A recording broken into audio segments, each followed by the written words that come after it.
The story of the violence that moved west with young America. The story of a man who moved with it. Matt Dillon, United States Marshal.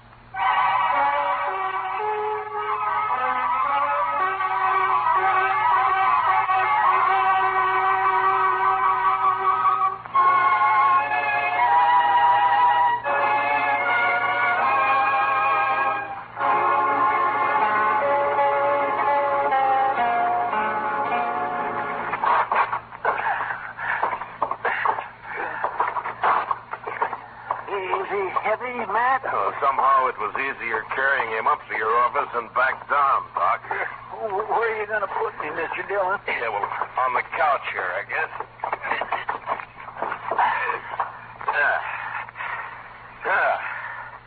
You be all right there, Chester? Oh, yes, this will be fine. Good. I'm sure sorry I'm so much trouble. Chester, next time, try to land on just one foot. Even if you break a leg. I know. A man's in a terrible fix when he sprains both ankles. He sure is, Doc.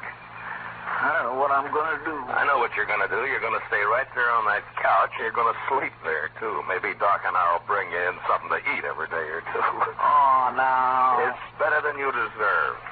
I know. I've been saying over and over to myself, Chester, you fool, you. Well, the wages of sin, Chester. You were lucky to get off as easy as you did. The way I heard it. Come on, Chester. Tell us what really happened, eh? But I did tell you. I was looking out this second-story window, admiring the view, so to speak. And the next thing I knew, I fell. That's all right onto the street. He didn't say whose window, Chester. In Texas, Doctor, a gentleman don't mention such things. You ain't in Texas. Well, sometimes I wish it never left. Like now? Yes, like now. Huh. Many a reputation's been ruined by just such loose talk that you're making, Doc. Never mind, Doc Chester. He's jealous, that's all. Oh, jealous? Putting tracks in a man's yard? Not me. Not by a long shot. Why, no, sir. Oh. Good morning, Marshal. Well, good morning, gentlemen. What can I do for you, gentlemen? Well, there's Chester. Heard about you, Chester. I heard... Never mind what you heard, Torp. Chester just got thrown from a horse, that's all. Yeah. All right. What is it you want here, gentlemen? Yeah. All right, you tell him, Summers. Well, Marshal, it's about tomorrow night. No? So, what about tomorrow night? Well, you know, it's the roundup. The sale season's over. There'll be 1,000 cowboys celebrating in Dodge. Well, they always do at the end of the season. What about it? Well, there's going to be more of them this year, and there'll be a lot of homesteaders in town, too. It's going to be worse than ever. Well, I expect that. There could be a lot of trouble, Marshal. Yeah, there could be, Summers. Just what is it you want? Well, we've talked it over, and we want you to get a lot of good, tough men together, maybe about 20 of them, and deputize them. That way, there won't be any trouble. Yeah. That's what you want, is it? Yes, we do. Look, Summers, my job's to keep the peace around here, and I'm going to do it, but I'll do it in my own way. Oh, I know, Marshal. Now, you turn 20 deputies loose in that crowd looking for trouble, and they're going to find it. As soon as the wild ones heard about it, they bunch up and shoot it out with every one of them. Why, it'd turn into the worst slaughter Dodge's ever seen. I think that's about the most fool idea I ever heard of. Yeah, no reason for you to talk like that, Marshal. I think it's a good idea. I sure don't want my place wrecked just because you're mule-headed. You're a gambler, Torp. So you can take your chances along with everybody else. Now, if you don't want that, then close your place up tomorrow night. What, lose all that Texas money? That's not likely. Now, we're not all gamblers, Marshal. They can wreck my dry goods store just as fast as a gambling house once they get started. And it's up to you. That's right. It is up to me. And we're going to leave it that way. Then you won't do anything. I'll do everything I can. I don't know. Look, Summers, I know you've got your doubts about me. That's natural. Some people think I'm too lax with Front Street. Some think I'm too severe. But that's the way of it in any town. If a peace officer does his job well, he pleases nobody. Marshal, we didn't come here for a lecture. What did you come for, Torp? Maybe Maybe you had in mind to help me pick out those deputies. Is that it? Well, matter of fact, I could, Marshal. Yeah, sure. In a couple of hours, yours would be the only tables open for play. No, that's not what It's been done before, Torp. Is that too, Torp? We're not going to take his word for anything, are you? I don't know. But anyway, he won't listen to us, so it's his responsibility. Come on, men, let's get out of here. I hope you can handle it, Marshal. Goodbye, gentlemen.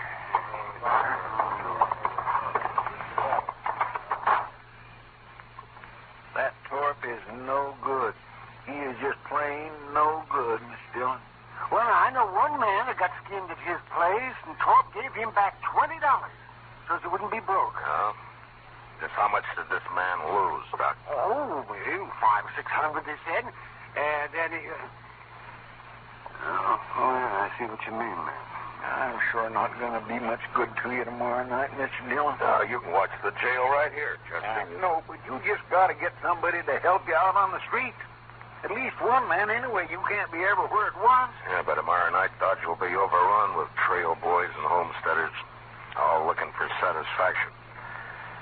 No, I wouldn't ask any man to face that. I know a few fellows who'd do it, and so do you, Mr. Dillon. Yeah, maybe. But I wouldn't ask anybody. How many were killed last year, man? I don't remember. Well, I do. 6, that's what. We buried them all in the saddle blankets, all except one. I remember he didn't even own a blanket. Well, then he was sure out of luck all the way around, wasn't he? Come on, Doc, let's go get some dinner. All right. We'll bring you a piece of bread, Chester. Maybe. I want a steak. Rare. How come you're so hungry, Chester? Were you in such a hurry to get over there last night you didn't take time for supper? Mr. Dillon, I will answer no more questions about last night, and that is final. Well, we'll bring you something. Yeah, I don't know if we should, though, Matt. A man can think about his sins better on an empty stomach. Close the door, will you?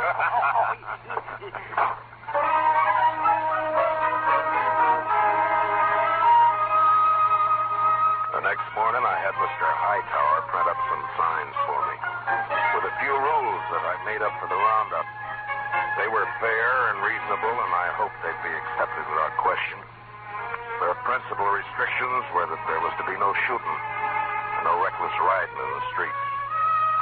That afternoon, I went from saloon to saloon and left a sign at each one. The Texas Trail was my last stop, and there I sat down with Kitty for a short beer. Town's beginning to fill up, man. Yeah, it'll be swamped to the dashboard by dark. You, expect trouble tonight? I always expect trouble, Kitty. Yeah, I know. Matt, I heard something. Yeah. I heard Torp and a few of his men cut cards last night. So? I don't know who it came out for, but lawman is supposed to kill you. Yeah. When? Tonight, I suppose. Why is Torp after you, Matt? Torp says he wants an open town, Kitty. But what he's really after is somebody who'll close down every game but his. Who's this, man? What? Rough-looking traveler headed this way. What? Well, I'll be. Why, it's Del Matlock. Matlock! You old badger. How are you? Well, it's been a long time. A long time. Here, come on over here. Sit down. Sure. I'd like you to meet Kitty. Kitty, this is Del Matlock. This is... Glad to know you, ma'am. Just rode into Dodge an hour ago. It's your first time in it, Del. Hey, would you like a beer? Huh? Don't mind. Good. I aimed to get drunk tonight, but before I got started, I thought I'd look up the peace officer and shoot him. I'd be sure to tangle with him before the night's out. I always figure it's safer to do it sober. So He half means that, kid. So I asked around and found out the man's name is Matt Dillon, United States Marshal. I've seen it all now. Well, I hope you're not disappointed. I'll tell you, Miss Kitty, I knew Matt Dillon before he got civilized. Why, we had to tie his leg up to give him a haircut when he came down. Don't you believe a word that he says, kid? Yeah, the wilder the colt, the better the horse, Matt. But you was all right. The only trouble with you was that fool honest streak you always had. Are you rich now, Zell? Nobody's rich on the Mexican border. Land of sunshine, pinto beans. I hired out to a general over in Chihuahua 3 years ago. I lost 20 pounds and was lucky to get back at all. Well, haven't you learned to stay out of Mexico yet? No, I met the man he wanted me to shoot and turned out to be a better fellow than the general. So I told him I'd been hired to kill him and then rode for the border. The general lost 3 soldiers that tried to stop me from swimming the Rio Bravo. You must be pretty handy with a gun, Zell. Yeah, just fair, man. Well, when I take my gun out, I go right ahead and use it. Some people stop and think for half a second. There's a roundup in Dodge tonight. Matt's handling it alone. Kitty, what? Yeah, no, hold it, man. I heard about it. I heard all about it, and that's why I'm here. Say hello and sign on for a night's pleasure. Give me a star, Matt. I've killed on the side of the law before. I don't believe that in any way. I don't want any killings here. No, I was joshing you, Matt. I know what you want. It's true. I was sheriff in Tascosa for 6 months. You what? Yeah, it's in the record. Well, they caught up with me there, but I'd already done such a good job taming the place that the governor pardoned me. I won't kill anybody tonight that don't need killing. All right. I believe you, so. But I won't ask any man to come in when it's as rough as this roundup may be. Well, you didn't ask me. Any other objection? Well, the men don't know you around here, so don't tell them how they take to a stranger. First night I ran Tascosa, nobody knew me either. I'm not green at this business. Yeah, but it's my job. Why should you get mixed up in it? Well, I also heard somebody's planning a party for you tonight. Well, you did, huh? I've owed you something for a long time, Matt. Oh, that's got nothing to do with it. Oh, it has. You got no right not letting me pay it back a little. Now, there's a chance to. Yeah, you're just as crazy as you ever were. That's better. Well, come on, let's go find me a badge before it gets dark. Sure nice to have met you, Miss Kitty. Well, good luck, Zell. I'll see you later, Matt. Yeah, sure. So long, Kitty.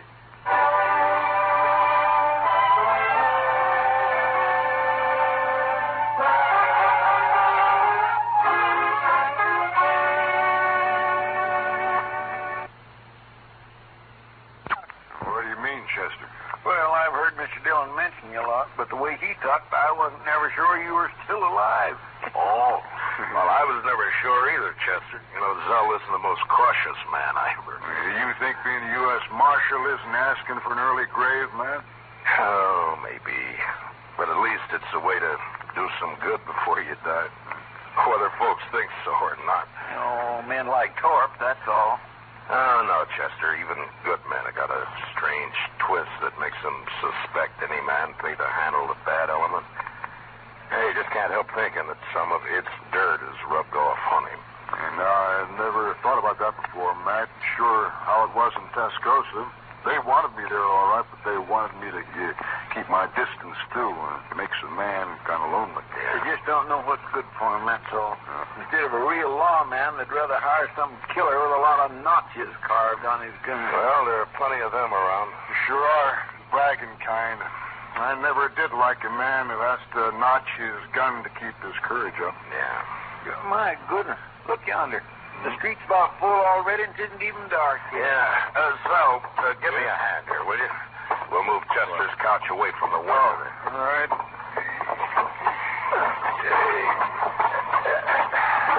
There, that should do it. Yeah, you'll be safer here, Chester, in case somebody gets it in mind to shoot up the jail. Thank you, Mr. Dillon. I can watch both doors from here. Just hand him a gun belt, if you will. Oh, yeah. There you are. Well, come on, Phil. Chester, Chester, I'll get somebody at the Dodge House to fetch up some supper, huh? Thank you, sir. And good luck. Both of you. So long, I see it, Chester. How we work it, Matt? I'll tell you, Sal, you take this side of the street. I'm going up to the Dodge House, and then I'll be on the other side somewhere. All right. Oh, say, you mind if I go back later and get that Spencer carbine of yours? Make a mighty handy club if I don't have to use it any other way. Sure. Who they got there? That fella on their shoulder. Oh, that's Mr. Hightower. He runs the Clinton press here. Shall we stop it? Oh, no. They just carried him into the Longhorn to make him stand some drink. Oh, they like Hightower. They won't hurt him. Well, I guess that sort of officially opens this here roundup, huh? Yeah, I guess it does. Well, I'll leave you here, Zell. Yeah, sure. Sure, man. And, Zell, I want to thank you for what you're doing tonight. I ain't done nothing yet, but I'll do plenty if someone shoots you in the back. I can promise that. Well, I'll see you later. Sure, Matt.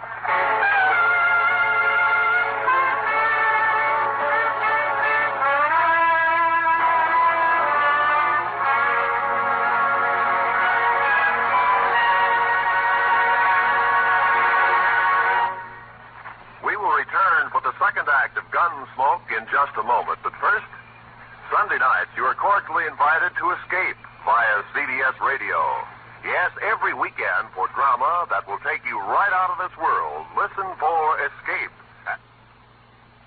When I came out of the Dodge House, Front Street was so full that if anybody had been shot, the crowd would have carried him along like one of the living. I had a feeling that the word was out about Thorpe and his bunch cutting cards to see who would make a try for me.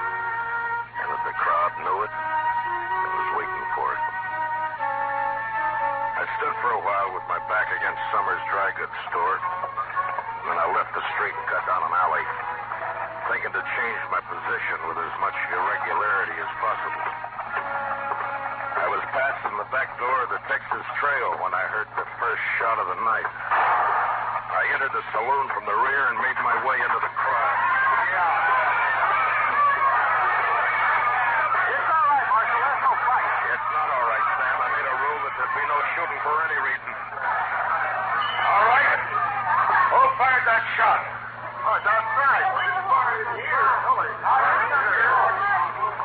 It was Thorpe, Marshal. He just took a shot at the moon, that's all.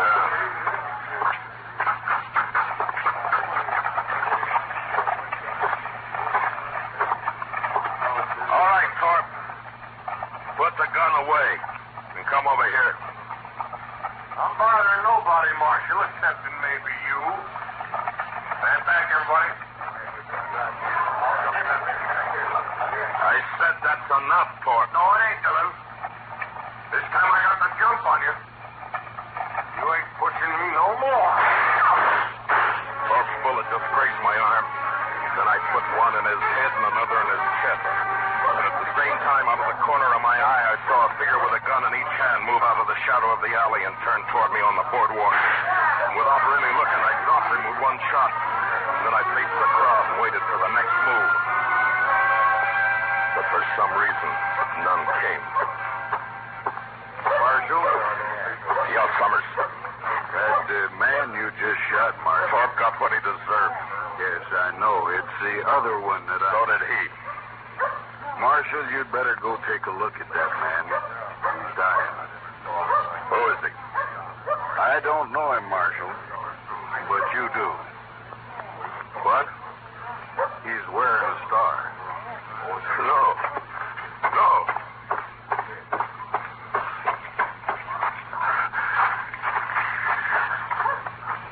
Oh, Sal. Matt. I think that did it. No, Sal. No. It's my fault. I crossed the street a while back. Left the carbine with Chester. No fault of yours. Matt? Oh, there you are. Oh, Matt. How is he? Oh, No use, Doc. Thanks. Well, now listen. Listen to me, Matt. You did right. The only thing you could do. It was my fault. I shouldn't have crossed over and come up behind you. Anyway, Matt, I ain't been living on my own time ever since that day you pulled me out of the mob in Alamogordo. I never thanked you for that. Guess I never will. Now, Matt, so long.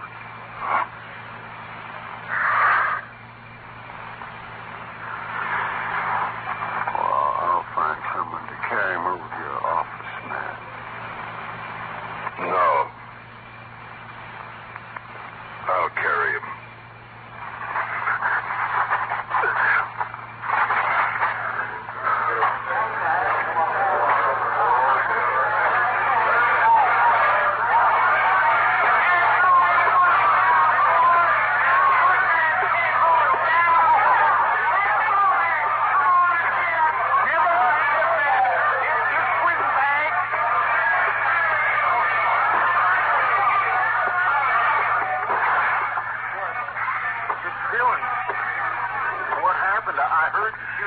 Put a blanket on the floor there, Doc. Yeah, sure.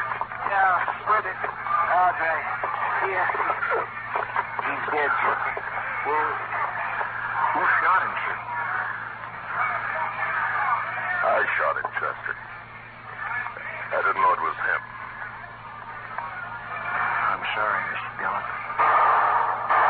It sounds like they're going to cool out the town after all, Matt. Sure did. No, they're not.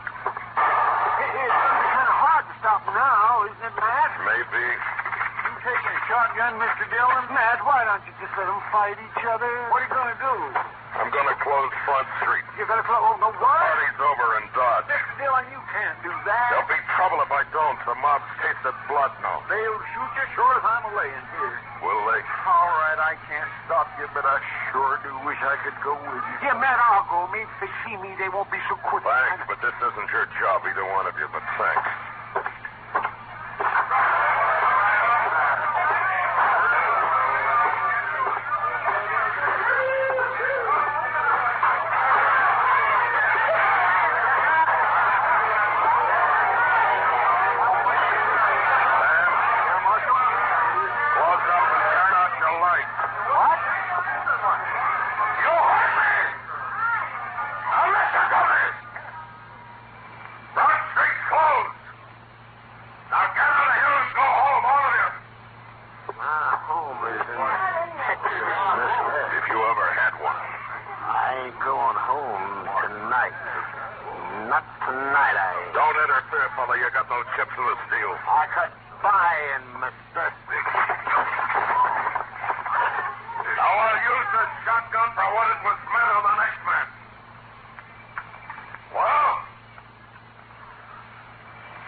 to get out of town before they faced me.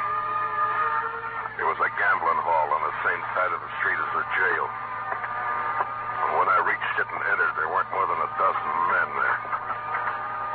And most of them stepped quietly past me out into the street.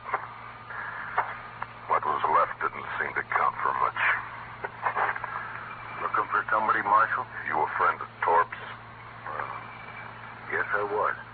Why? Who else here worked for Torp? Everyone's gone, Marshal. They heard you were all riled up and they left. Then you're alone. And still in bad company. I wouldn't ordinarily take that. Well, go ahead, mister. You're calling it. No. Not now. What's stopping you? No, if it's the shotgun. Now, does that make it easier for you? I haven't been looking for you, Marshal. You were in on the cut, weren't you? Torp's dead, Marshal. Isn't that enough? Torp? Mister, one of the best men I ever knew died tonight. And I killed him. I'm not a gunman, Marshal. You wouldn't be proud killing me. What does a man like you know about pride? Now, you get out of Dodge and you get out fast. But I don't... You want to die in this place right now? No. No, I'm leaving. All right, hurry.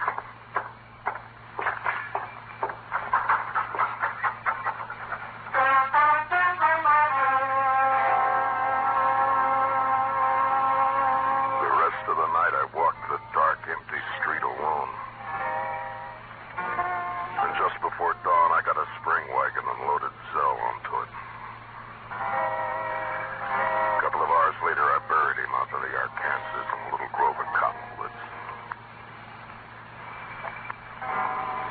Maybe I should have put a marker on his grave. But I didn't.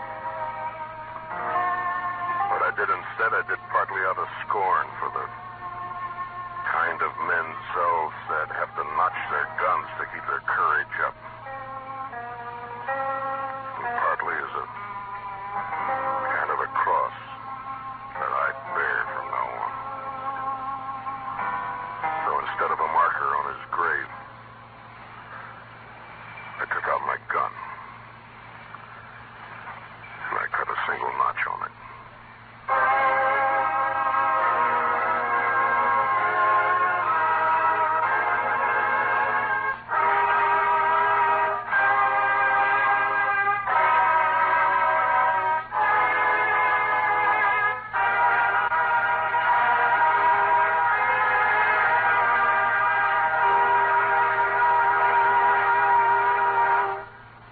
Gunsmoke, under the direction of Norman MacDonald, stars William Conrad as Matt Dillon, U.S. Marshal. Tonight's story was specially written for Gunsmoke by John Meston, with music composed and conducted by Rex Corey. Featured in the cast were John Boehner and Harry Bartell, with Lawrence Dobkin, Lou Krugman, and James Nusser.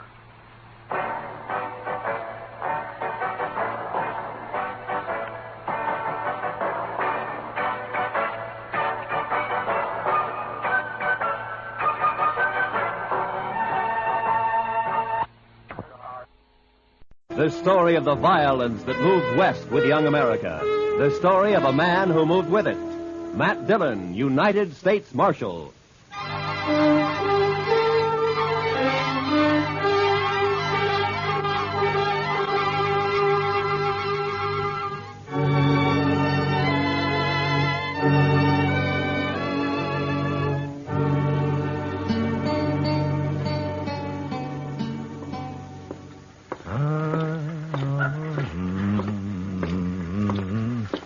How are you this morning, Mr. Bumby? Huh? Oh, hello, Marshal.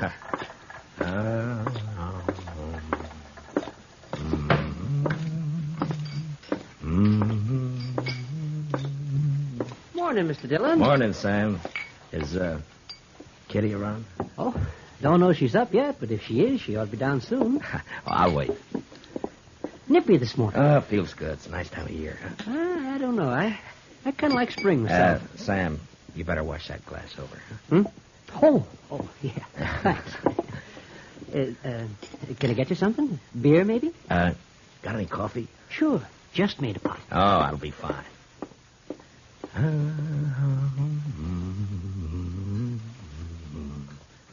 Her face is something wondrous. That's pretty, Matt. You got a pretty voice. Oh, it's good enough for calling the hogs, I guess. Yeah. You just got up? A while ago. Why? Oh, it just strikes me I haven't seen you close, too, early like this. Uh-huh. No, you look fine. I mean that you... You better quit while you're ahead. Yeah, I guess. Where's Sam? Oh, he's bringing in coffee. Oh. Sam, cup for me, please. Sure, Miss Kitty. What's the occasion, Matt? Kitty? There's a party tomorrow night, a dance. It's a benefit for the new school down at the hall, you know? And, every fellow's to bring a girl. You know? It happens at dances. Go on. Well, what I'm trying to... Will you go? With me? I'd kind of like to, Matt, but no thanks.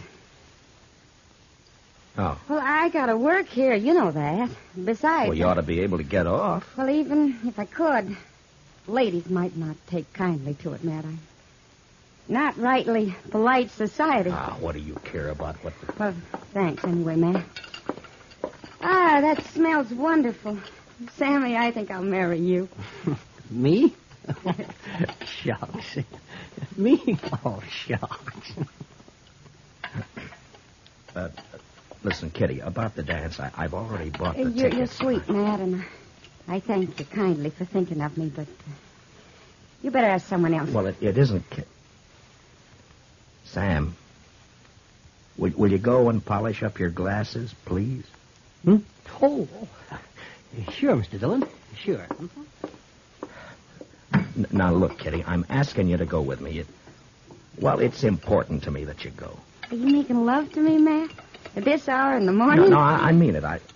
I want you to go to the dance. You want to be embarrassed. You want everyone to stare at us. You know what they'll say? My, the Marshal really should have better sense than to bring that woman here. It ain't decent. It ain't proper. Oh, Kitty. Well, it's true. I'm a hostess at the Texas Trail, a saloon. You know what they think about me. Well, will you go, Kitty? No.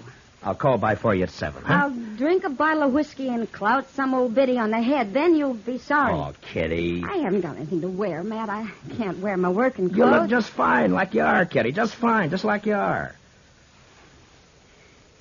Marshal. Yeah. I shouldn't, but I guess I'll go to the dance with you. I'll be ready at 7.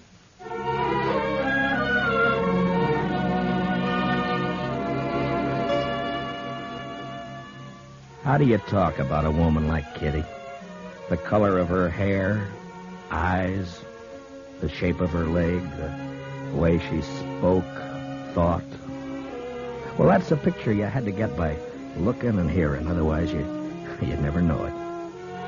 And I felt real good about taking Kitty to the party. The first time we'd really be out in company. And I liked the idea.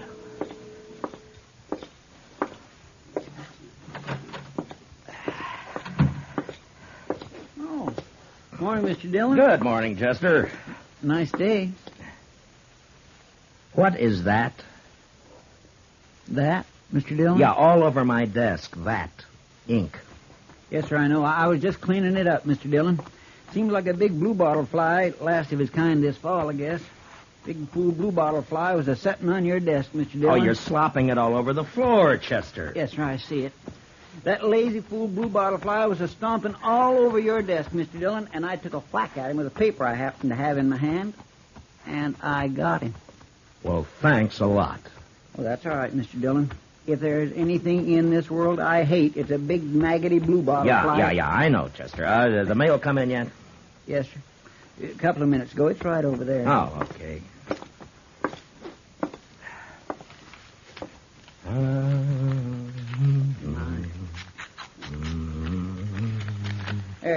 I think that should do it, Mr. Dillon. All right, Chester. Anything likely in the mail, Mr. Dillon? No. Look, Chester, we better get these government circulars posted. Would you do that for me? Yes, sir, I'll do that. Say, Mr. Dillon? Yeah, what is it, Chester? About the dance tomorrow. Now, what about it? Well, you're going, aren't you, sir? Doc's going. He's taking Ms. McNish. I'm going. Everybody's going. You are going, aren't you, Mr. Dillon? Yeah, I'm going. Don't seem right, man. You're standing not to go to a big social like we're... You are? Yes. Well, that's fine. Just fine. Doc and me, we were talking, and it just didn't seem right to us that a man like you didn't have no real nice, sweet girl to escort to a big social. I got one, Chester. A real nice, sweet girl. I'm taking Kitty. Miss Kitty? I asked her before I came down if she accepted. Well, that's good. Miss Kitty. That's right, Chester. I got a couple of letters off to Washington, Chester. You want to go and see about posting those circulars, huh? Yes, Mr. Dillon. Ah, fine.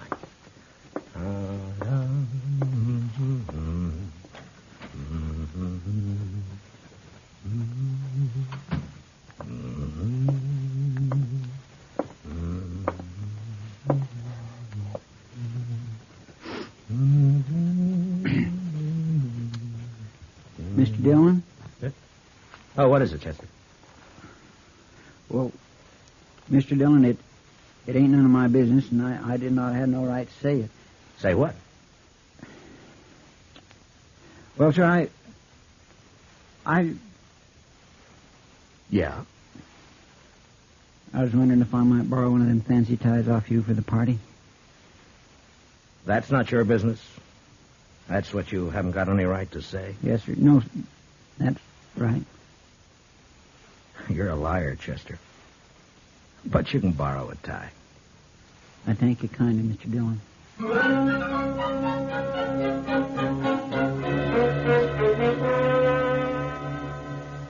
You work for a long time with a man, and you share a lot of life and a lot of death. And after a while, you know him even better than yourself. Well, that's the way it is with Chester and with me. Now, he had something on his mind, and I figured after a while he'd get it off. Well, the morning went, and it was almost noon when Chester came back. Gonna go have some dinner, Mr. Dillon? Yeah, I think I will. How about you? Hungry as a ragglebone possum. Did you get the posters up? Yes, sir. Well, okay, let's go. Mr. Dillon? Yeah? I guess there's something you ought to know, sir. There's talk. Yeah. All right, Chester, come on, get it out. It's all over town about you taking Miss Kitty to the dance tomorrow night. What do you mean, all over town? I only asked her this morning. Yes, sir, I know. Best I can figure, Sam over at the Texas Trail must have heard you and let it slip. There's been a mighty fierce mess of gum clobbering up and down. All over. All right. Thanks for telling me, Chester. It ain't none of my business. Yeah, I know. You said that before. Yes, sir. I surely did. Well, let's go get something to eat.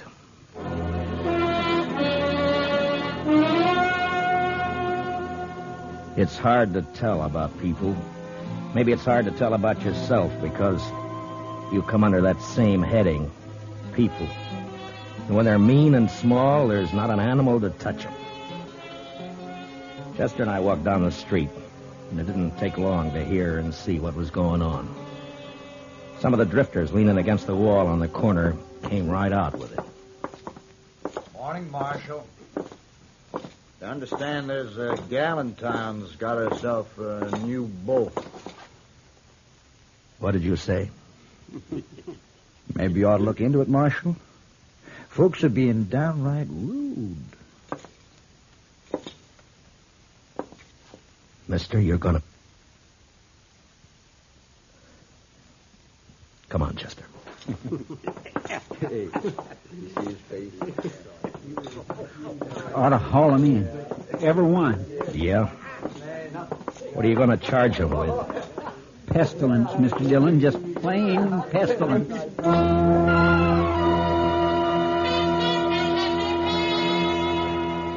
I knew better what Kitty had meant about the ladies of the town when a couple came out of Olivet's dry goods store. They didn't see me until it was too late. Complain to the dance committee. It's indecent, that's what it is. Why, she's common. Nothing but a common saloon woman. What's this city coming to when a United States Marshal... Ooh. Morning, Miss Sprinkle.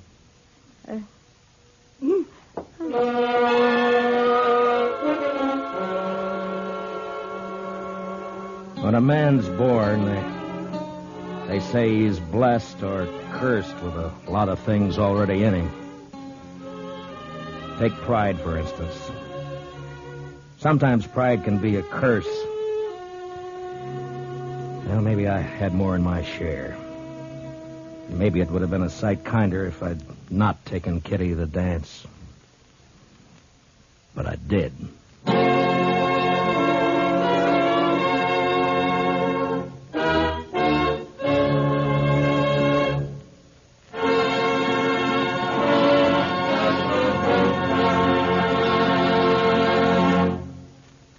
We will return for the second act of Gunsmoke in just a moment. But first, this hint for weekend driving. Whatever you do, be moderate. Be obedient to all traffic laws. Be careful. Use your head and don't take chances. Now for the second act of Gunsmoke.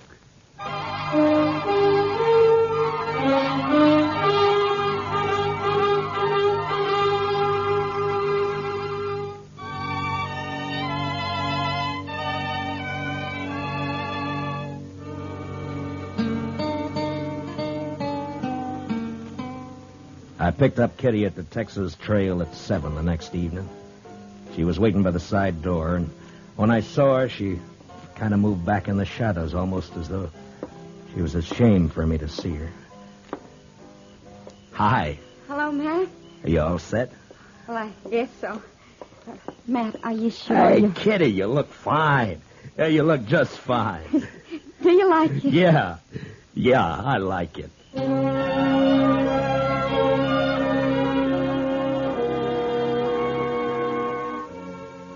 We walked along the street down to the hall, and I kept looking at her like I say, you know, you had to know this, Kitty, to understand what I mean, and even then you get a surprise.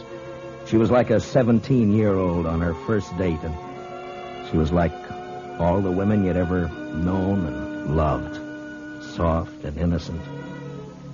And something else, something that's female, and you can't figure out what. Something that makes you drunk without a drink inside you. It was snowing a little, and the flakes caught in her hair and melted into the black of her velvet cloak. And just before we went in, I looked at her again. And I didn't care. I was proud she was with me.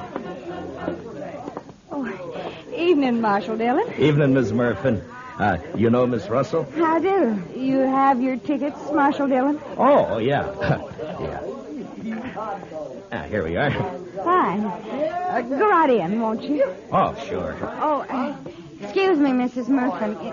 Is there somewhere I can put my cloak? Oh, yes, of course. The ladies' reception room is right through there. I didn't catch the name. Catherine Russell, ma'am. Excuse me, ma'am. Yeah, sure. I'll wait for you. Thanks. You better.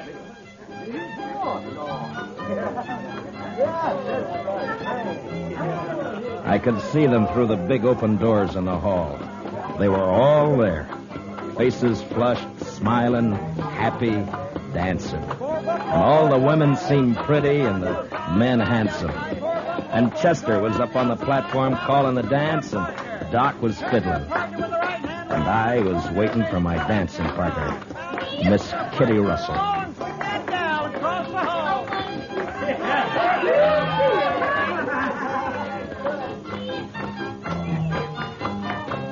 Now run away home and sing your own and leave my buffalo gal alone.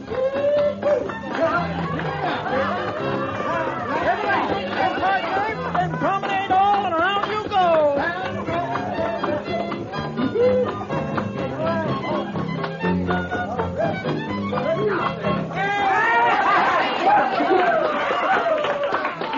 Hi.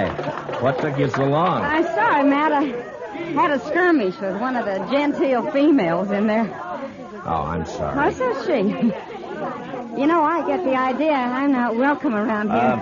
Let's go in and get some punch, huh? Sure. How are you, John? Oh, that's a nice dress, Kitty. I haven't worn it since a few years back in New Orleans. Hey, Marshal. Oh, Miss Kitty. It's Doc.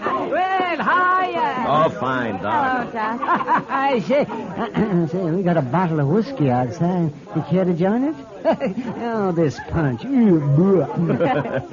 Not right now, thank you, Doc. Oh, well, sure. Say, Miss Kitty, I saw you come in. Best-looking woman in here. Oh, there's lots of scratching going on. Thank you, Doc. If you see Mrs. McNish, don't tell her where I am, will you? Man gets kind of dry fiddling. Oh, well, so long. So long, Doc. Punch, Marshal Dillon? Kitty? I guess so. Mr. Sprinkle, have you met Miss Catherine Russell? No, I'm afraid I haven't. You got a short memory, Mr. Sprinkle. Huh? I could have swore it was you in the Texas Trail a couple of weeks back. Drunker than a hoot owl. Don't you remember I had to slap your face? I think... Edward? Edward? Yes, dear. You let somebody else take care of the punch. I want you to come with me. Well, I promised. I'm on the committee. Evening, Miss Sprinkle. I have no wish to speak to you, Marshal Dillon, or this woman you brought with you. I will not have my husband serving such people. Aren't you being a trifle bad-mannered, Miss Sprinkle? How dare you say that? Well, aren't you? I suggest that you leave, Marshal. Emmy. You're not wanted here. Not with that woman you've seen fit to bring. Come on, Matt. I want to go. No. This is a public dance, Miss Sprinkle. Right now, you're trying to make it private. If you can't behave like a lady, I'll thank you to leave this lady's presence. Well, now, see here, Marshal. You can't talk like that to my wife. Hey, Kitty. What do you say, Kitty? Matt, please. I want to go. We're not going anywhere. We're staying. How about some music? All right now, folks. It'll be a waltz this time.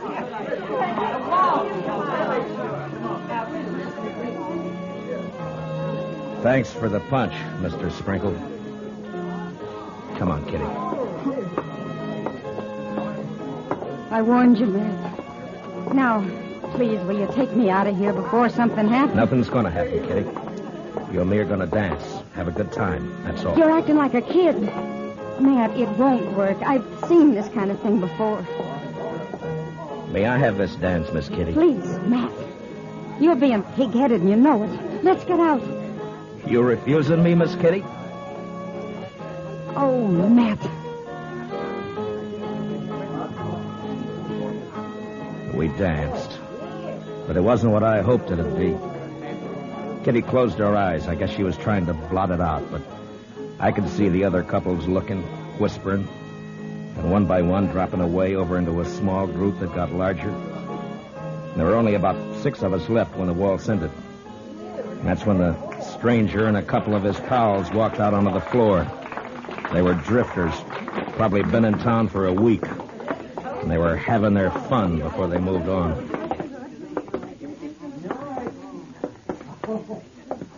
Marshal, I got a painful duty.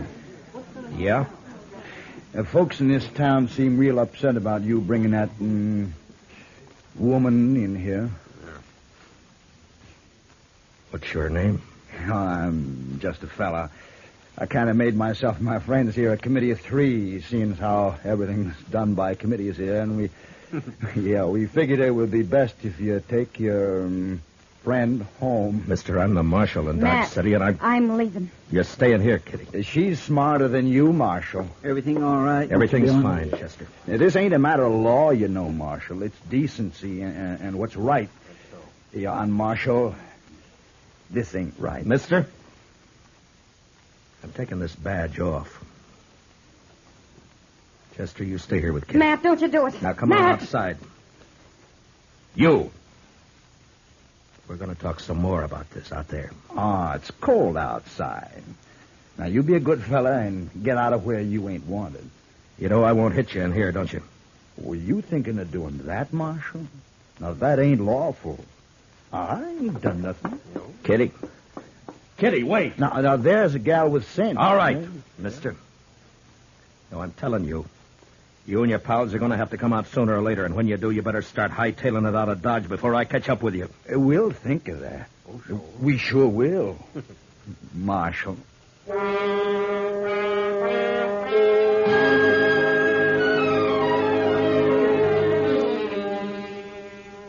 Just 3 no-good drifters, hating the law, finding pleasure in trouble. Kitty had gone, and I went out into the street. It had stopped snowing.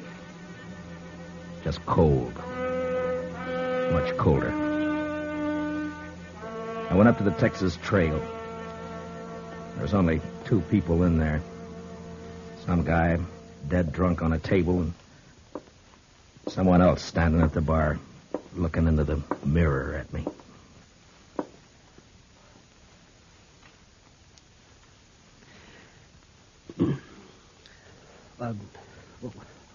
What do you have, Mr. Dillon? Nothing, Sam. Yeah. I got some things to do in the back. Give me a call if anyone comes in, will you? Yeah, sure.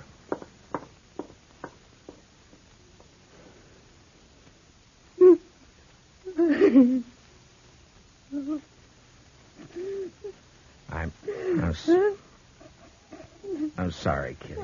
Shut up. I'm sorry. Matt. Matt. Oh, Kitty.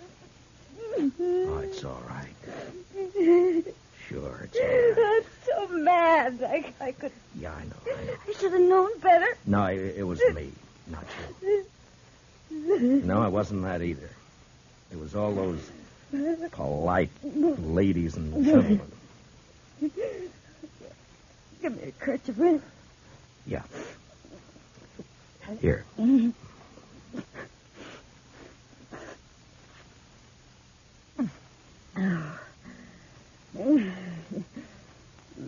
a long time since I cried. Yeah, sure. It wasn't so much for me. For you. I wanted to cry right there in the hall. Watching you and knowing there was nothing you could do. Nice mess of people we got in Dodge. No, it's not them, Matt. It's me. I've run into this before. The only difference was I didn't have you around. I wanted it to be right tonight because of you. A lot of narrow-minded prayer spouting. Yeah. They hurt your pride, didn't they? No, it wasn't that. No? No, I wanted you to go with me. That made me real happy. But maybe we're different, Matt. You and me figure life different to them. That's not their fault. There's a lot of folks there I know. I smile at them on the street. They talk to me. But tonight, well, that was different. I made them uncomfortable. Yeah? Well, I didn't do a bad job with you. Oh, you can't look at it that way. And you can't go fighting the whole town either. There's 3 fellas going to get hurt. No, I don't want you to do that, Matt. Just let it go. Let it go, Matt. They don't mean nothing. You know what means something to me? What? That you asked me to go to the dance with you. I knew what was going to happen, but it was worth the chance. I thank you for it, Matt.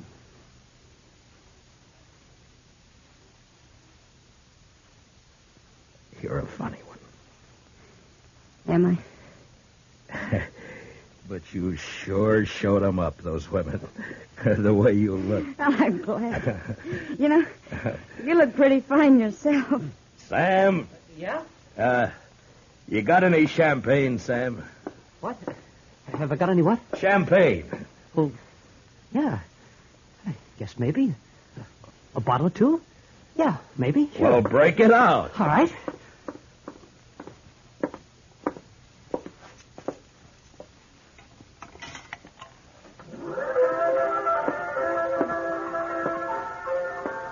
Miss Kitty, I think the next dance is mine. Oh, Matt. I'd be real pleased, Mr. Dillon.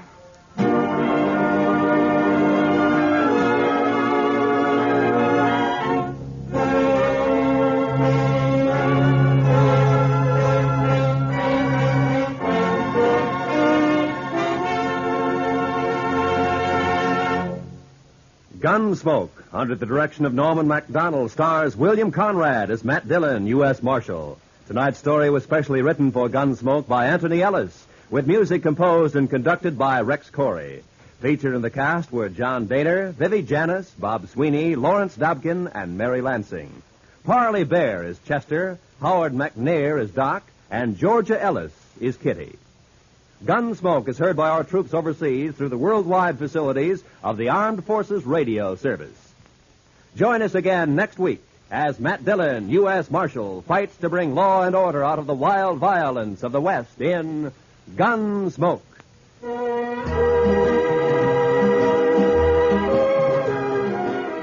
Don't miss Robert Trout and his timely roundup of world news tomorrow on most of these same CBS radio stations. Roy Rowan speaking. And remember, Amos and Andy are here every Sunday on the CBS Radio Network.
Dodge City and in the territory on west, there's just one way to handle the killers and the spoilers, and that's with a U.S. Marshal and the smell of gun smoke.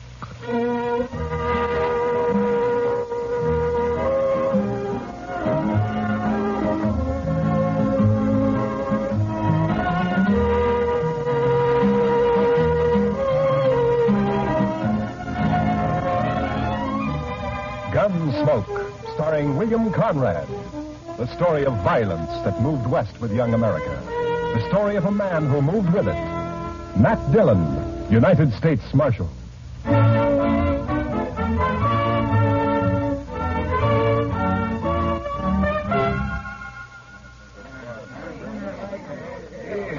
Howdy, Marshal. Hello, Mr. Biggs.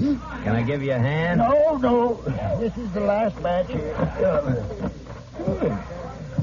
Hey, wait till the flies get to these buffalo hides in the morning and be enough vultures overhead to keep the place in the shade for a week. Yeah. You know, you'll sure have your hands full by tomorrow night. It looks that way. When these boys turn them hides into cash, they'll bite the corks out of every bottle in town. And some of them look mean enough sober. Yeah. Well, you better bed down and get some sleep, Mr. Biggs. Where are your boys? I don't know. Jeff had some trouble with a dry axle up near Pawnee Rock, and Boaz stopped to help him fix it. But they shouldn't be this long behind me. Well, if I see him, I'll tell him where to find you. You can tell Jeff, but Boaz ain't even going to hear you. Why? What's the matter with him? Oh, he's riding higher than an eagle. You know that white buffalo you've been hearing about? The albino? Mm-hmm. Well, it's just Indian talk. Oh, you think so, huh? Well, if it is, Boaz sure shot himself a mighty scared buffalo. White as borax. That ought to fetch a price. Hey, anybody seen Marshal Dillon? Over here, Chester. You better saddle up, Mr. Dillon. What's the matter, Chester? Indian trouble. 2 men dead and a couple of wagons burned up out there. I found this. A war rattle made out of buffalo toad. Arapaho. Well, they haven't been making any trouble. Well, these did. I was topping a hill when I saw the wagons go up in fire. It was Indians, all right. I saw one ride off. That's funny. I never heard of Arapahoes attacking at night. How far out, Chester? 10 mile, maybe, toward Pawnee Rock. Pawnee Rock? Marshal, my sons was coming from there. Easy, Mr. Biggs. Lots of wagons in the territory. Marshal, I didn't see another wagon between here and Pawnee except the ones we had, but The Indians killed my boy. There's only one way to make sure, Mr. Biggs. Saddle up and ride over to my office. I'll be with you as soon as I can get my horse.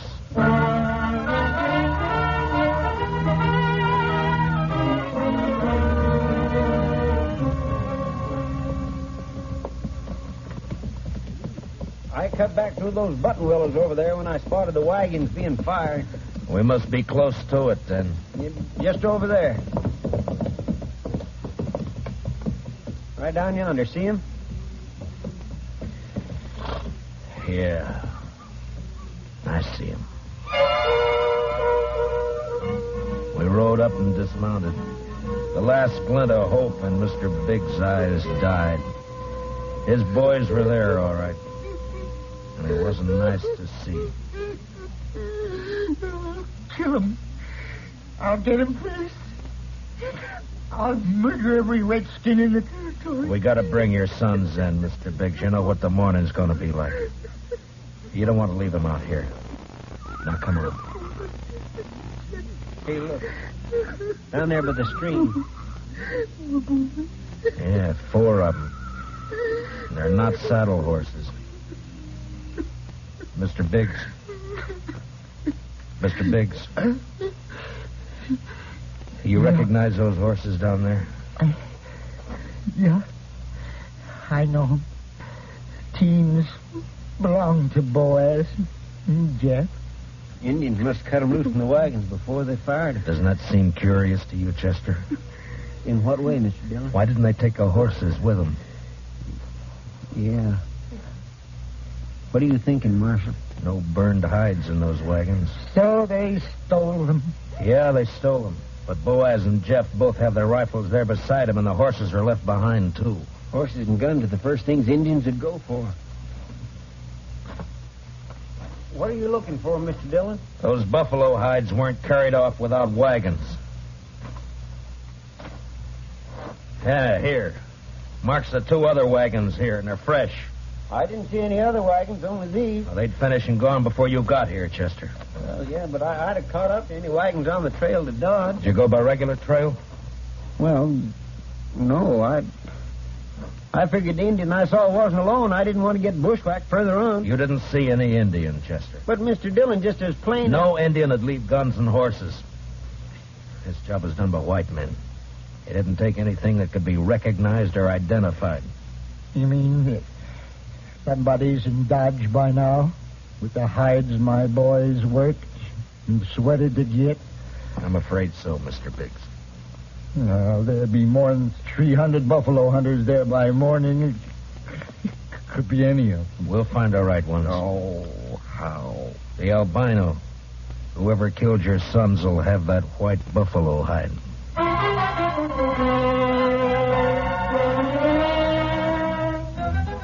It was almost sunup when we got back to town, and more wagons had jammed the main street lining up for the unloading barns. I rode down the line, looking them over one by one. Howdy, Marshal. Some of the men would take their money, drink it up, and drift away. Few would stay long enough to be buried on Boot Hill. Then suddenly a wagon driver up ahead pulled out a line. Hey, wait a minute, you. Hold it there. Take your hands on that key. I'll take my hands off as soon as you get back to your place. Oh, I'm tired of waiting now. Let go of that bit, mister. Don't do that, stranger. Get your hand away from that gun.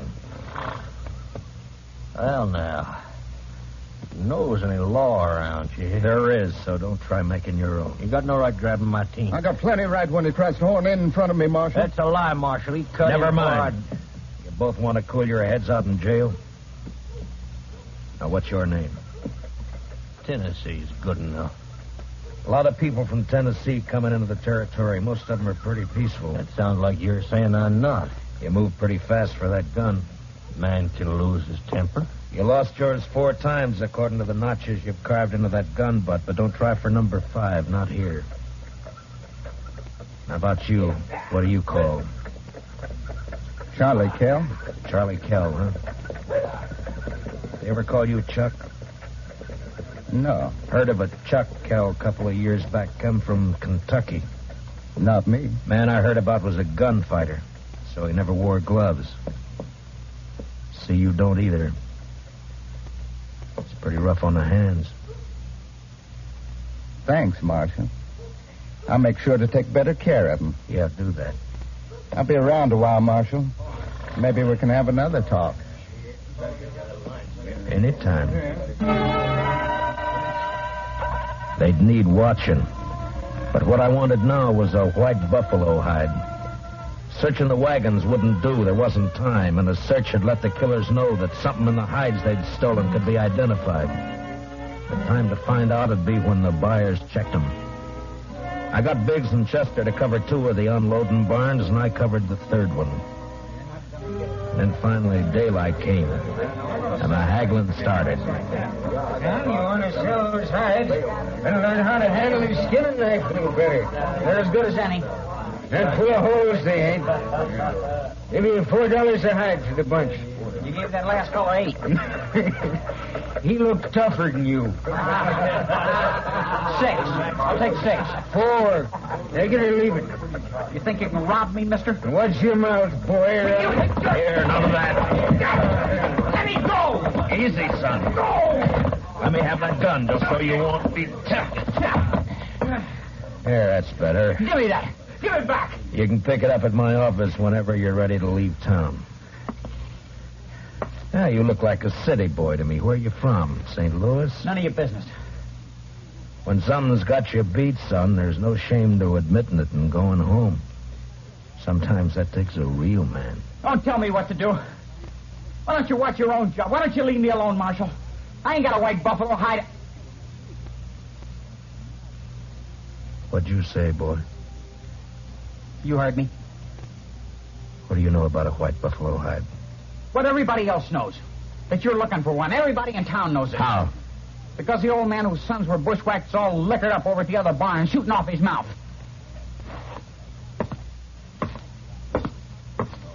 Don't go away mad, Marshal.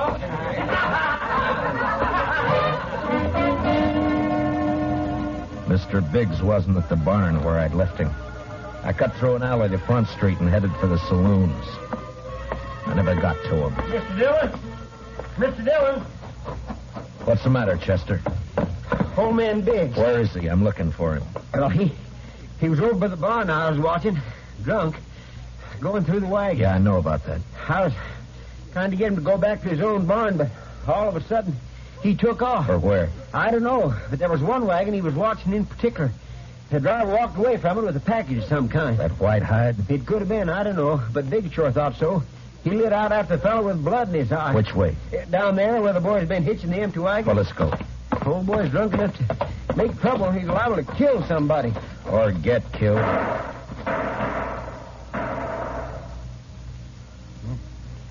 Too late, Mr. Dillon.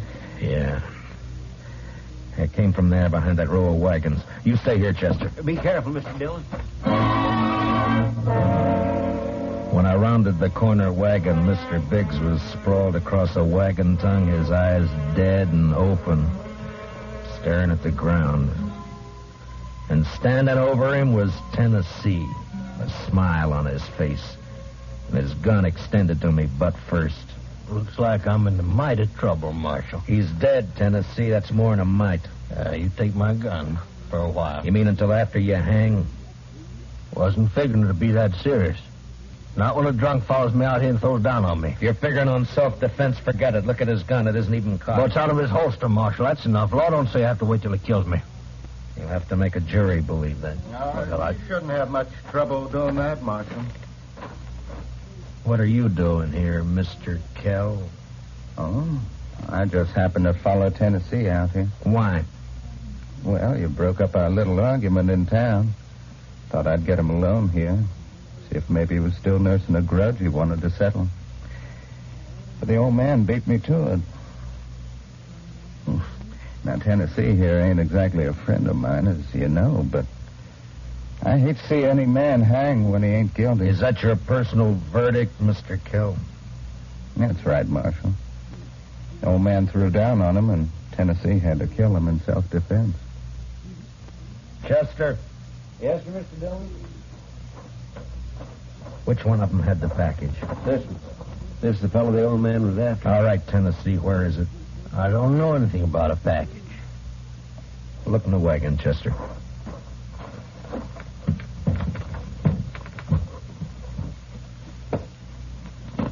See anything? Nothing here. I reckon you can give my gun back to me now. All right, Tennessee. Here. Thanks. But if you decide to use it again while you're in Dodge or any place else in Kansas, I hope I'm there when you do. Well, now, don't you fret, Marshal. I'm sure you will be.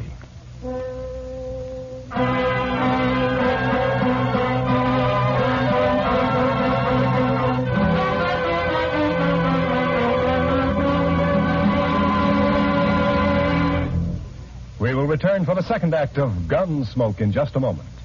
But first, action, excitement, thrills. That's Gangbusters. Gangbusters helps to fight crime by fearlessly naming the criminals. Listen for it later this evening on CBS Radio. Now, the second act of Gunsmoke.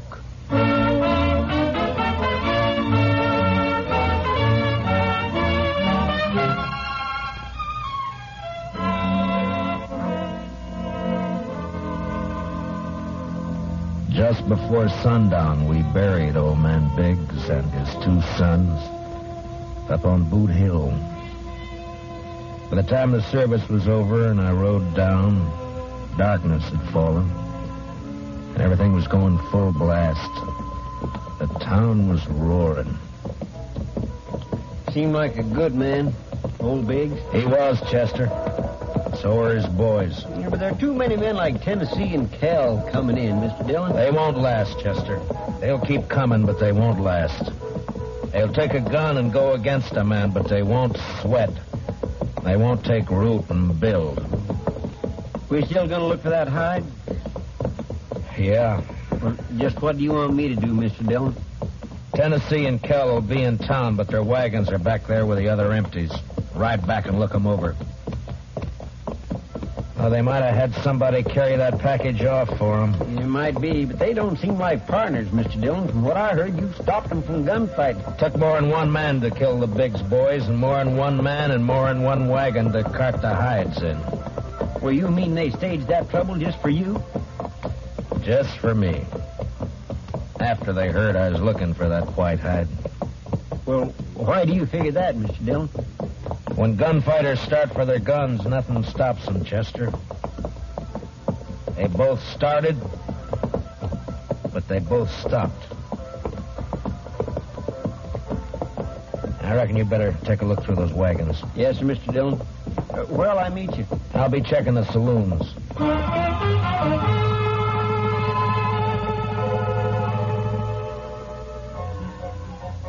One by one, I made the stops. The Long Branch, the Alafraganza, the Texas Trail. And one by one, they got quieter as I went in. As though each place is holding its breath, waiting for something to happen.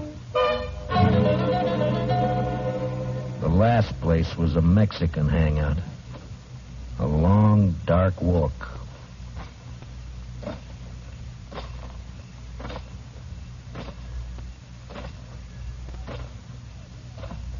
Hello, Marshal.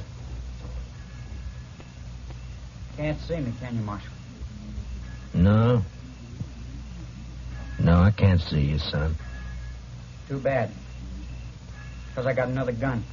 They sell them around here. And I ain't going back to St. Louis. You'll fire once, son, and if you don't kill me with that, and I'll kill you. I'll gamble on that, Marshal. Marshal!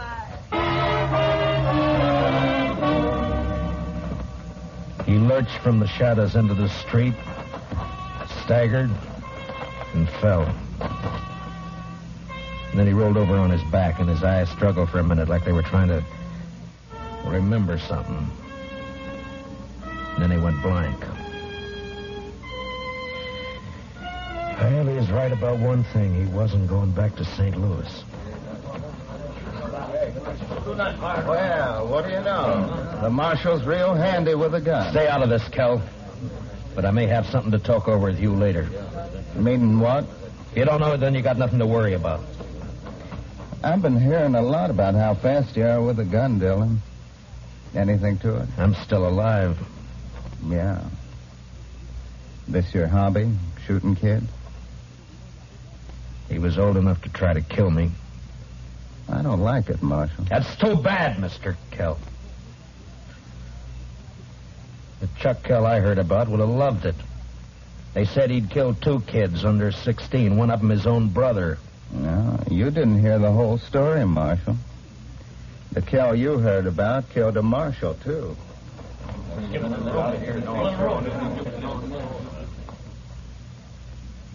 You made the bid, Mr. Kell. And you got a gun. Use it or I'll take it away from you. Come and get it. Anytime. Here it is.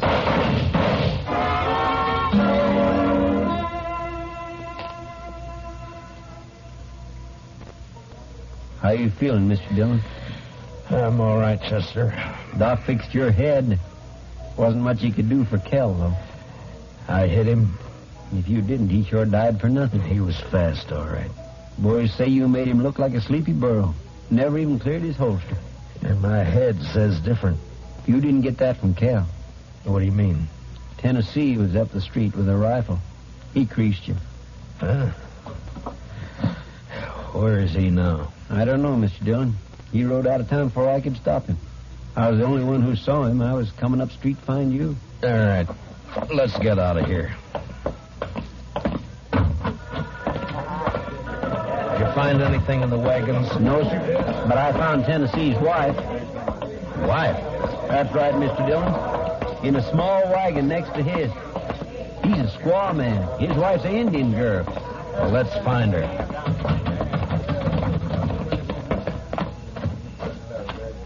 All right, Chester.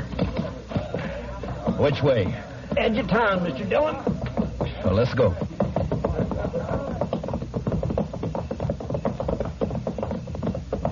You talked to the wife? Yes, sir. Found out Tennessee and Kell were friends, all right. They left her here night before last and arranged to meet her here today. She said they were driving empty wagons when they left her. Ask her what tribe she belonged to? Didn't have to ask, Mr. Dillon. I could tell by her beads. She's an Arapaho.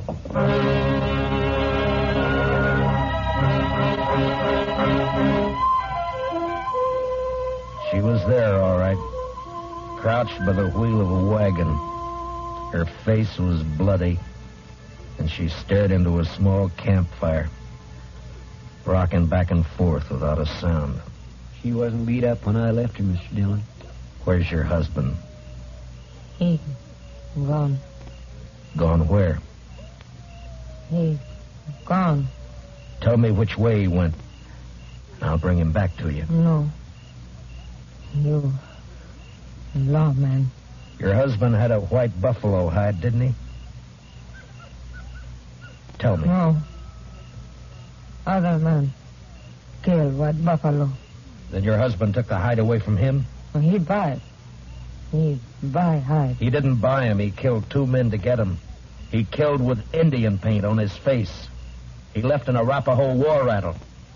He wants the blame to come to your people. If the white men think the Arapahoes are on the warpath, the soldiers will come. No. Arapaho peaceful. Where's the white hide? What'd your husband do with it? He tell me. Bury it. Where? Where's it buried? There. Back there. By tree. Go dig it up, Chester. Then stay with her till I get back. You going after him, Mr. Dillon? As soon as she tells me which way. All right, Mr. Dillon. You're white man. No good. Now tell me which way he went. You let him go.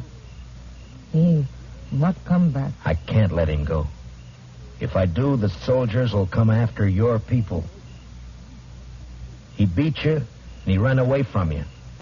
Now he'll bring death to your tribe unless I get him. Where did he go? He lied to my moon sleep. I rode east. Tennessee had about an hour's start, but I figured to make up most of that before sunrise. The prairie was open and flat except for an occasional roll, and the Arkansas River would keep him from cutting south. His best bet for a fresh horse would be Kinsley, and I rode hard for it. It was just turning daylight when I rode in.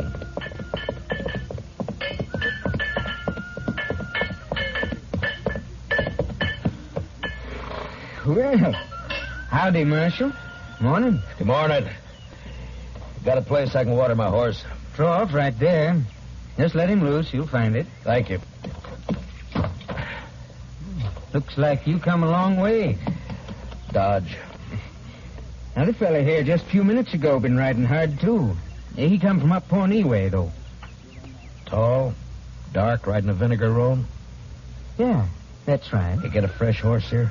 Had to send my boy out the corral to get one for him. He'll be back soon. You mean he's still here in town? Yeah. Asked about breakfast, so I sent him over to the widow Hilliard's place. Right over there, across the road. Thank you. I'll be back. Say, you after that fella, Marshal?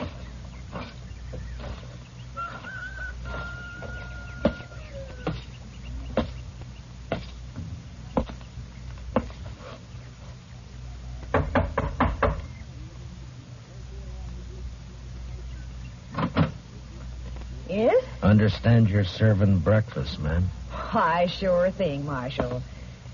Dillon! That's right. Give me a clear way out the door, or I'll kill you.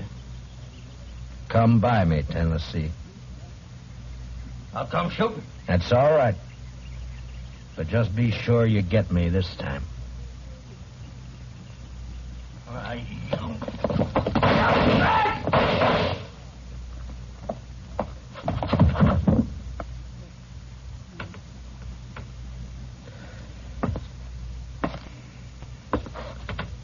You hurt, ma'am? No, I'm all right, Marshal. He looks kind of dead. Yeah. Bad one, hmm? Yes'm. Gunfighter. Thief. Killer. What's your name, Marshal? Dillon, ma'am. Matt Dillon. I'm sorry about... Marshal. When my husband brought me out here 15 years ago, Indians burned this place down 3 times. I'm used to killing. You want to carry him out? I'll go fix you that breakfast.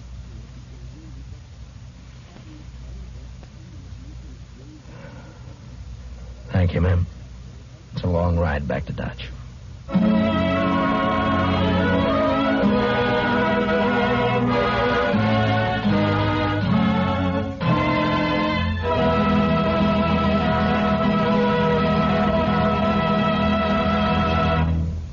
Gunsmoke, transcribed under the direction of Norman MacDonald, stars William Conrad as Matt Dillon, U.S. Marshal. Tonight's story was specially written for Gunsmoke by Joel Murcott, with music composed and conducted by Rex Corey. Featured in tonight's cast were Stan Waxman, John Daner, and Larry Dobkin, with Sam Edwards, Lillian Baeff, Tom Holland, and Mary Lansing. Parley Bear is Chester. Join us again next week as Matt Dillon, U.S. Marshal, fights to bring law and order out of the wild violence of the West in Gunsmoke.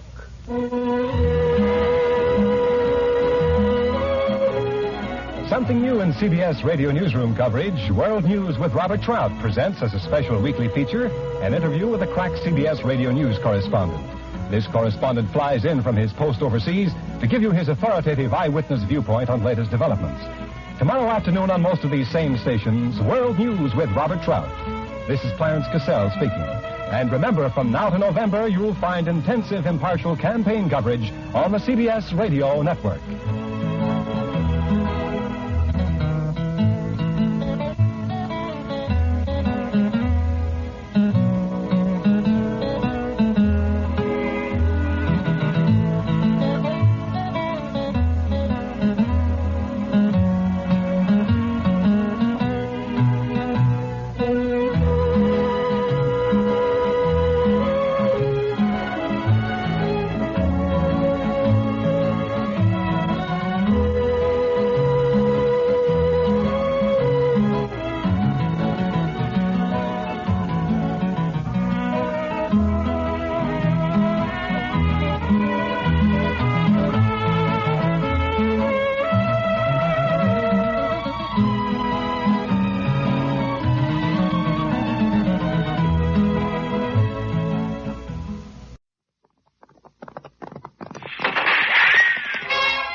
City and in the territory on west, there's just one way to handle the killers and the spoilers, and that's with a U.S. Marshal and the smell of Gunsmoke.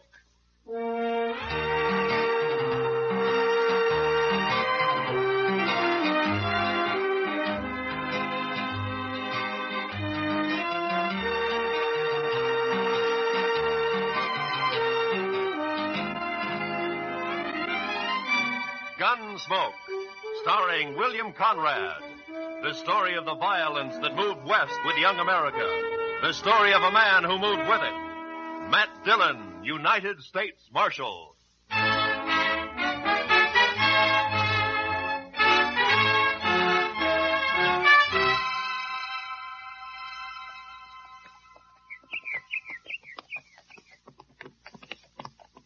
Hold up, Martin.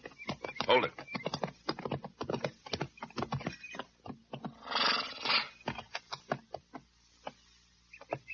Going to make camp? No. Likely clearing over there. I see it. Well, then what do you want to do? Oh. Give me my gun, will you? Just take it easy. Just keep looking at them. They'll come out in their own time. We'll wait.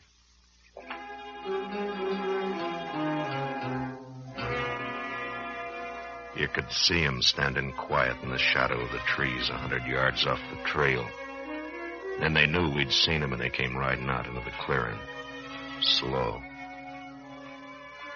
Cheyennes. 3 of them. Young. Wearing the pants of white men. One of them had what looked like a woman's blouse around his neck.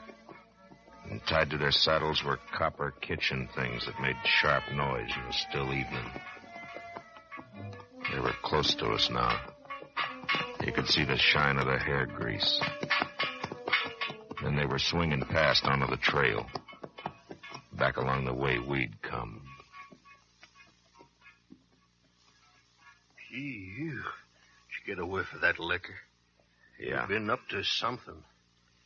Lots of trouble in those Indians. Killing trouble, I'd say. Maybe. You're the law. How come you didn't ask questions? When you ask questions, you gotta wait for answers, and that can lead to a lot of grief. My job's to take you back to Dodge City. You figure they were waiting to bushwhack us? I wouldn't say. Lousy murdering devils. If I had me a gun, You'd do some more shooting, wouldn't you, Martin? What's the matter, Marshal? You afraid of Indians? I'm respectful of any man that's got enough liquor in him to make him mad. He does things sudden-like. You ought to know that, Martin. Huh? Likely you're gonna hang for it. Now, let's get moving.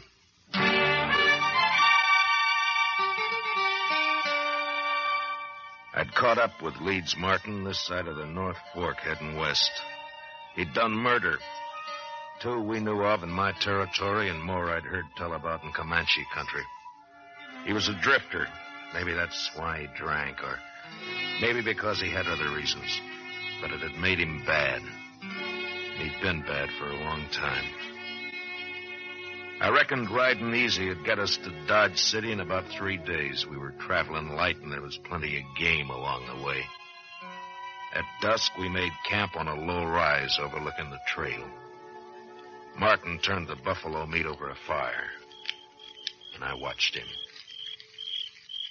How do you like it, Marshal? Enough to take the chill off. The way I always say, a man should ought to eat meat.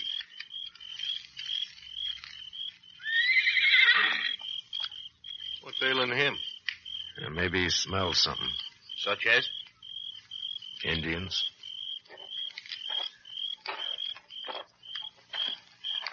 Those ones we flushed on the trail back there? Maybe. How'd he figure? We're being followed. They've been... You certain? I said maybe.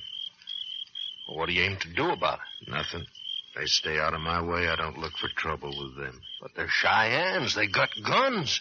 You saw them. Marshal, listen. I got a right to protect myself. You give me my gun. You afraid, Martin? I ain't afraid of nothing. That's good. The meat's burning. I notice you stay back in the shadow. I get in the light of the fire. They picked me off first, did it? It's an idea. Not for me, Look, I'm going to tell you something, Martin. We got a lot of riding and camping to do together. Now, you can make it easy or tough for yourself. That's up to you. Right now the meat's burning. I don't like my meat burned. Take it off. I'm saying to you, mister, you travel the way you want.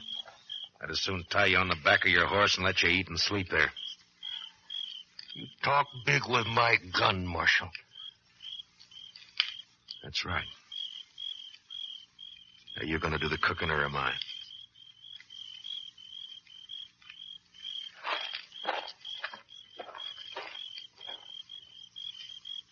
Many days you say before we reach Dodge? 3, about. Here. Thank you. Now, sit over there, will you? Well, oh, now give me a break, Marshal. I'm a sitting duck. You'll be all right. The rocks will protect you. What's the matter? Don't you trust me close by? I haven't got a gun. Yes, so you said. Well, how about a knife? I gotta cut my meat. Use your teeth. Now go over, Martin. I'm hungry.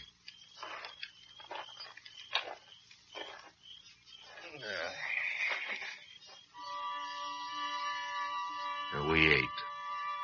Martin on a rock about 12 feet off, tearing at the meat in his hands. The whites of his eyes showing animal-like as he looked about, cautious, listening. I had a notion to rope him up for the night, but with the Cheyennes around, I couldn't do it. He wouldn't have stood a prayer. So I knew I'd have a double watch to keep. Martin and the Indians. I let the fire die, and the dark came down on us. And with it, the night sounds. A couple of hours moved by.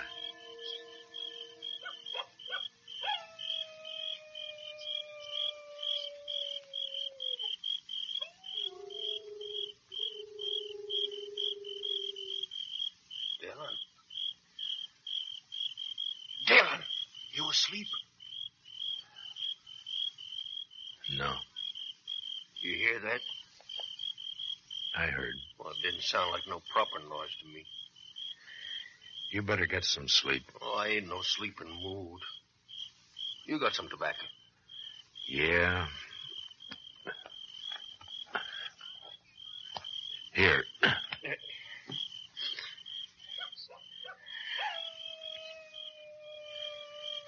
Dillon, what's my chances?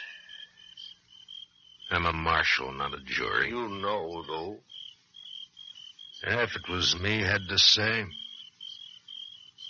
you'd hang. You like to see a man die, don't you? Gives you a kick. How many you shot down just for the fun, huh, Dillon? How many? There's no pleasure in it. Was there for you? Not that it matters, but how many were there for you? Since I was a kid or since I was a man growed? Both. 6.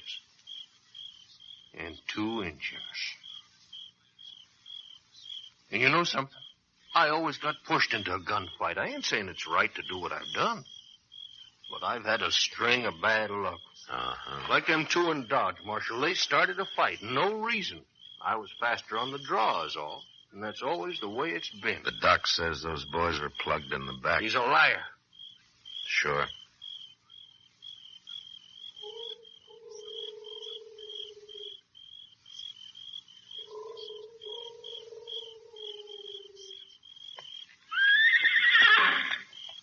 What's that? Huh? What's that? Stay where you are. I'm going to take a look. You ain't going to leave me here without my gun, are you? They'll come. Keep your back to the rocks. You'll be all right. Now, shut up.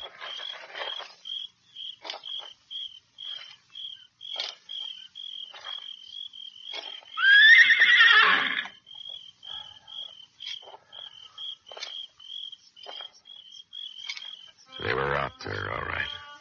Somewhere. Waiting. In front of me, the rise sloped down and melted away. And the darknesses that were brush and rock became alive. I got down on all fours, and I eased my gun into my hand. I reached down for a stone and threw it.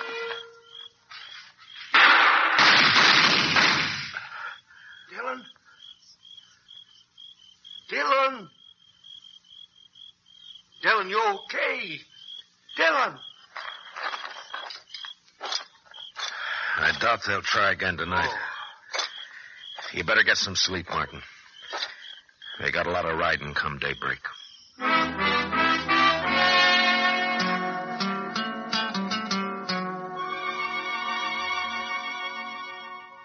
The half-light of morning came late. It was the grayness of clouds that held it back. Martin rode down ahead of me, his face as gray as the sky, eyes small for want of sleep. 100 yards from where I'd seen the flash of the Cheyenne's carbine, we saw the Indian, lying on his back, staring up out of dead sockets. I buried him, took the rifle, and we rode on east.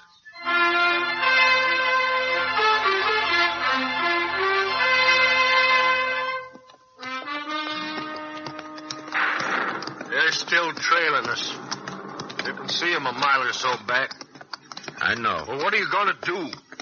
Wait for night, let them try and get us again? How would you figure to handle it? Oh, ride back, get on their tails, and finish them. I'd have to give you your gun to do that. Yeah? We'll keep going. All you'd have to do is wait for them to get in range. I could pick them off and put two of them. Forget it. Listen, I'm not going to... You talk too much, Martin. You talk too much about killing. Now, close up. Hey, look. There's a cabin, see? Yeah, I see it. We could get fresh water. Maybe I could buy me some tobacco, huh? Well, what do you say, Marshal? There's no harm in it. The way you smoke, what I've got isn't going to last us into Dodge. Yeah, come on.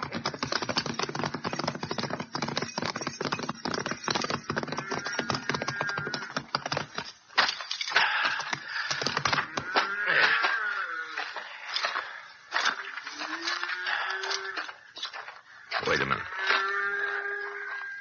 Hello? Anybody around?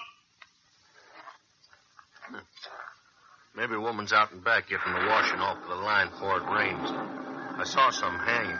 Yeah.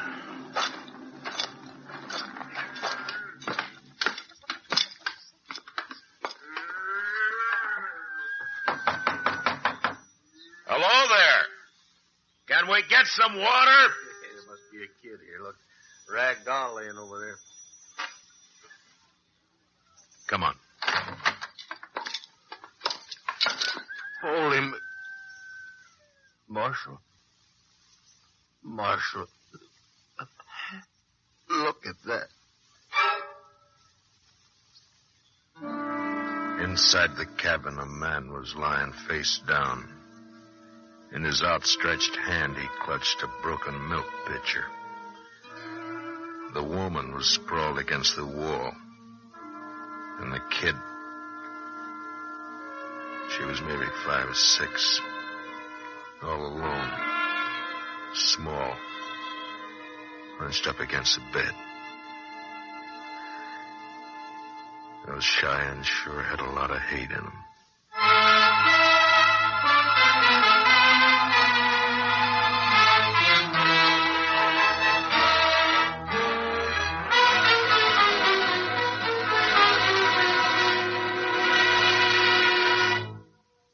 Return for the second act of Gunsmoke in just a moment. But first, a reminder.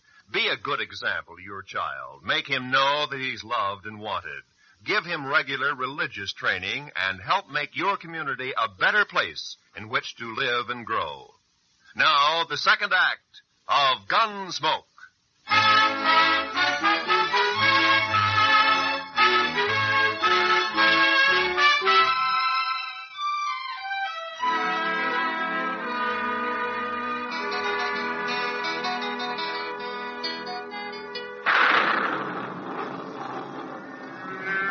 Them Injuns done it. The Cheyennes. They done it. They'd kill a kid. Marshal, you see this. They done it. You wouldn't give me my gun. You wouldn't go after the dirty... I never done anything like this.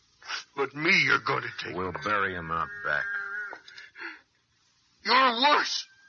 You're worse than me. You're worse than the Cheyennes. We'll bury him out back. That's all they are to you. Something dead, so you bury it. You got nothing in you at all. Nothing. Shut up! Now, don't tell me about the dead.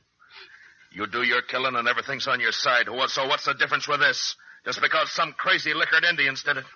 What do you think the wives of the men you shot say about you back in Dodge? What makes you so different? You think maybe because you're not a Cheyenne that makes you innocent and only them guilty?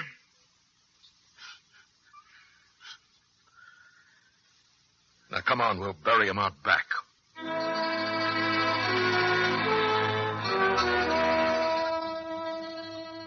Big drops of water were falling as I threw a last handful of earth on the kid's grave. We'd put her rag doll to sleep with her. And the killer, Leeds Martin, said a prayer half remembered from a long time ago. I'll lay me down to sleep. I pray the Lord my soul to keep. And if I die before I wake,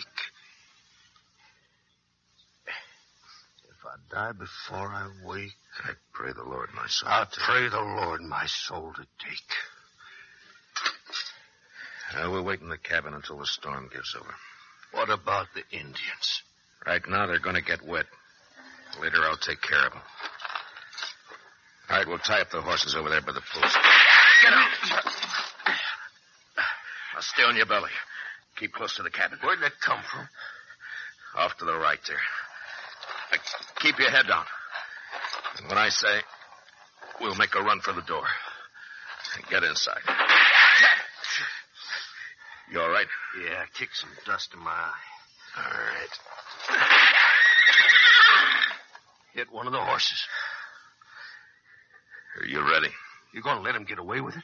You're gonna run? Won't you shoot back? They're out of pistol range. We're going inside. All right, come on.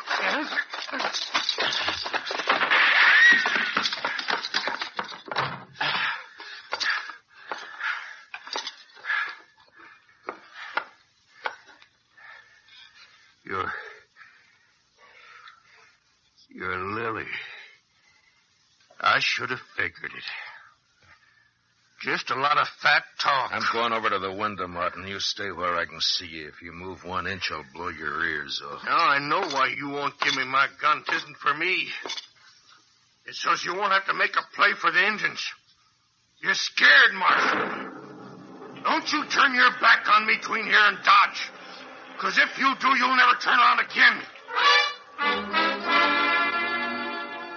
The rain made everything a gray curtain. I could see a horse moving to the cabin for shelter, and as it came close, I saw it was mine. On the saddle was my rifle, and I had to get it. Had to go outside again for that. The Cheyennes had been well out of pistol range. You could tell from the sound of their shots. And I didn't think they'd have the stomach to get too close. Not yet. I waited about 10 minutes. And then... What are you going to do? We're going out, tie up the horse, and get my rifle and back in. Suppose they're waiting for us.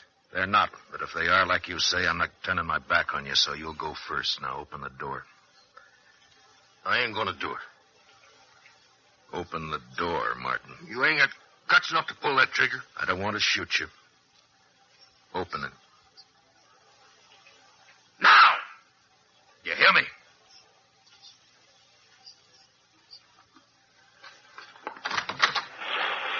All right, go on. Outside.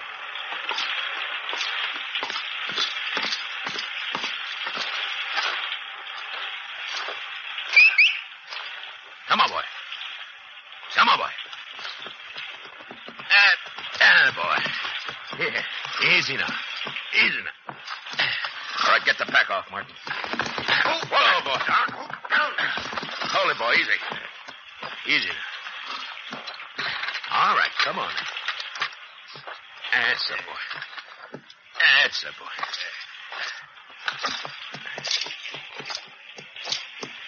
All right, tie him up, Martin. All right, let's get out of this rain.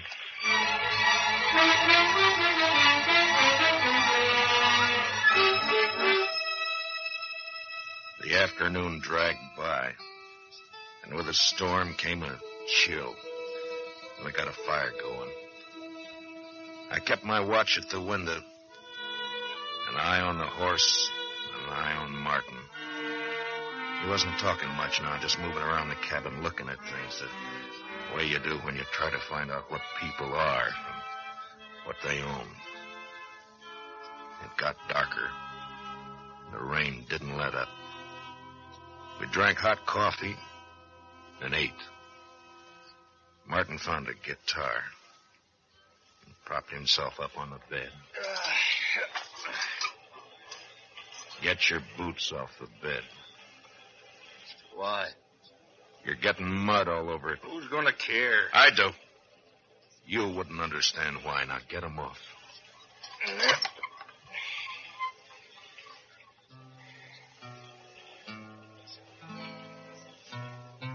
Aim to sit by that window all night, Marshal? As long as I have to. You'll need some sleep by and by. Don't worry, I'll hog tie you if I do. Engines might get you when you sleep. They'll get you, too.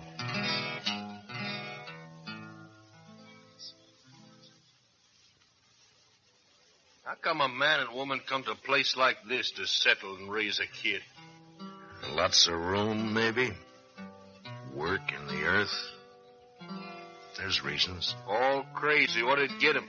I don't know, Martin. That's the way it goes. Oh. Yeah, I guess I'm ready for some sleep. Okay. Oh, you don't have to tie me. A man gets all stiff. Sleep's hard to come by then. I'm going to tell you something, Martin.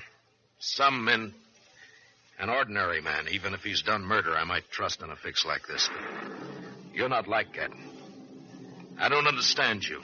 You run hot and cold. There's something wrong inside your head. I don't trust that. All right, now get started on your feet. I'll knot it tight. Huh? Take your boots off first.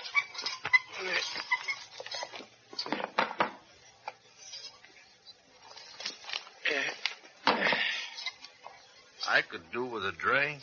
Make another loop there. All right, now pull it tight. All right.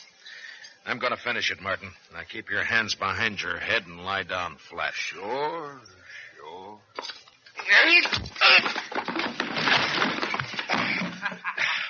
Why, you crazy son.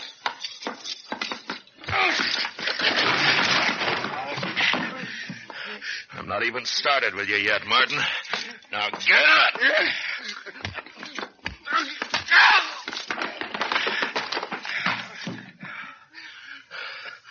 I should have done that a long time ago.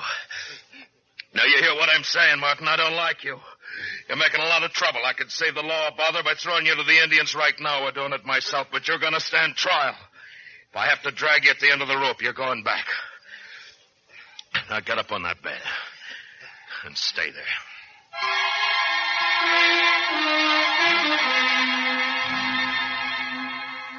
He didn't have any more fight that night. I roped him up and dozed a little myself. But by morning, when the rain let up, I could see that he was cocky again. Ready, waiting for another chance.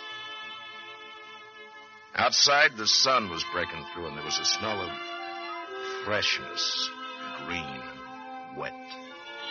The horse was nibbling at some timothy going along the cabin wall. There was the sound of the cow wanting to be milked. You think those Cheyennes are gone? They might be. I doubt it, though. Funny, they ain't tried to pick off your horse. Probably want it alive. You finished your coffee? Yeah.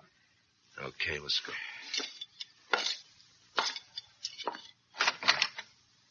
What are you doing with the guitar? Taking it with me for company. They don't need it. Put it back. Put it back.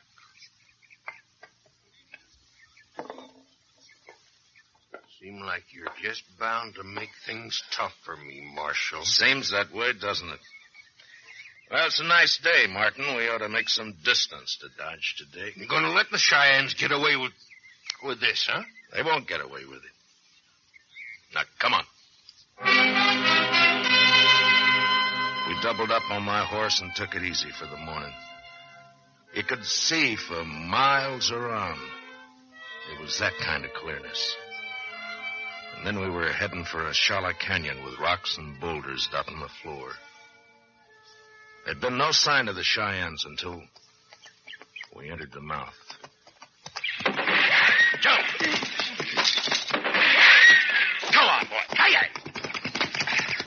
All right, behind the rocks, Martin. Get out. Yeah, persistent, aren't they? Man's a fool to ride into a trap. He sure is.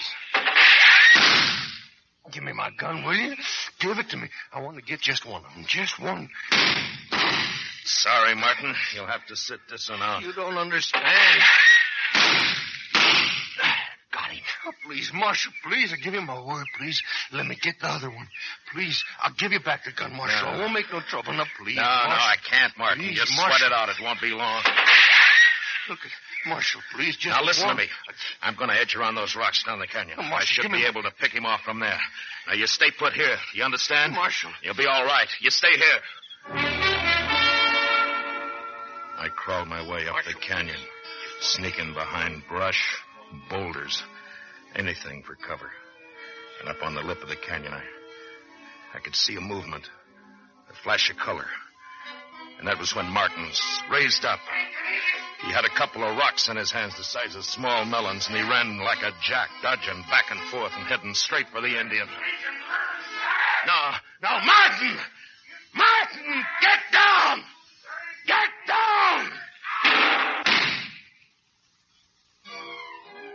The Indian slid down and landed no more than 10 feet from Leeds Martin.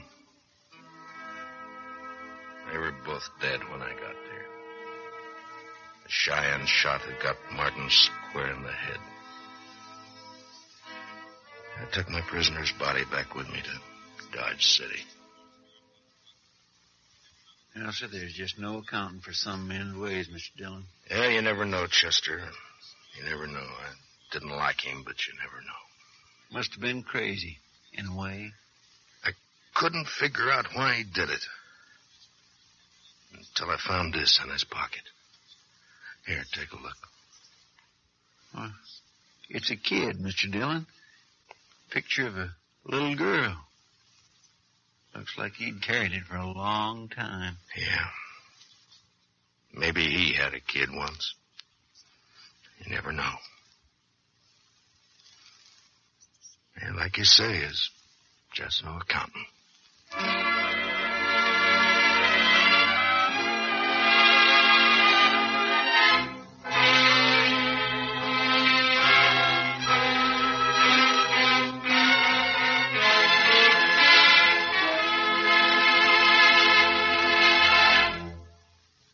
Gunsmoke, transcribed under the direction of Norman MacDonald, stars William Conrad as Matt Dillon, U.S. Marshal. Tonight's story was especially written for Gunsmoke by Anthony Ellis, with music composed and conducted by Rex Corey. Leeds Martin was played by Larry Dobkin. Parley Bear is Chester. Join us again next week as Matt Dillon, U.S. Marshal, fights to bring law and order out of the wild violence of the West in Gunsmoke. Here's our exciting free offer again. You may have for your entire family a free convention handbook. Send a postcard with your name and address to Time, CBS, Chicago 90, Illinois. That's Time, CBS, Chicago 90, Illinois. Don't wait, the conventions are coming. Your copy's waiting. This is Roy Rowan speaking. And remember, Playhouse on Broadway brings you outstanding dramas and comedies every Sunday night on the CBS Radio Network.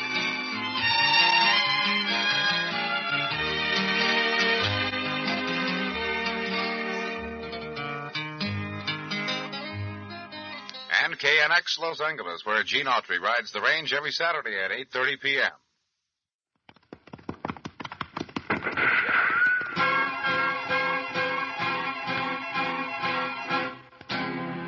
Around Dodge City and in the territory on West, there's just one way to handle the killers and the spoilers, and that's with the U.S. Marshal and the smell of gun smoke.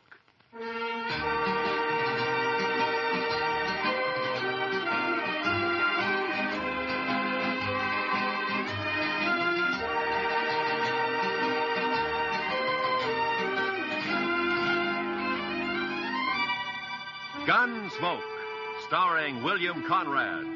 The story of the violence that moved west with young America. The story of a man who moved with it. Matt Dillon, United States Marshal.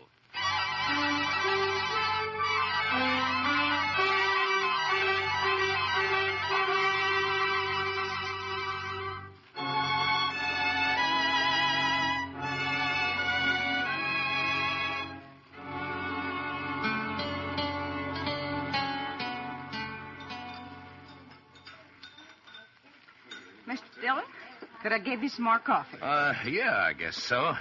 How about you, Chester? Yes, sir. I believe I will. Why don't you just leave the coffee pot here on the table, Miss Keller? Why, sure thing, Marshal. Well, I got some fresh eggs this morning, if you're interested. They were just brought in. Well, good. Cook us up about a half a dozen of them, huh? Have them for you right away, Mr. Dillon. All right. Fresh eggs. My, I'll swear if Delmonico's ain't getting to be about as fancy as some of them Kansas City restaurants. Well, that's civilization, Chester. Progress. Another 5 years and Dodge City will be tamed, curried, and bridled. Seeing's believing, Mr. Dillon. No, you'll see it. Both of us will see it. That is, if we live that long. Yeah. I beg your pardon, gentlemen. You Mr. Dillon, the marshal here? Yes, that's right. Well, I'm sorry to bother you at breakfast, Marshal. My name is Hunter. Ed Hunter. Mr. Hunter? I'm a deputy sheriff from Richmond, Virginia. Come in the Santa Fe this morning. I see. Well, why don't you pull up a chair, Mr. Hunter? Thank you, sir. Chester Proudfoot, Mr. Hunter. Howdy do. Howdy do. So here's my first trip to the frontier. I find it a rather remarkable experience. I can imagine. Won't you have some coffee? No, thank you. Marshal, I'm here to arrest 2 men who are wanted in Virginia. No? Here are the warrants and the orders of extradition. I stopped off for them in Topeka. Uh-huh. John Allison, Calvin Moore. Both wanted for murder, huh?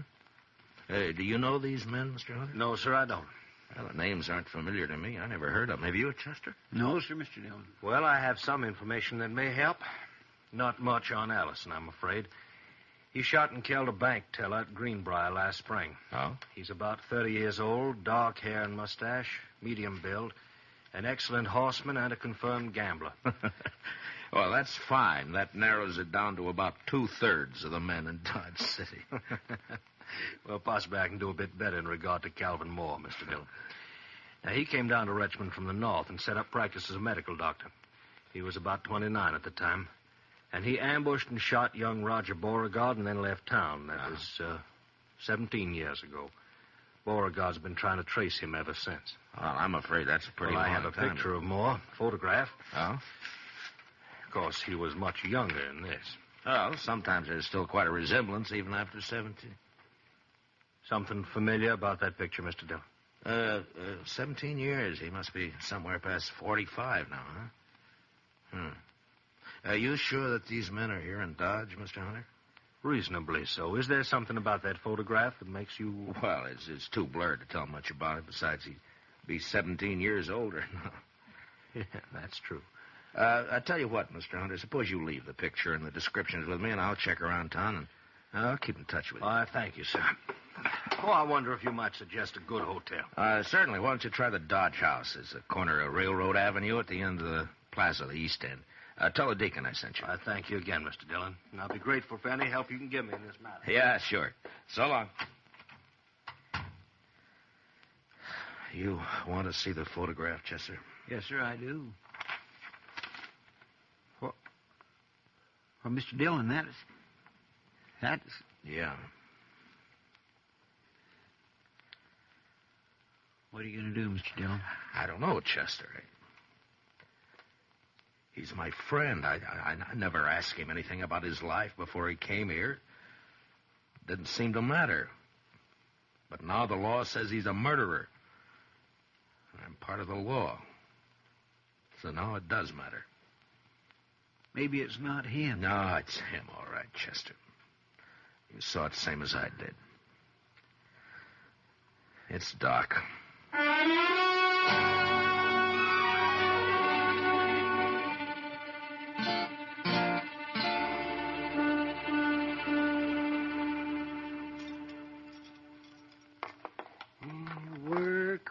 Work. This is the first chance I've had this week to clean a few instruments properly. Gunshot wounds. Oh, Matt. I'll lay odds I'm the only doctor in the United States who makes 3/4 of his living off of gunshot wounds. That's a rough country, Doc. Yes, indeed, it's a rough country. Maybe you ought to have stayed back east. Yes, see, broken bones, babies, and gunshot wounds. Well, I wouldn't know the first thing about a good civilized case of gout anymore. What part of the East did you come from, Doc? See, I went to medical school in Boston. I studied consumption, colic, liver complaints. Never had a case of liver complaint in all the time I've been here, though. No, I guess that kind of thing is more common down south, around Richmond, Virginia, for instance, huh? Matt, stop beating around the bush. You've got something on your mind, and it's bothering you. Look, Doc, a deputy sheriff from Virginia came in on the morning train. He's got a warrant for murder against a man named Calvin Moore. He's got a photograph of Moore taken 17 years ago. Would you like to look at it? All things are taken from us and become portions and parcels of the dreadful past. Are you Calvin Moore? It wasn't murder, Matt. They said it was murder, of course. The Beauregards were an important family. Would you like to tell me about it? Oh, not much to tell, Matt. I'd been in practice in Richmond about a year. There was a girl. Beautiful girl. With spirit and fire and that soft radiance that only Southern girls seem to have. Me, that was so long ago. I've been in the South myself, Doc. Roger Beauregard and I were both courting this girl. He was a typical Virginia gentleman, hot-headed, used to having his own way. He started threatening me, warning me. And I laughed it off. Then one day I was coming back from a case, and I ran into Roger on a country road. He had a pair of dueling pistols, and he challenged me. What? Well, that's not a crime, Doc. That's self-defense. It's not a crime here anyway. Well, I tried to talk him out of it, but he was crazy mad. He shoved one of the pistols in my hand, and he pulled back on his horse, and he leveled his gun. I had no choice. We both fired. He missed. I didn't. Self-defense, yes, but there were no witnesses, and I was an outsider, a Yankee. So you ran for it, is that it? I ran for it. St. Louis, Virginia City, Montana Territory, the Panhandle, Wichita, Abilene, and Dodge. I changed my name to Charles Adams. And the girl, Doc. What happened to her? I waited for her in St. Louis. We were married there. 2 months later, she died of typhoid fever.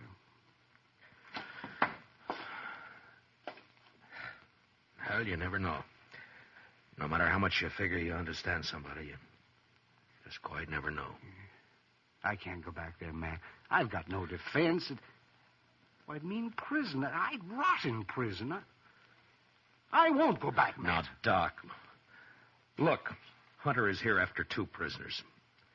I got no right to my own rules, to go after one man and keep the other one covered. I always figured that the only kind of law that would work out here is an honest law. What are you going to do? Doc, I don't know.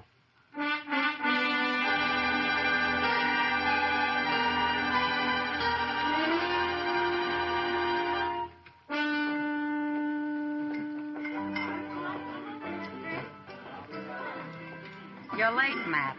I decided you weren't going to stop in tonight. Is Chester around, Kid? Yeah, over there by the faro table. No.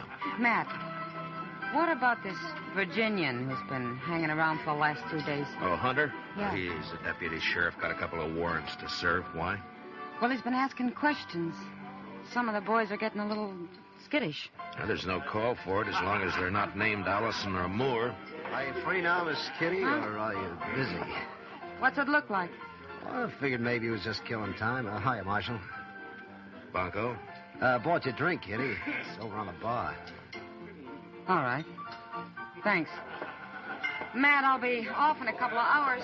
Drop around. Yeah. Yeah, maybe. I understand you've got a rival lawman in town, Marshal. Well, there's a deputy here from Virginia, if that's what you mean. I always figured you were the law here.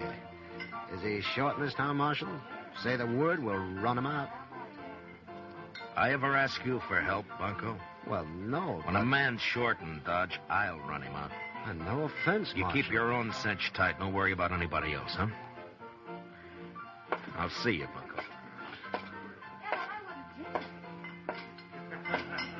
I swear I never saw anybody such bad luck in all my life.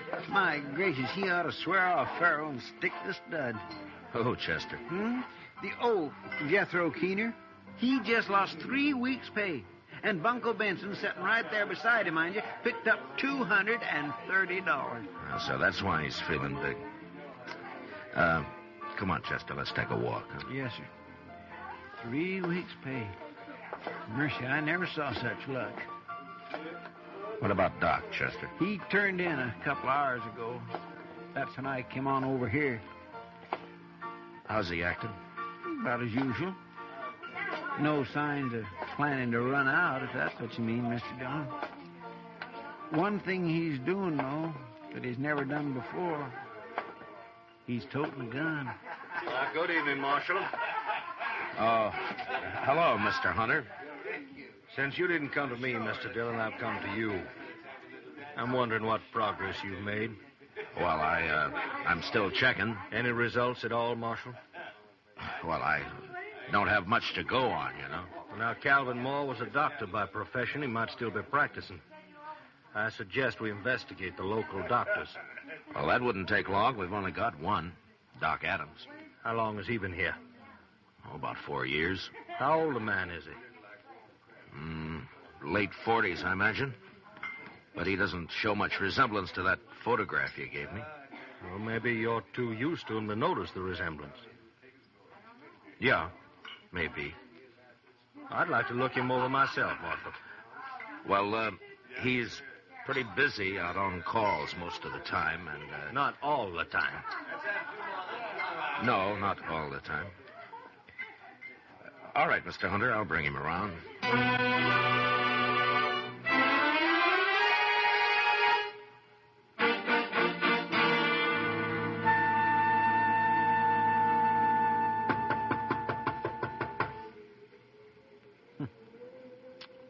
That's funny, Mr. Dillon. Yeah, he should have answered by now.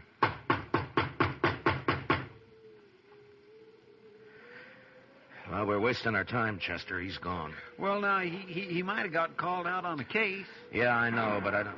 Hey, what? That was across the plaza, down toward the Dodge House. Come on, Chester.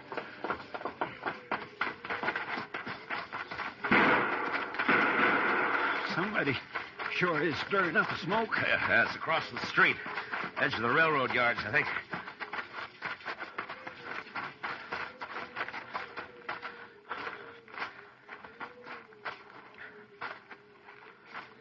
Is that you, Marshal? Yeah. What happened, Mr. Hunter? Somebody tried to kill me. I started into the hotel and they fired from the dock here. I fired back, but he got away. You, get a good look at him? Oh, no, I just saw the flashes. Well, this is an easy town to get killed in, Mr. Hunter. So it seems. About that doctor, Marshal. You didn't bring him around. Well, he's out on call. I think I want to meet him more than ever now.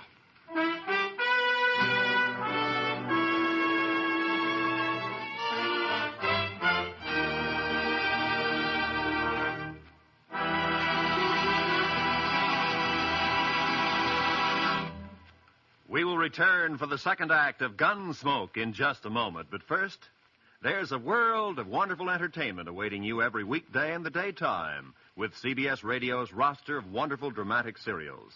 This Monday, listen in. And now, for the second act of Gunsmoke.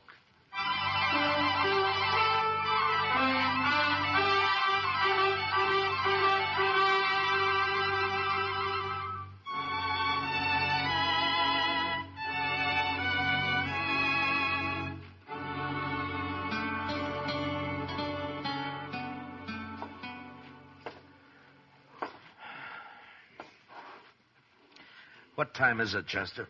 2:15 a.m., Mr. Dillon. Yeah. I sure hope we don't have to spend the whole night waiting here. I don't see how Doc puts up with the smell of all this medicine. He's used to it, I guess. Yeah. I suppose a man can get used to anything except dying. You think it could have been him that fired those shots, Mr. Dillon? Chester? There's somebody coming.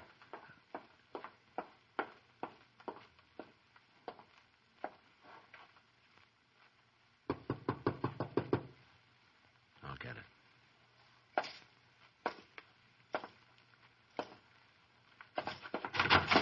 Doc, Marshal.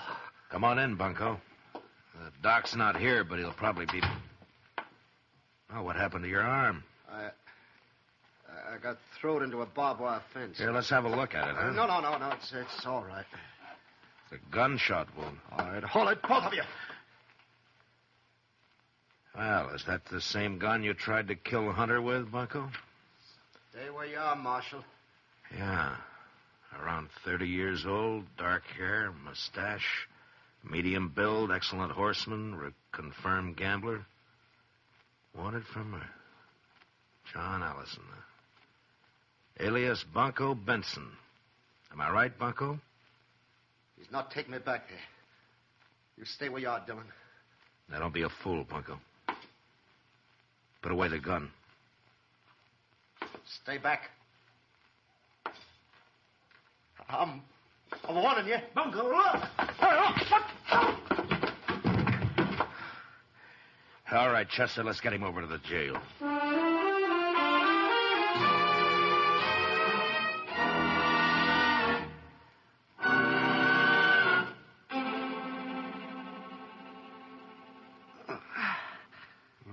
Just hold still now, Bunko. Just one more second. I'll have hold that bullet now, and then we'll just...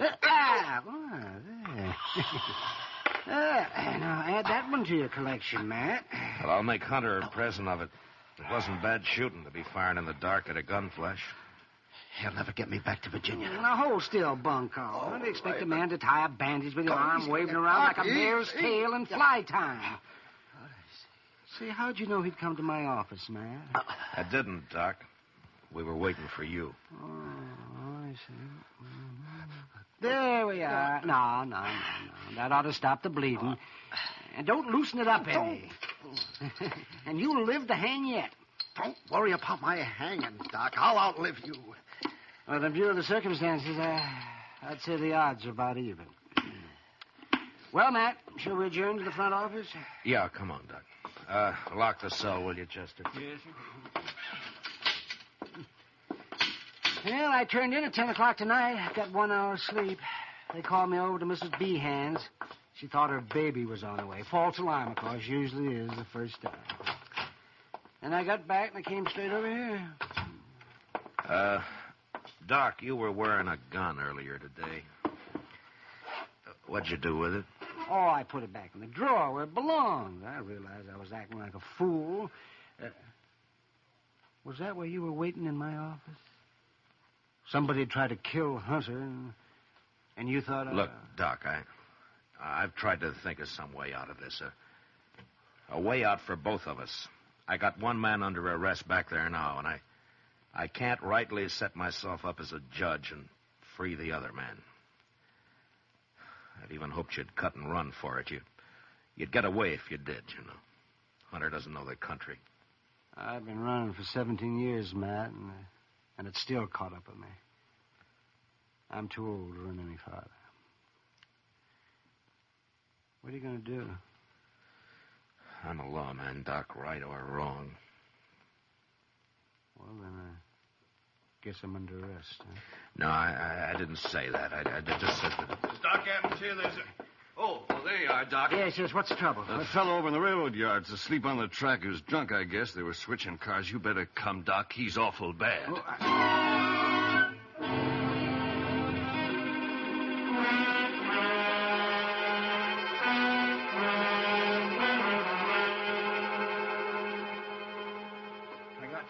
Mr. Dillon, that ought to be enough. Good, Chester. You ready, Doc? Ready as I'll ever be. All right, let's go then. He said near the loading pens, down this way, I guess. Yes, sir. It looks like some lights over there. People around. Yeah. Marshal, is that you? Yeah. Oh, Hunter.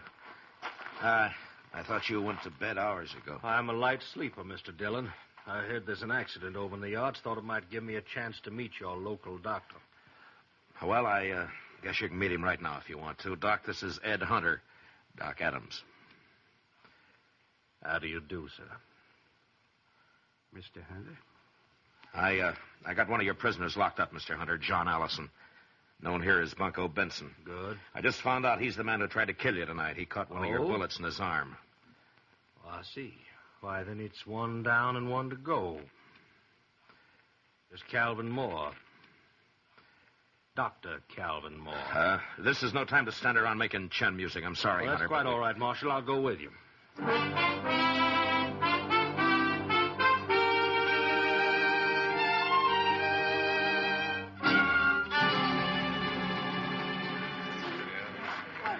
Will you pardon us, please? All right, will you move back and let us through here, please? Here, Doc, this way. Yeah, I'm right with you, Matt. Please stand back now, will you? Give Doc a chance to Yes, work. please, if you please, just stand back. Bad is right. Well, we'll do what we can. Come on. That man who's hurt, Marshal, who is he? Oh, just a drifter. Been around Dodge a couple of years. Calls himself Texas Joe. No friends or family. Nobody knows where he came from. It's the usual story. Easy now, Tex. We'll have you fixed up here in just a couple of shakes. Is that you, Doc? That's right. I told him, you'll be all right if you got here. Why, sure, it'll be all right. You just lie still now. Certainly has to work under primitive conditions. Doc? Yeah. Chester, will you get those lanterns going and give Doc some more light? Yes, Mr. Dillon. Yeah, he's the only real doctor this side of Abilene. Mr. Dillon, is there anything I can do to help? I guess not, Miss Kelly. Thanks anyway. Poor old Tex. Why, he stopped in the restaurant not more than 4 hours ago. I fixed him a meal. You never know. Well, Doc can pull him through if anybody can. Sure he can. Put one of those lanterns on the other side there, Chester. Yes, he You does. seem to have a lot of faith in this Dr. Adams. They've got reason to, Mr. Hunter. Matt, could you give me a hand here? Oh, yeah. Yeah, sure, Doc. Lift his head up just a little bit there, Matt. Yeah, That's all right. Not much of a chance. All I can do is make him comfortable. Marshal Dillon. Now, don't try to talk, Texie. You're going to be all right. You've been decent to me, Marshal. Just a bum, but you treated me square. You and Doc, only friends I got. Sure, Tex. I got one more favor to ask. Could someone read me some scripture? Well, Tex, I just don't recall anything. Marshal, I know some. Mrs. Kelly, I doubt if you can hear. I can hear. Please. The Lord is my shepherd. I shall not want. He maketh me to lie down in green pastures. He leadeth me beside the still waters. Mrs. Kelly. He restoreth my soul. Miss Kelly. I think that's enough. Poor soul.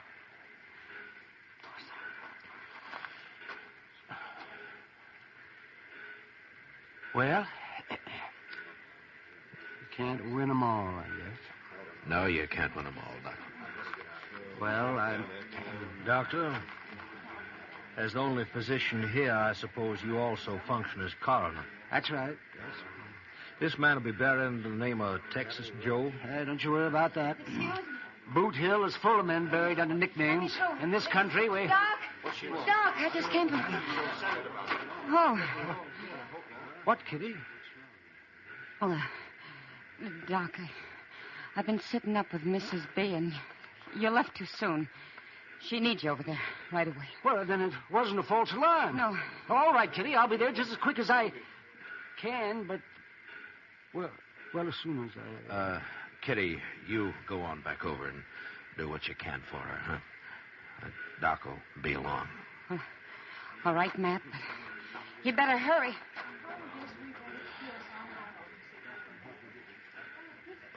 Well, Mr. Hunter, Gentlemen, this seems to have been my lucky night.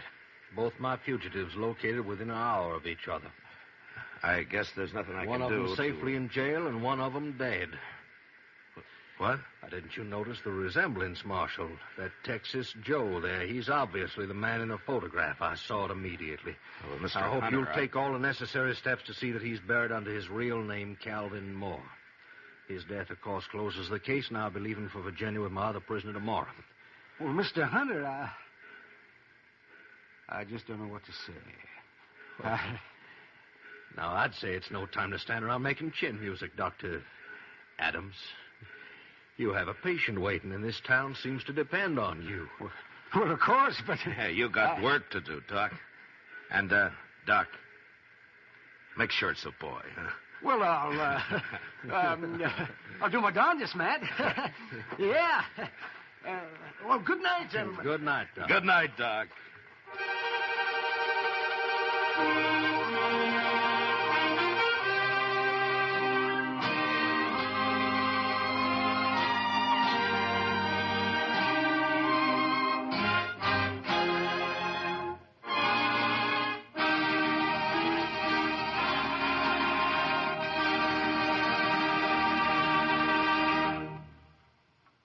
Gunsmoke, under the direction of Norman MacDonald, stars William Conrad as Matt Dillon, U.S. Marshal. Tonight's story was specially written for Gunsmoke by Les Crutchfield, with music composed and conducted by Rex Corey. Featured in the cast were Lawrence Dobkin, Lou Krugman, Paul Dubov, and Vivi Janis. Parley Bear is Chester, Howard McNear is Doc, and Georgia Ellis is Kitty. Gunsmoke is heard by our troops overseas through the facilities of the Armed Forces Radio Service. Join us again next week as Matt Dillon, U.S. Marshal, fights to bring law and order out of the wild violence of the West in Gunsmoke.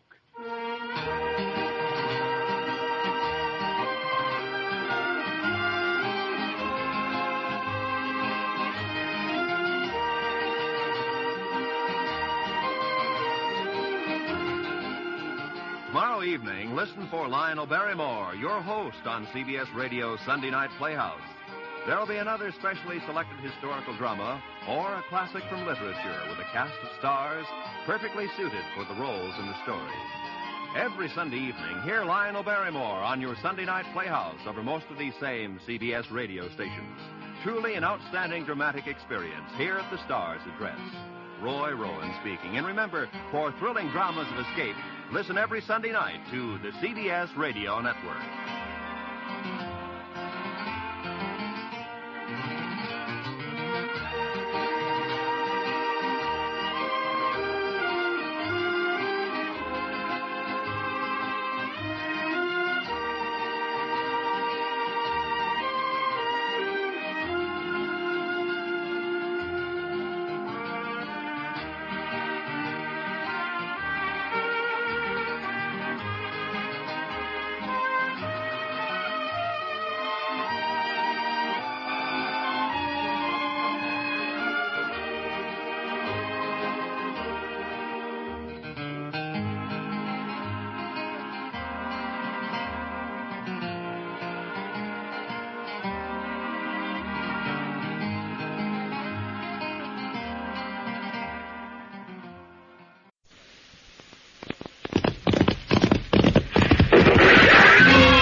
Dodge City and in the territory on west, there's just one way to handle the killers and the spoilers, and that's with a U.S. Marshal and the smell of gun smoke.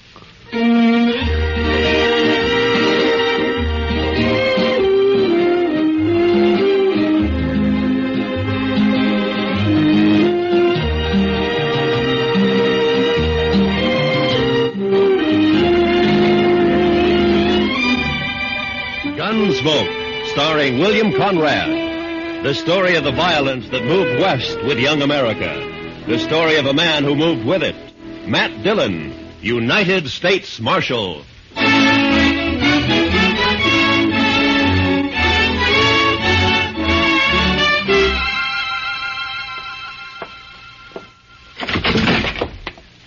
Marshal. Marshal Dillon. Over here, son. What's the trouble? Marshal. Why, that's Will Thompson's young'un, Mr. Dillon. What is it, kid? What's wrong? Dad. Mom. They burned our house. Got the fences. 4 of them. My sister. They rode in and shot. He's been shot. Hold that lamp down here, Chester. Yes, sir, Mr. Dillon. Blood all over the back of his shirt. Will Thompson, he's a homesteader, isn't he? That's right.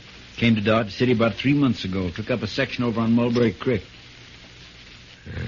Mr. Dillon, you want me to go get the doctor? No. Boy doesn't need a doctor now.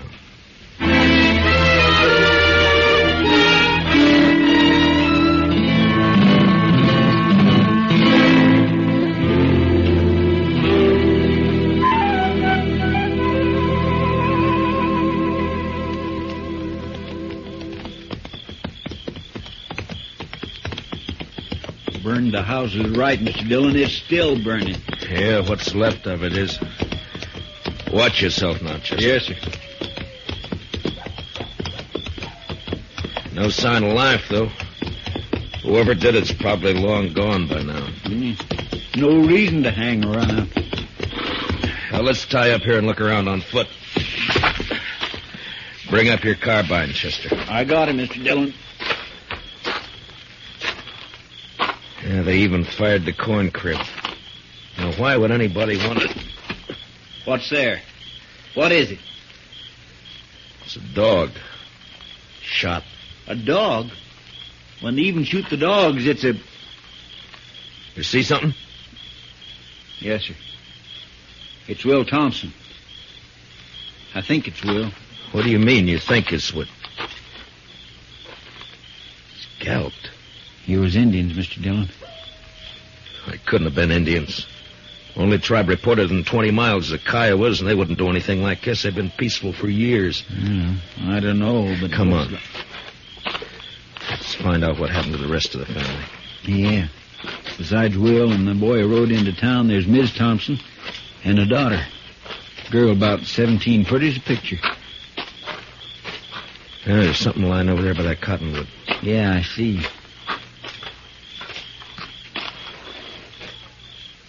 Well, I guess we found Will's wife. She's alive. Yeah, if you can call it that. Scout around and take a look for the daughter, Chester. Yes, Mr. Dillon. It's all right, Miss Thompson. It's all right. It's all right. Mary. My daughter. They took her and dragged her away. Easy, ma'am. Easy now. I tried to stop them. I held on to one of them. He kicked me loose. And his spur came off. It's here somewhere. It's on the ground somewhere. On the ground. Yeah, I see it. But my daughter. They took her away. My baby. There now. My baby. There now. There now. It's all right. We'll find her, ma'am. We'll find her and then...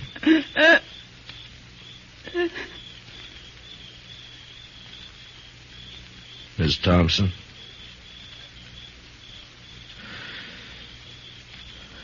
Well, you're better off, ma'am. Mr. Dillon? Yeah.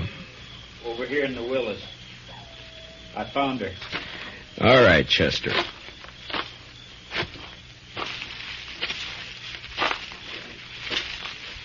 It was pretty as a picture. I've seen her in Dodge. Walking down Front Street. Pretty as a picture. Yeah. All right, let's ride.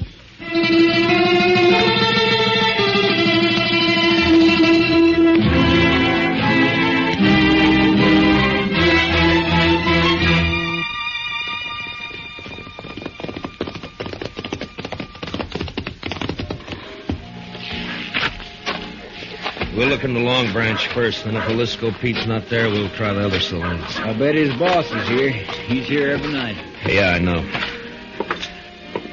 Follow me in, Chester. Just keep him off my back. I'll take care of the rest of them. Yes, sir. Good luck, Mr. Dillon. Yeah, thanks.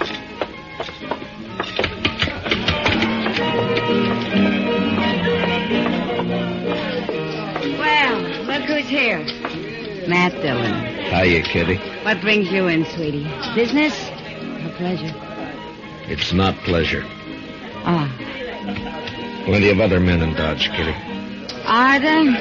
They come in here, don't they? Sure. They come in. I talk to them, and I drink with them. That's my job. You follow me, Matt? I follow you. I'm off at 2 every night. Kitty, have you seen Jalisco tonight? No. He hasn't been in, Matt. Ben Rourke's sitting over there at a draw table, though. Good, I'll talk to him. I'll see you, Kitty. Sure, Matt. Sure you will. I think I got a pretty good hand here myself. All right, boys, here's where money talks. I'm raising another 100 and I'll stand pat. Ben?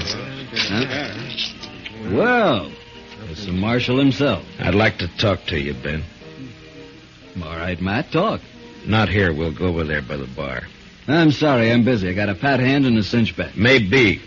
This is official, Ben. Meaning? Meaning I want to talk to you. Now, come on. Take over my hand, Donnelly. I'll be right back. All right, Matt, let's have it. What do you want to talk about? One of your cowboys, Ben, Jalisco Pete. What about him? Know where he is? We're on somewhere, I guess. Why? I'd like to know if he lost his spur recently. Tonight, in fact. It's pretty, ain't it? Mexican silver, needlepoint rowel, gold inlay. Pete's the only man I know in Dodge who's got a pair like this. All right, I'll see that Pete gets it. He'll appreciate you finding it. I doubt that. I found it lying beside a woman he'd just kicked to death. Will Thompson and his whole family were wiped out a few hours ago by 4 night riders. You know anything about it? How would I know about it? Your boys call you King, Rourke, don't they? Never heard of one of them pulling anything without being sure you'd back him up. Matt, are you claiming I was in on this? You're a cattle rancher, Ben, an open range man. You boys all hate the homesteaders coming in with their plows and fences. Been a lot of fences cut by night riders. Now it's murder. You haven't named me yet, Matt. A couple of months ago, here in the Long Branch, I heard you say you'd get the homesteaders out of Ford County if you had to burn them out. Well, did you? Sometimes a man gets known as a fast gunslinger and it goes to his head. I asked you a question, Ben. Then he gets himself a tin star and goes around bothering people.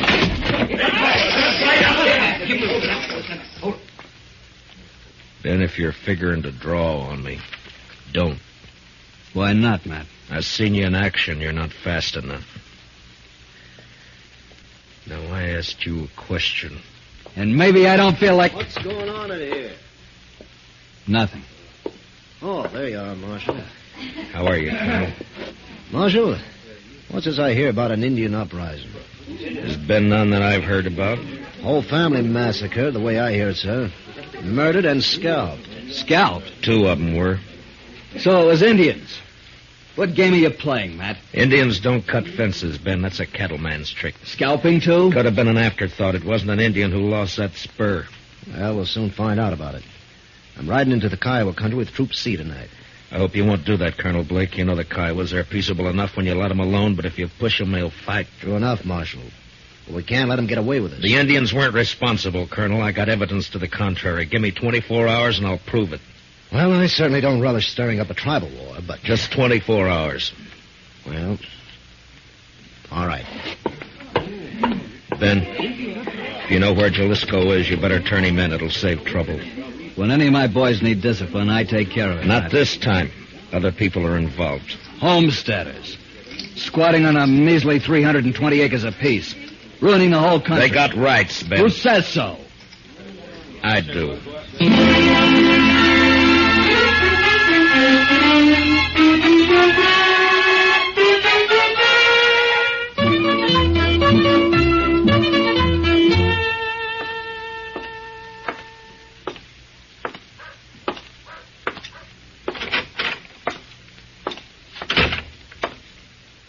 Morning, Marshal. Good morning. Any luck, Chester? No, sir. I just stopped by the jail here to see if you'd found him. I wish I had. I'll head out again in a few minutes. Oh, this fellow's been waiting for you all morning, Mr. Dillon. Is that so? My name's Ezra Hawkins, Marshal. We ain't met before. I got a homestead up the river. Don't leave me much time to get to town. I see. Well, what can I do for you, Mr. Hawkins? Well, it's about what happened to the Thompson family last night. The other homesteaders sort of appointed me to speak for the whole bunch. All right, speak. Well, we want to know what you aim to do about it, Mr. Dillon. I aim to get the killers. When? Mr. Hawkins, I've been up all night trying to get an answer to that question. If you've got any information to offer, fine. If you haven't, What's up, Chester? A trail herd's hit town, I guess. Hey, pull up, boys. Look at that pretty sign, Dodge City Jail. Come on, let's decorate it. Let's go, Chester. Yes, sir.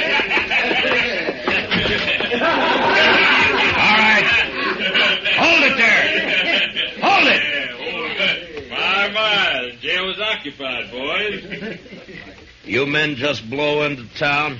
You ain't talking to men, Sheriff. These are curly wolves from the Circle Bar B, the roughest, toughest outfit in the panhandle. And you're not talking to the sheriff. I'm the U.S. Marshal. You the range boss? That's right. Red Dudley, and what about it? Dudley, we got a new law here against shooting off firearms inside the city limits. Yeah? You mean like this?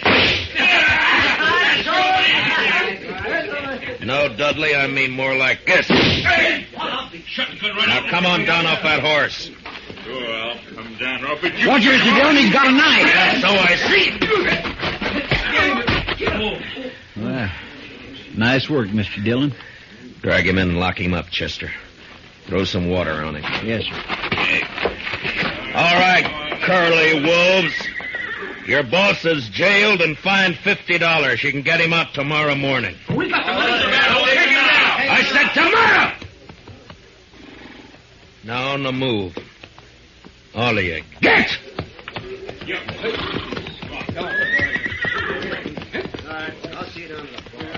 You handle things right fine, Marshal, once you get started. Thanks, Hawkins. Only trouble is some of us homesteaders are getting kind of impatient. The cattle ranch has been treating us pretty bad for too long. The boys are all meeting at my place today. I reckon I can hold them back till tonight. You know what I mean, Marshal. Yeah. I saw it happen in Abilene. Dirty and bloody. I'd hate to see it happen here. Sure, I know what you mean. Range war.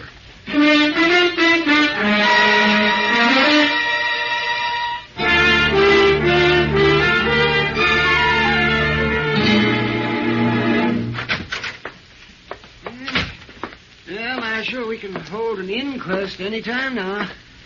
I'm all finished with the autopsy. All right, Doc. It goes pretty fast when you can line them that way, 4 in a row. Makes the job a lot easier. Yeah, I imagine.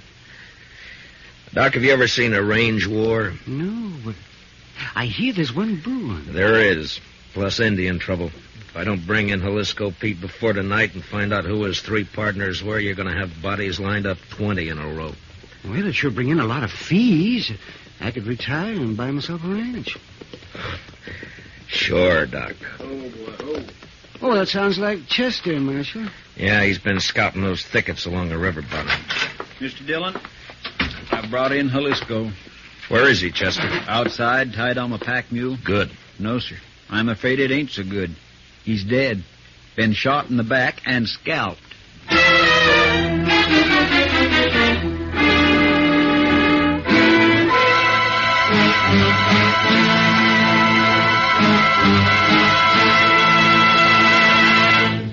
We will return for the second act of Gunsmoke in just a moment, but first, CBS Radio, in cooperation with Time magazine, makes available to you, free of charge, a valuable convention handbook, packed with facts and sidelights about American national political conventions. This convention handbook, containing a convention map and box score of interesting pictures and a complete history of this old American custom, will be yours if you send a postcard with your name and address to Time, CBS, Chicago 90, Illinois. That's Time, CBS, Chicago 90, Illinois.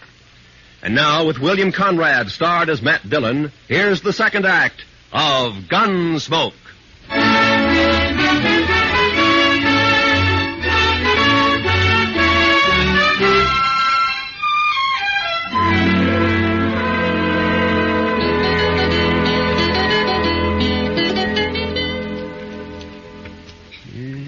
Just a second now, Marshal.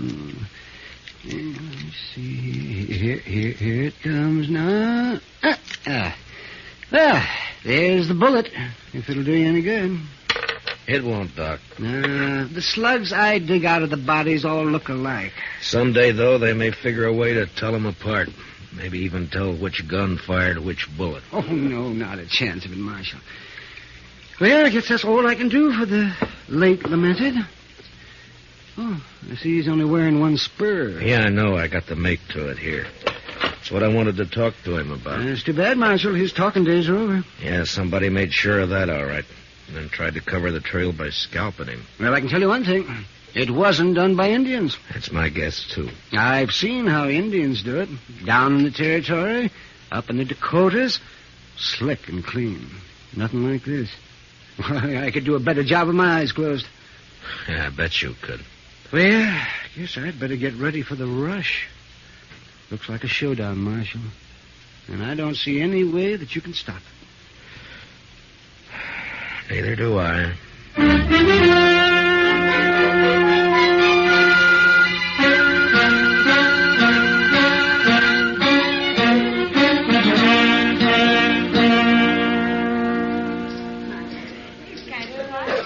Matt, over here, Matt. Oh, hiya, Kitty. Business again, Matt? Well, I was looking for Ben Rourke. He isn't here.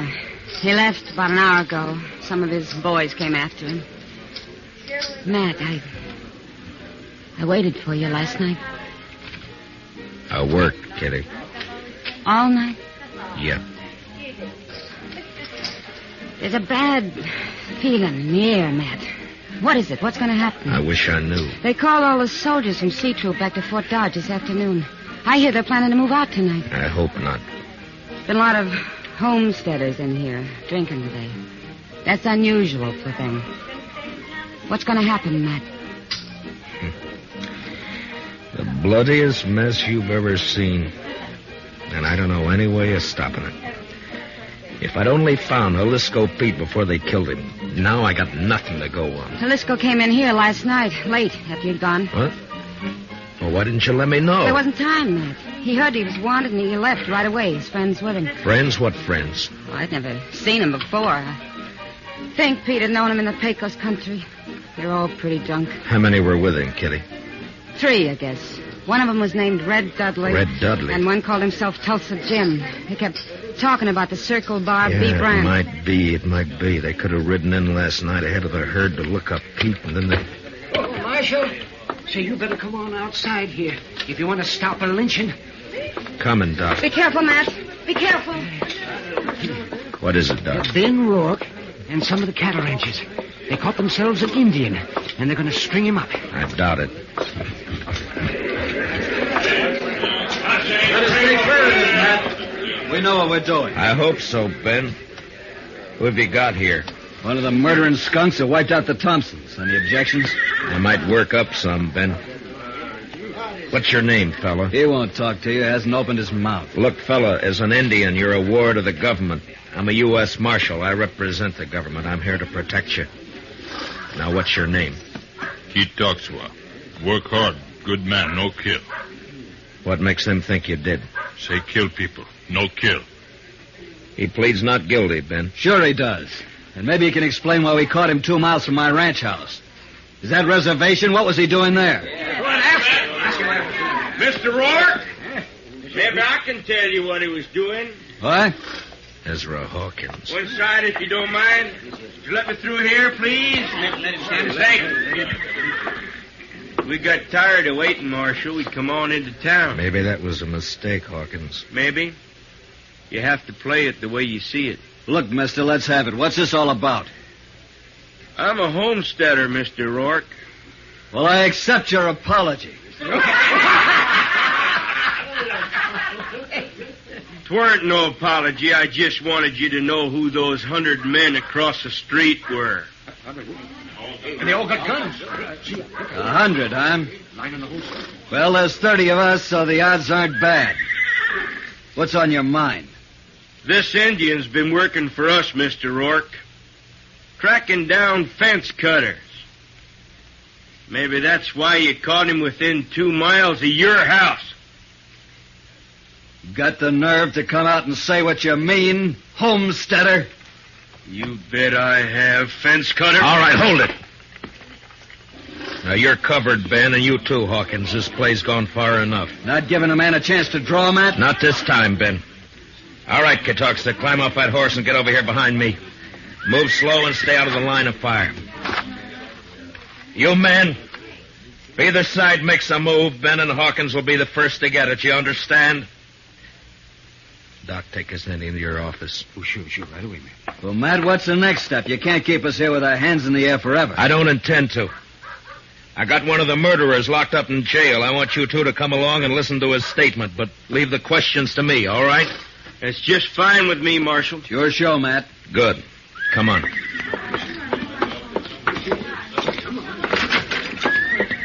Chester? Chester? Looks kind of deserted, Matt. He may have gone back to the cells to see. Chester? Ben, Hawkins. What's the matter, Matt? Here, I'll get that gag off of him. You cut the ropes, Ben. Right. All right, Chester, here we go. Easy now. There. What happened, Chester? Oh, they slipped in and got the drop on me, Mr. Dillon. Took Red Dudley with them. There was 2 of them, not more than 20 minutes ago. Who were they? Did you know them? Nope. Circle Bar B-boys, I think. They slugged me and thought I was out, but I heard them talking. They were all in with Pete on the Thompson killing. Yeah, I know. And they killed Pete, too. They was afraid you'd make him talk. The question now is, where are they? I know where. The Arkansas rooms. The Arkansas, huh? They planned to hole up there till it got dark. Maybe they've gone by now, though. Maybe not.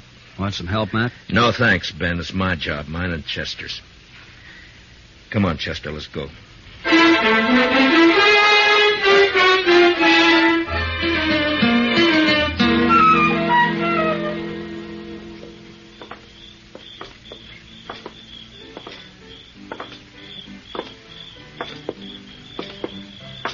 The rooming house is all dark, Mr. Dillon. That doesn't mean a thing.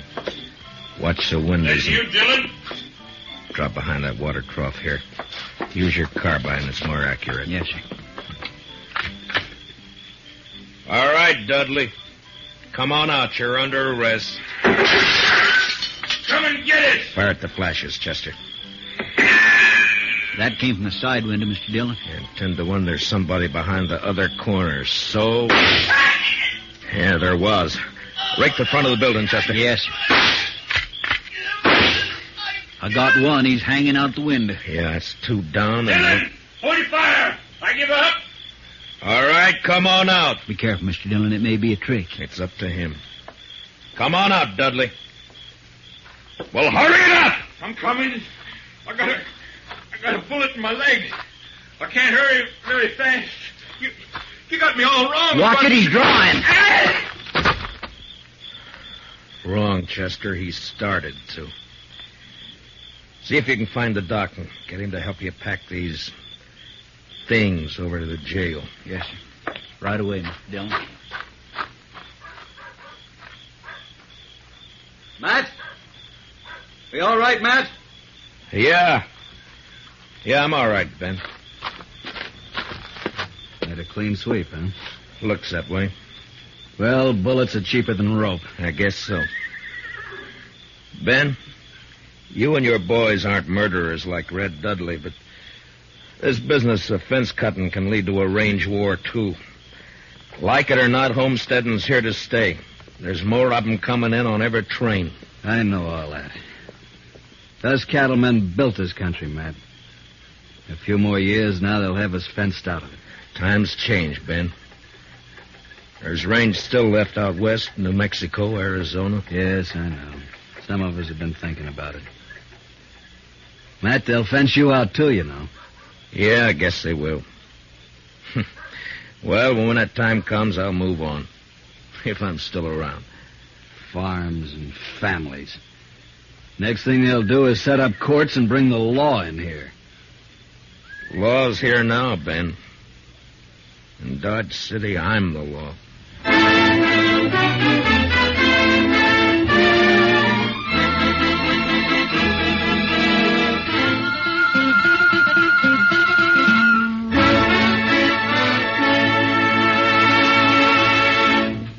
Gunsmoke, under the direction of Norman MacDonald, stars William Conrad as Matt Dillon, U.S. Marshal. Tonight's story was especially written for Gunsmoke by Les Crutchfield, with music composed and conducted by Rex Corey. Featured in tonight's cast were Harry Bartell, Lou Krugman, and Georgia Ellis, with Jack Crucian, Barney Phillips, Vivi Janis, and Johnny McGovern. Parley Bear is Chester, and Howard McNear is Doc. Join us again next week as Matt Dillon, U.S. Marshal, fights to bring law and order out of the wild violence of the West in Gunsmoke.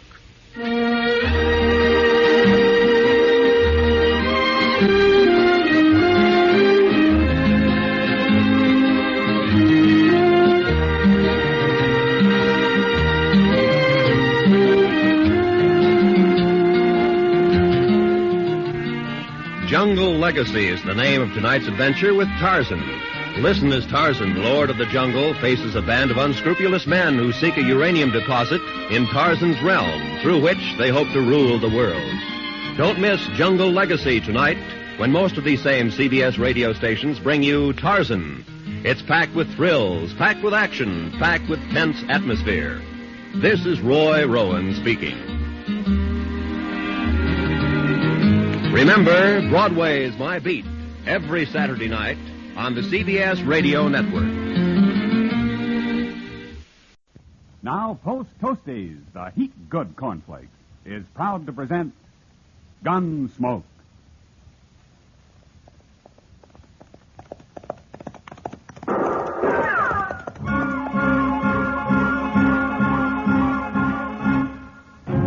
Around Dodge City and in the territory on west, there's just one way to handle the killers and the spoilers, and that's with a U.S. Marshal and the smell of gun smoke.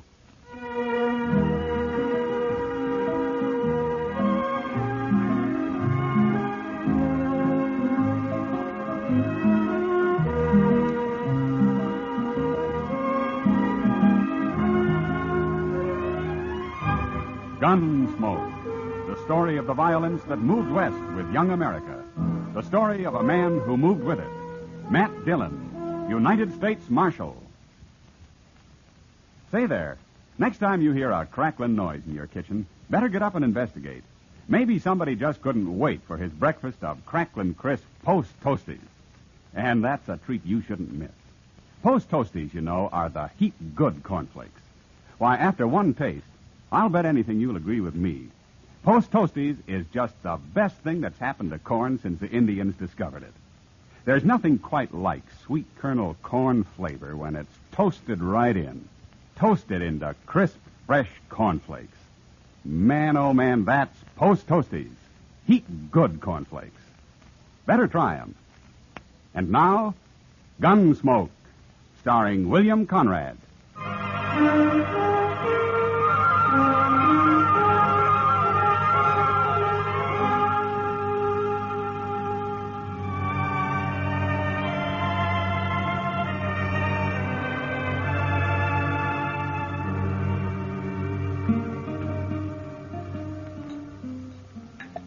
You sure are slow with that beer, Doc.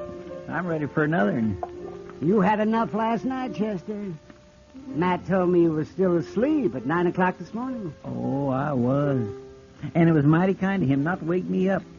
Say, are you sure he said he'd be back this afternoon? That's what he told me. So I... Oh.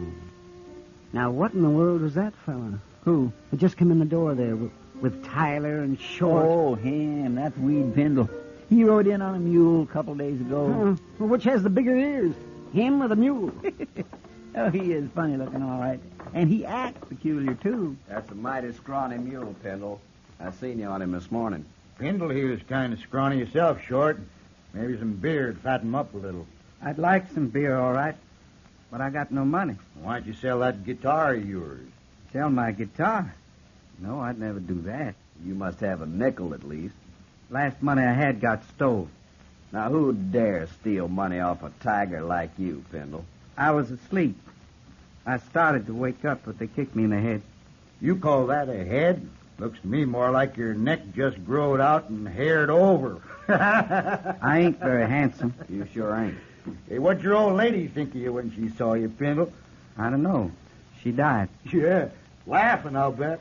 Oh, now that's enough, Tyler. That's too mean. Pendle's a harmless little fella. Ain't nobody talking to you, Chester. Well... Bartender, 3 beers. You buying, Tyler? I'm proud to. A fine old soldier like Weed Pendle. How'd you know I was a soldier? I didn't. Where was you a soldier, Pendle? 3rd Illinois Cavalry. Illinois? You was with the Yankees? Well, I never done much. We had hard luck and never got to see no real Confederates at all. Just a bunch of ragged-tailed bushwhackers in South Missouri. They was led by an old chicken thief named Klein.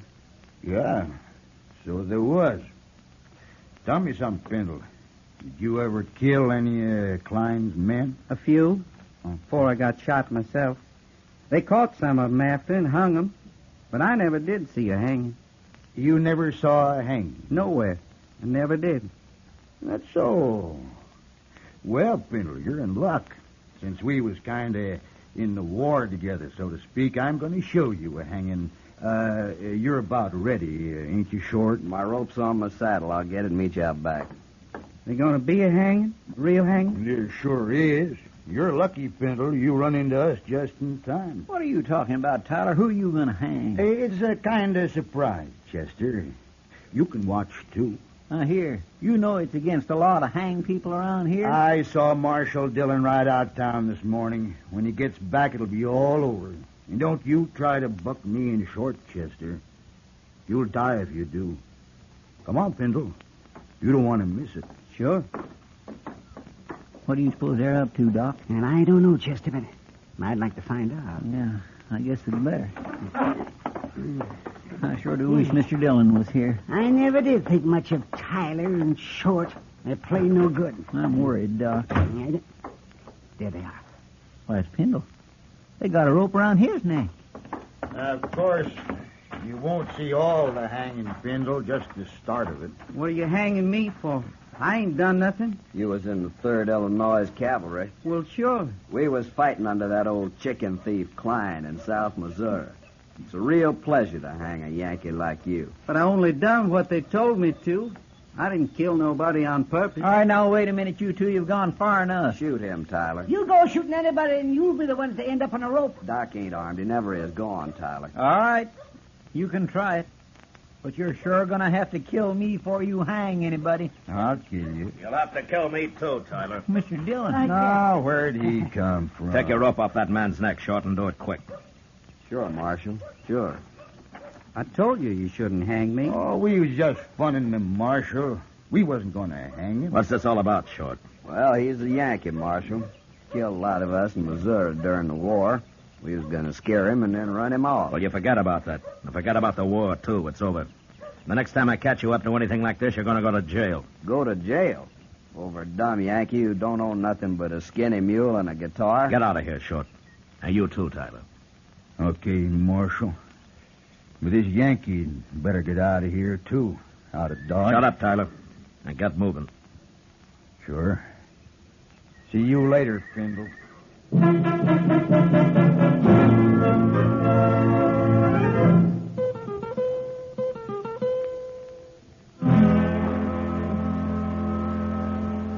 Pendle, Marshal Dillon's here. He wants to see you. I sure do thank you for letting me sleep in your jail last night, Marshal. Where you been sleeping before, Pendle? With my mule. I always do. Huh? I hear you broke. What do you do for a living? I never did nothing much, Marshal. Just ride around on my mule. Well, what about your guitar? Don't you ever play and take up a collection or something? Oh, no, Marshal. I wouldn't do that. Why not? Can't you play well enough? I don't know, Marshal. I never played it for nobody to hear, except me. Ah. All right. Chester, take him over to the Texas Trail, huh? Maybe Sam can give him a job of some kind. Well, it wouldn't be steady, would it? Well, I don't know, but why shouldn't it be? Because I'll be leaving in a day or two. Oh? Where you headed? Nowhere. Nowhere? Just ride around on my mule. I always do. And where are you from, anyway? I was born San Benito. Oh, on the Rio Grande? Yes. I left soon after. Took my guitar with me, though. Never did go back. Well, if you're from Texas, how come you fought in the Union Army? I don't know. One army's just like another, I guess. Yeah, well, maybe you're right at that. Chester, take him over to Sam's. All right, sir. I left my guitar out back. I'll go get it. He sure is a peculiar little fellow, Mr. Dillon. Yeah, pretty helpless, too. You think Short and Tyler will bother him anymore? Well, knowing them, I believe they'd have hung him yesterday if they could have. You tell Sam to let me know if they even start talking to him again, huh? Yes, sir, I will. They're about the meanest pair of men I ever knew. Yeah, they are. And they'll think of something. Well, Pendle said he's leaving in a day or two. I hope that's soon enough, Chester.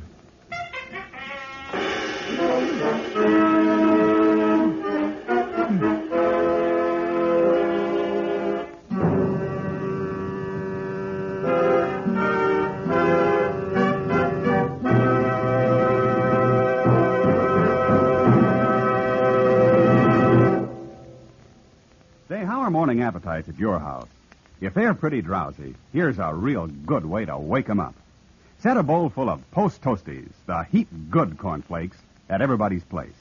Just watch your folks take notice when they see how crisp Post Toasties are. And wait till they taste that sweet kernel corn flavor toasted in. Bet your whole tribe will agree with you.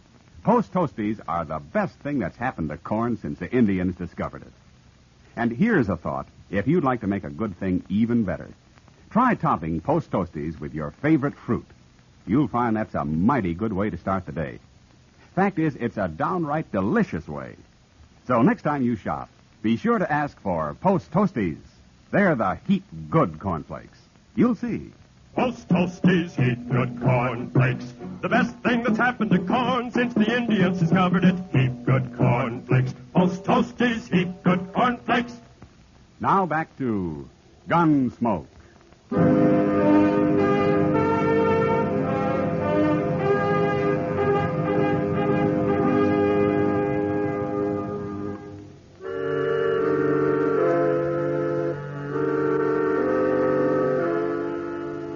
Sam gave Weed Pendle a job sweeping up the saloon and let him live in a tiny shack out back.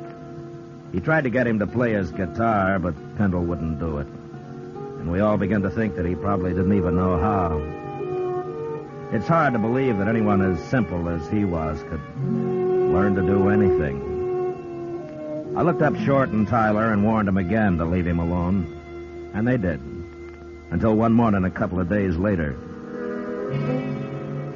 Chester and I had just come out of Delmonico's and we're walking up Front Street. Look at there, Mr. Dillon, across the plaza. Yeah, I saw them. Let's go over there, Chester. Here's Pendle and his mule, all right. Yeah. And Tyler and Short, too. I told them to keep away from him. What are they laughing at? Now, they're laughing, but he isn't. What do you suppose they've done to him now? Look at his mule, Chester.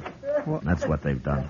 Oh, my goodness, Mr. Dillon, he's lost the ear. I thought gangsters liked their mules that way, Short. At least I always heard they did. I guess there's just no pleasing some men, Tyler. You shouldn't have done that to my mule. Well, it's the Marshal again. Did you men do this? Now, Marshal, we ain't done nothing to Pendle. Did they do it, Pendle? I tried to stop him, but Tyler held me. And they gave me my mule's ear, Marshal. It's right here. See? Yeah. Turn around, both of you. Turn around, I said. Now take their guns, Chester. Yes, sir. Can't do nothing to us, Marshal. We didn't hurt Pendle, no. I don't like what you did to his mule. I got him, Mr. Dillon. Now that you can turn around again. I ought to cut an ear off of each of you. But I can't do that. So I'm going to do the next best thing. Now, look here, Marshal. Now, leave him there, Chester.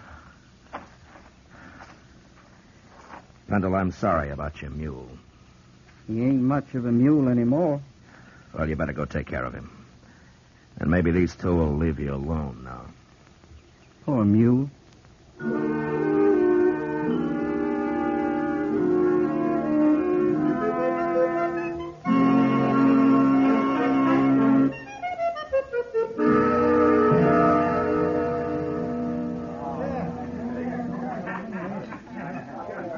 You know what Wade Pendle told me yesterday, Matt? Well, it could have been almost anything, knowing him, Kitty. No, this kind of makes sense.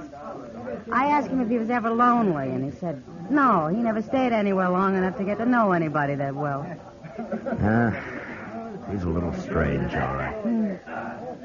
Now what are they up to? Who? Tyler and Short. They just came in with Pendle. Oh? Look, Matt, he's got his guitar with him. Yeah. Hey, listen, everybody. Hey, listen, everybody. Little Yankee is going to play his guitar for us. At least he's going to try. Ain't you, Yank? Don't shoot my mule. We ain't going to shoot your mule. Not if you play good enough. Go on, get started. If you know how. They threatened to kill his mule, Matt. You got to stop them. No, wait a minute, Kitty. Go on, Pendle. Go on, play. All right.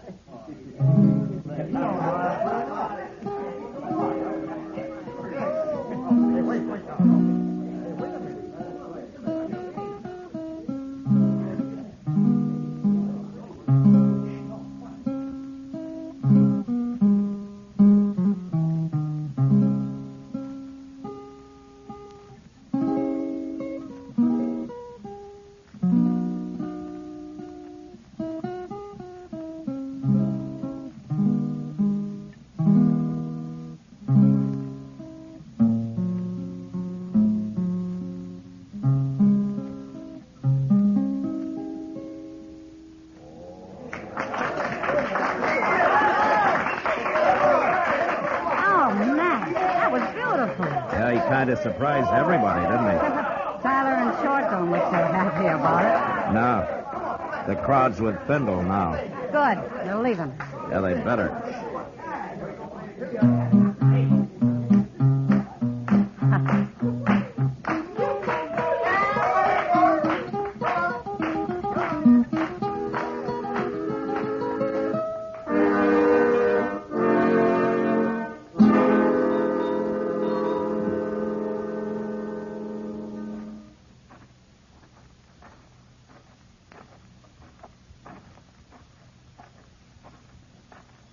Hello, Yankee. Hello.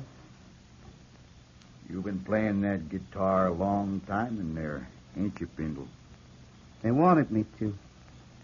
They liked it. Well, me and Short been waiting to tell you how we liked it, too. Yeah.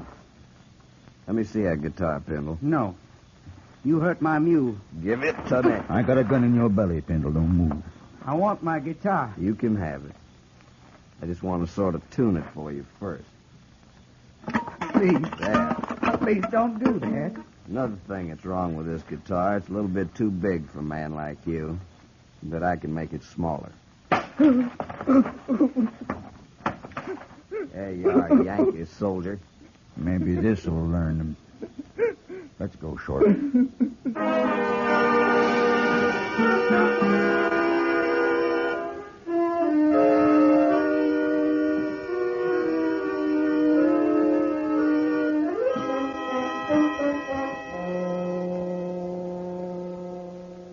Are they both dead, Doc? Oh, my, yes. Real dead.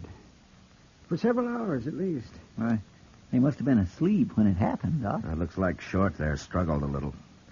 I guess Tyler got his first and woke Short up for a minute. He wasn't awake very long, Matt. Just long enough to see who was cutting his throat, probably. But he can't talk now. No. I guess I'm all through here. What do you want to do with him? We'll let the hotel worry about him. I guess it's Weed Pendle I want now. My, and him such a mild little fellow. Any man can take just so much, Chester. I sure hate to see poor Pendle hang for killing these two buzzards, man. Chester, wait for me at the jail, huh? I'll bring him over as soon as I can find him.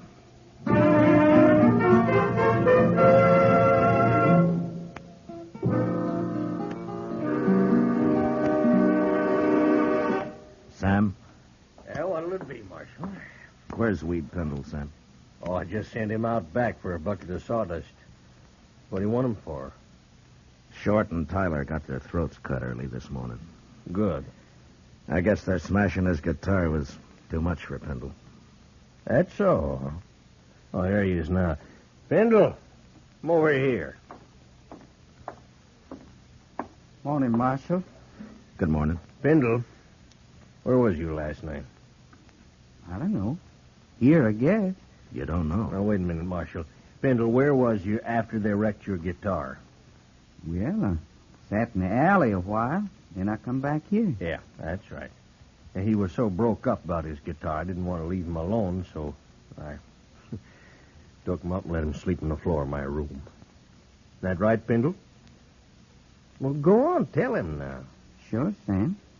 That's right. Are you trying to alibi for him, Sam? I know, Marshal Dillon. But I care about him. Some people care about me. Who, Pendle? He's just talking, Marshal. Who cares about you, Pendle? Tell me. Those men. What men? He means some of the boys that was here when he come back with his busted guitar, Marshal. They just told him how sorry he was, that's all. I see. They liked his music, didn't they? Yes, they did. They liked to hear me play. Who was in here then, Sam? Well, now, Marshal Dillon, you know how it is. I'm busy pouring drinks, and I don't pay no mind to who's here and who ain't. I couldn't rightly say it all. Okay, Sam, I guess I can't beat the truth out of you. Oh, now, Marshal Dillon, who cares about Tyler and Short? Dodge is better off without him. There's a law against murder, Sam, and it's the same for everybody. And I'll be back later.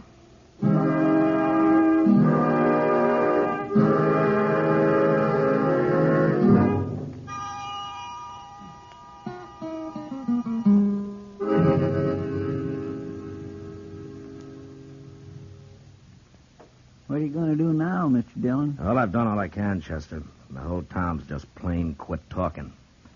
Nobody knows anything. Well, I guess they're all trying to protect Pendle. Yeah, they are. That he didn't do it. Well, who did then? Well, if I could prove who did it, Chester, I'd have him in jail. Say, come over here. Well, I declare, Mr. Dillon, it looks to me like he's leaving town. Yeah, I told him he could go. He looks funnier than ever on that one-eared mule. Yeah. Now, Dodge treated Pendle pretty rough. It sure did. Poor little fellow looks kind of empty like that his guitar, don't he? Well, maybe you'll find another one somewhere. Anyway, they sure like to hear him play in this town. Yeah, a couple of the boys in particular, I guess. Yeah, they liked it just fine.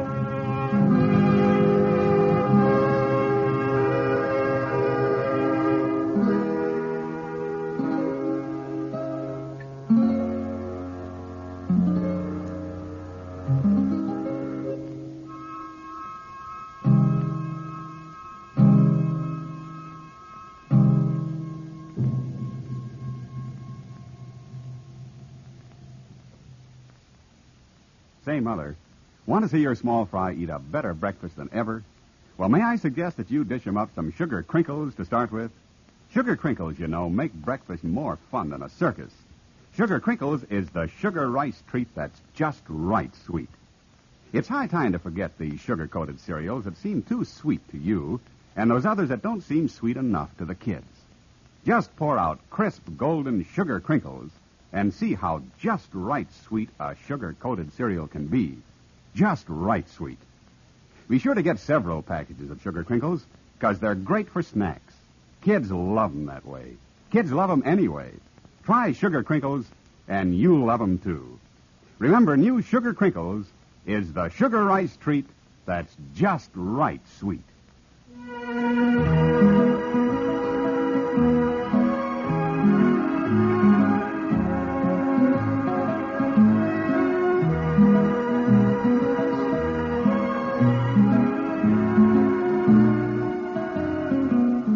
Gunsmoke, under the direction of Norman MacDonald, stars William Conrad as Matt Dillon, U.S. Marshal. Tonight's story was specially written for Gunsmoke by John Meston, with music composed and conducted by Rex Corey. Featured in the cast were Vic Perrin, John Daner, Lawrence Dobkin, and Harry Bartell. Parley Bear is Chester, Howard McNear is Doc, and Georgia Ellis is Kitty. Special guitar effects by Al Hendrickson. Ken Peters speaking. Join us again next week as Matt Dillon, U.S. Marshal, fights to bring law and order out of the wild violence of the West in Gunsmoke.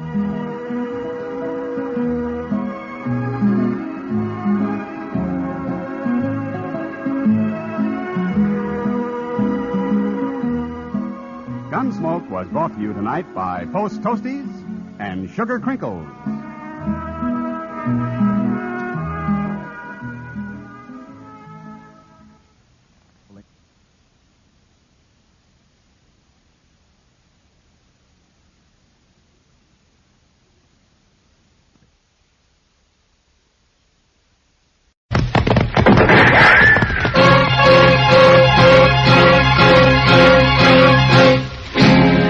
Around Dodge City and in the territory on west, there's just one way to handle the killers and the spoilers, and that's with the U.S. Marshal and the smell of Gunsmoke.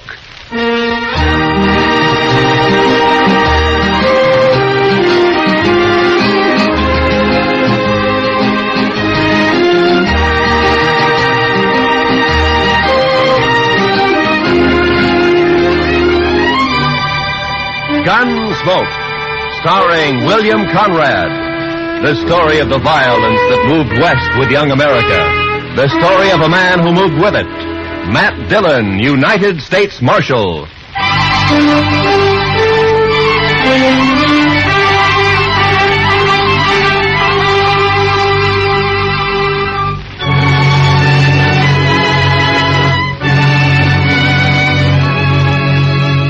It was over 100 miles back to Dodge, but I figured I could make it easy in a day and a half.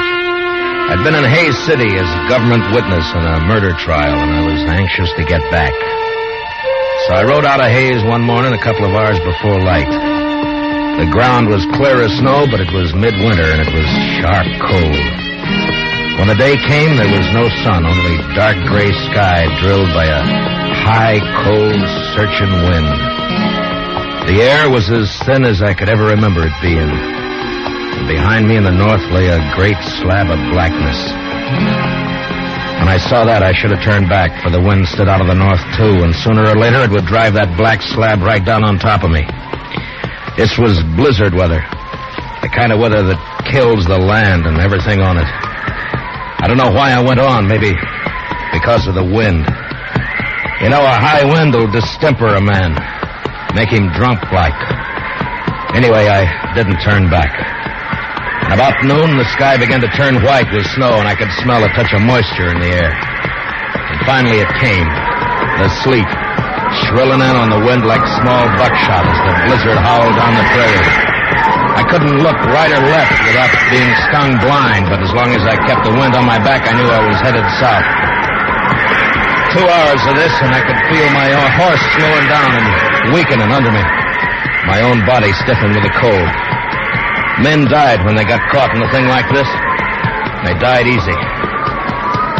Another hour passed, and my horse was carrying his head close to the ground. I figured he'd stumble soon, so I kicked my feet out of the stirrups and braced myself against the horn. By now, the wind had really gotten into me. And when I saw the blur of a ranch house up ahead, I thought maybe it was a trick. But a few minutes later, we rounded the corner of the place and stood at last in the lee of the storm. I slid down. We got up to the door and pounded on it. And I waited. Then I pounded again. Then the door came open, and a figure stood in the light. Who are you? Bring him in, L.V. Any man out in that weather's been made harmless. Get inside. Out of the way, L.V., you fool. All right, stranger, hands in the air. High. That's better. Unload him, L.V.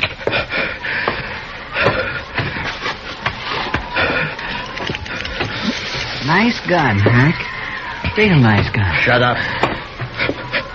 Now, take him down, stranger. You can come up to the stove now, but don't try nothing. I'll cut you in half with buckshot. He was a burly man with flushed cheeks and a wild red beard and a great shock of red hair. Even his hands and fingers bristled with it. He sat on a stool by the stove, a shotgun across his knees. And his eyes never left me. The other one, Alvy, had a body of an underfed boy, but he was completely bald, and his skin was tight and dry. He looked like a naked skull. And his eyes... well, something had touched Alvy. You look half froze, stranger. You must have wanted something real bad to go out in weather like this. I never saw him around here before, Hack. He's a stranger, Alvy. He don't belong around here. Of course, we don't know anybody, but I seen a few, and I never seen him before. Maybe he's seen you, Alvy, somewhere. Not me. He never saw me nowhere. How do you know that? Maybe he was just looking for some cows and got lost in a storm. You're just a kid, Alvy. I always said you don't know much. Belle! Belle, get on out here.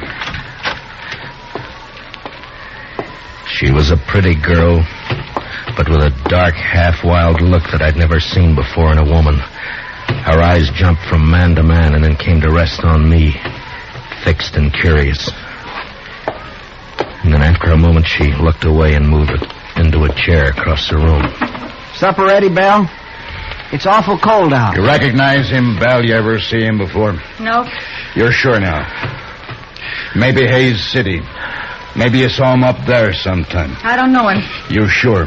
Yes. If you're lying to me, you know what I'll do to you. I never saw him before. He come in here half froze, right out of the blizzard. Must have been looking for some cows and got lost. Shut up, Alfie. We don't know what he's doing here, Belle. Why shouldn't a man get out of the storm? Even in here. That's enough. All right, stranger, we never saw you before. We don't know who you are.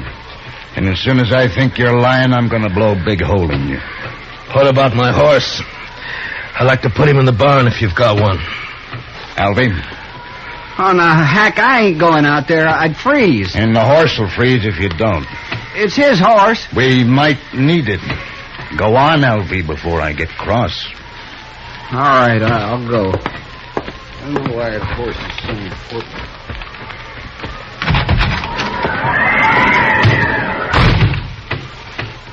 Alvy's a good boy. He'll put your horse up. Thank you. Supper's about ready. Leave it. I want to talk to our friend here first. Maybe we won't have to feed him. Potatoes will get mealy. They better not, that's all. I'm right curious about you, mister. I've noticed that. I'll blow your guts all over the wall. You make fun of me. Don't get me mad, mister. I got the shotgun. The meat'll be boiled to shreds if we don't eat soon.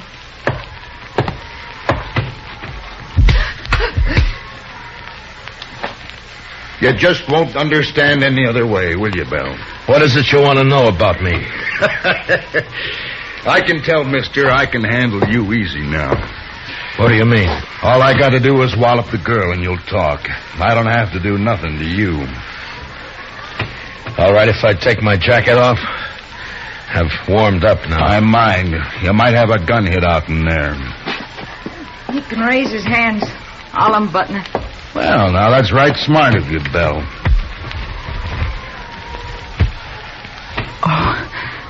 I'll hide it. No, leave it be.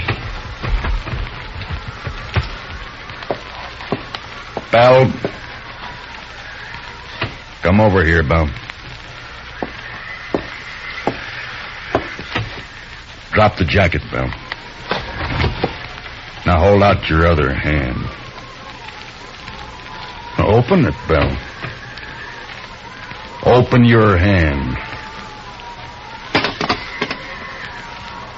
That's real bad what you did, Belle. Real bad. You know what I'm going to do? I'm going to put you outside for a spell out in the weather.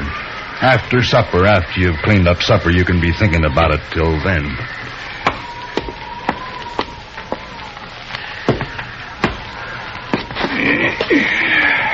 United States Marshal.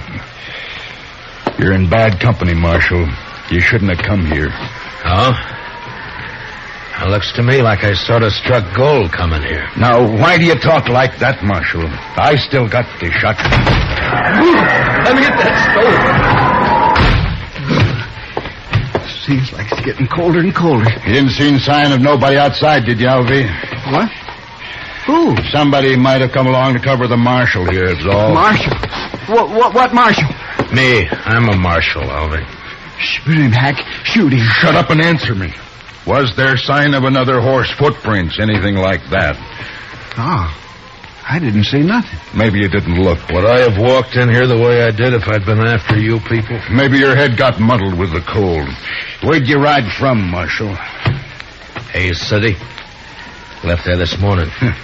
It was a fool thing to do with a blizzard coming up. Maybe. Did you think you could get the jump on us easier in a storm? Was that it, Marshal? Yeah. You knew we'd be trying to keep cozy in here. I'm curious, Hack. What are you and Alvy on the run for? Don't you tell him, Hack. I don't trust him at all. Alvy, it'd be mighty dull without you, boy. Don't laugh at me, Hack. Now stop it. I don't like laughing. You know that, Hack. And don't you do it no more. I got ways. Yeah, I seen you and your ways. But don't try 'em on me, Alvy. Maybe I won't. Look, Alvy, now you don't understand. It's all right to tell the Marshal about us. He ain't going nowhere. No? No, of course not. We'll kill him, Alvy. We'll kill him and bury him somewhere. Oh, sure. Now, why didn't I think of that? Because I do the thinking for us, Alvy, that's why. Now, what was it you like to know, Marshal? Stop playing games, Hack. Me and Alvy are wanted for murder. Up in Cheyenne, Wyoming. Seems a mite unfair, though. We didn't aim to kill nobody. It just happened that way. We was robbing a bank. Yeah, and a couple of the people there wouldn't do what we told them, so Alvy used his knife on one, but it just made the man holler. You could hear him all over town. And we had to shoot our way out after that. Must have killed 3 or 4 people. I know I killed 2. Worst of it was, Marshal, all we wanted just then was some money. We didn't care about killing anybody. But you know how it is, Marshal, when you're robbing a bank and all. Yeah, sure. No, I don't suppose you do it that. Anyway, we're wanted for murder, and we didn't even get any money. Nary $1. So we rode out here and lighted for a spell. I see. What about Belle? And whose place is this, anyway? My place, now that Pa's gone. You mean you were living here alone? No. They killed your pa, is that it? Yes. How long ago? I don't know. Maybe a month. Yeah, it's been about a month, hasn't it, Alvy? 35 days. There, you see? Alvy always knows just how long everything's been. No, that's fine. Tell me what you do with him. Who? The old man. Oh, we buried him out back. Couldn't afford a funeral. Could we, Alvy? Hack, we told him that. Now let's shoot him. No, I've been thinking it over. People in Hayes City know he started for Dodge, and when he don't show up, they might come looking for him. But you said we'd bury him, Hack. That's what you said. Yeah, that's right, but we can't bury his horse, too. Not in this ground. It's froze solid. And if we turn the horse loose and they find it and can't find the Marshal's body, then they'll suspect something. You're pretty smart, Hack. Too bad you don't know enough to stop killing people. Too bad for you, anyway. Well, what are we going to do, Hack? I'm getting hungry. That supper won't be fit to eat. Shut up! One more word out of you, Bella, and I'll whoop you good. Come on, Hack. I'm really hungry. No, listen to me, Alvy. Now, my idea is to knock the Marshal on the head and throw him outside to freeze. Now, he'll keep real good that way.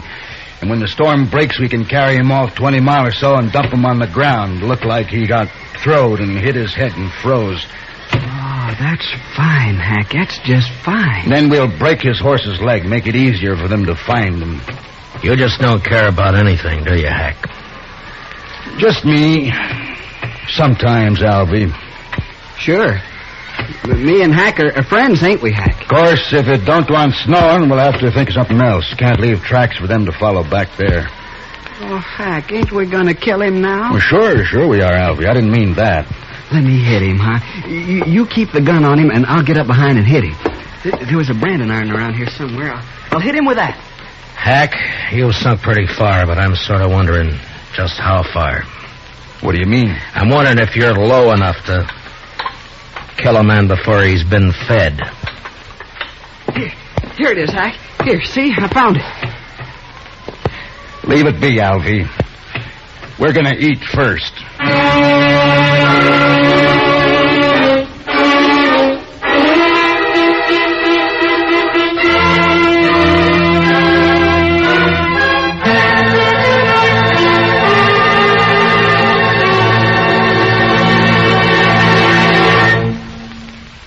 We will return for the second act of Gunsmoke in just a moment. But first, this Sunday night, Lionel Barrymore is your host and Joseph Cotton the star on Sunday Night Playhouse's gripping historic drama based on the life of Peter Marshal. Hear how a Scottish immigrant lad rose to the position of chaplain of the United States Senate. A story you'll agree is far more fascinating than fiction. Remember, it's tomorrow night when Lionel Barrymore introduces another Sunday Night Playhouse on most of these same CBS radio stations. Now for the second act of Gunsmoke.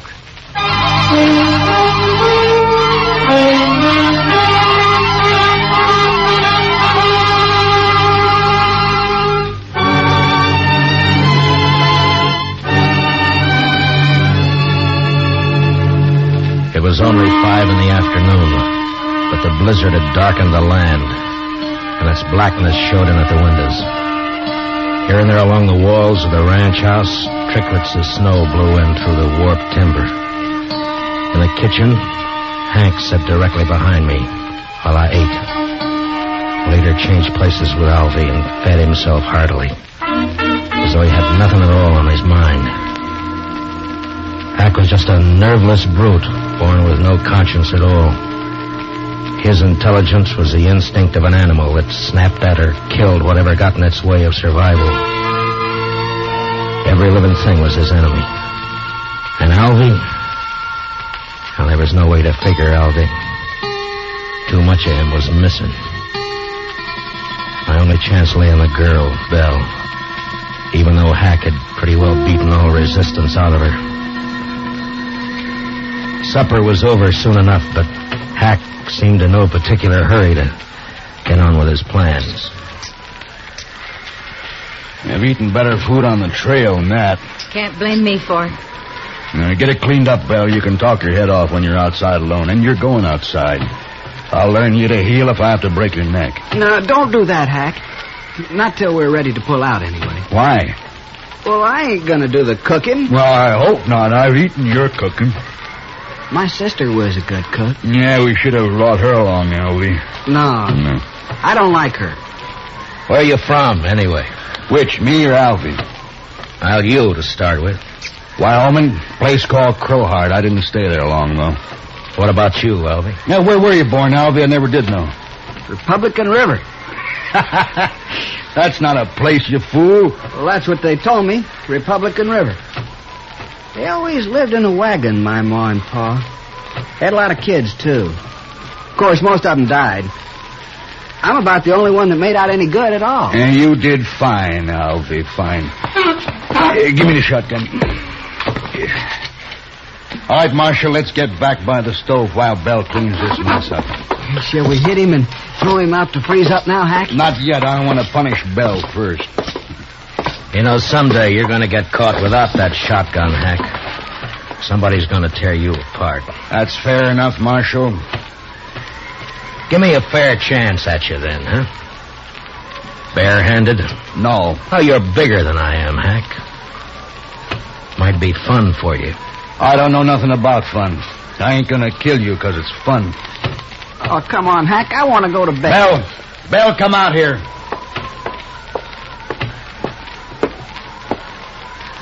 Get outside like I told you.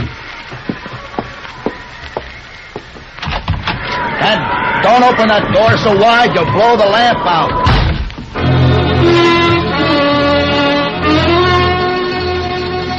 Belle had walked through the room and out the door without a glance at any of us. I figured she'd go down to the barn where she'd be all right for a little while anyway. But I knew I'd have to make a move soon. I sure wasn't going to sit there like a fall hog and let Alvy knock me in the head whenever he got ready.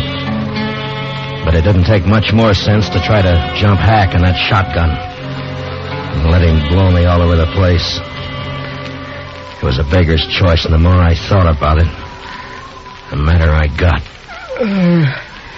Hack, I'm sleepy.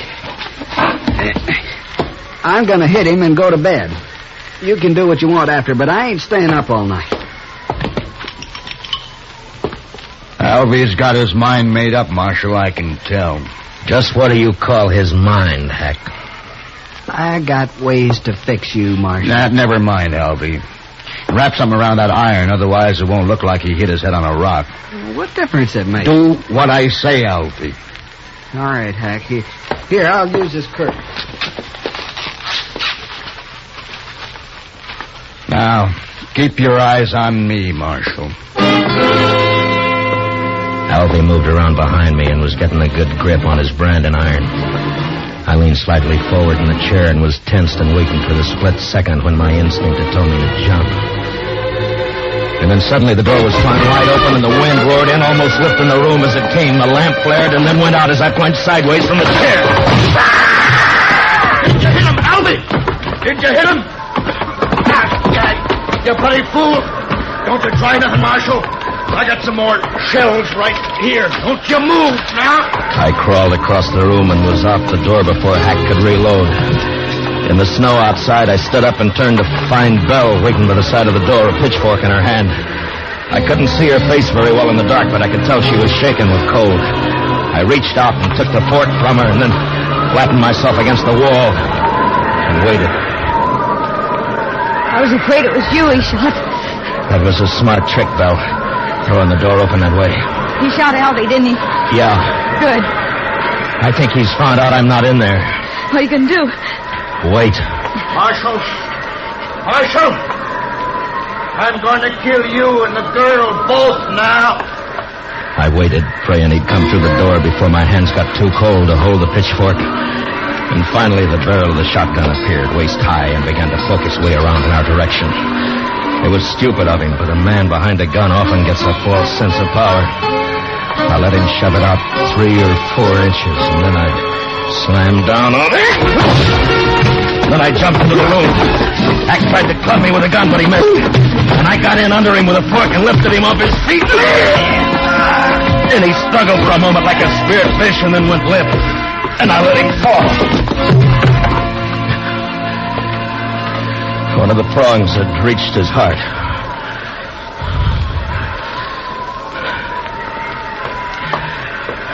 Did you get him, Marshal? Is he dead? Yeah. Light the lamp.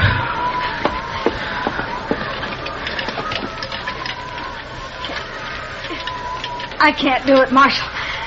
My fingers are too stiff. Here, I'll do it.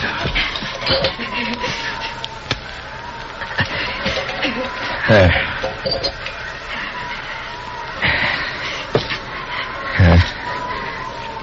Quite a mess in here. Why don't you wait in the kitchen, Belle? I'm all right, Marshal. But I can't help you much till I get warmed up some. Then you stay by the stove, huh? I'll lug these people outside. Thank you, Marshal.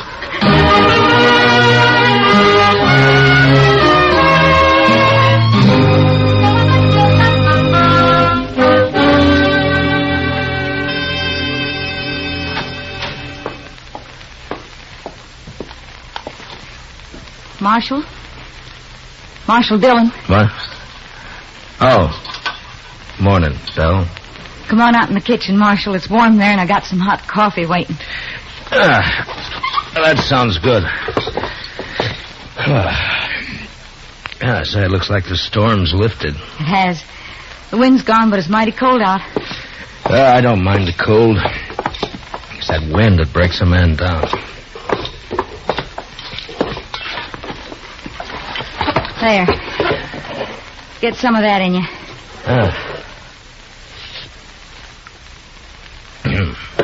Well, you make mighty good coffee, Belle. Tell me something, Marshal. Tell me the truth now. Oh, sure, Belle. What is it? Are you married? I'd make a poor husband, Belle, for any woman. Why? Well, in my profession, it's too chancy. Thank you, Marshal. Thanks for putting it that way. Now, Belle, I didn't mean... Forget it. I'm leaving this place, Marshal. What? As soon as you go, I've packed what I need and I'm clearing off. Where'll you go? I got 3 horses. I'll ride up to Hayes City and sell them. Then what? I'll buy some pretty clothes and I'll find a place. Won't be hard after this. I wish I could help you, Belle. You have. Oh, but I mean... I can take care of myself, Marshal. I just want to get away from here, that's all. Sure. I'll stop at the nearest ranch and tell the men to come over here and take care of Hack and Alvy as soon as it warms up. Whatever you like, Marshal. Well, goodbye, Belle. Goodbye, Marshal. Look me up in Hayes City next time you're there. Sure. Sure I will. But, Belle, don't let all this make you bitter. There are a lot of good men in the world.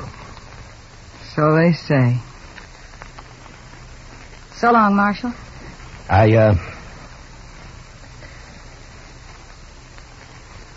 So long, Belle.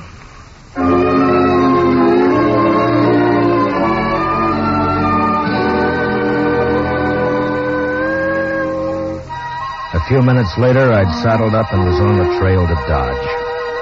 The sky was low and a slate gray all over, but there was no wind. The blizzard had gone, leaving the land still and white and bitter cold.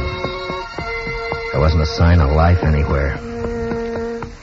It was like riding through a vast tomb. I found myself feeling like a trespasser, as though something had gone wrong, and I wasn't supposed to be there at all.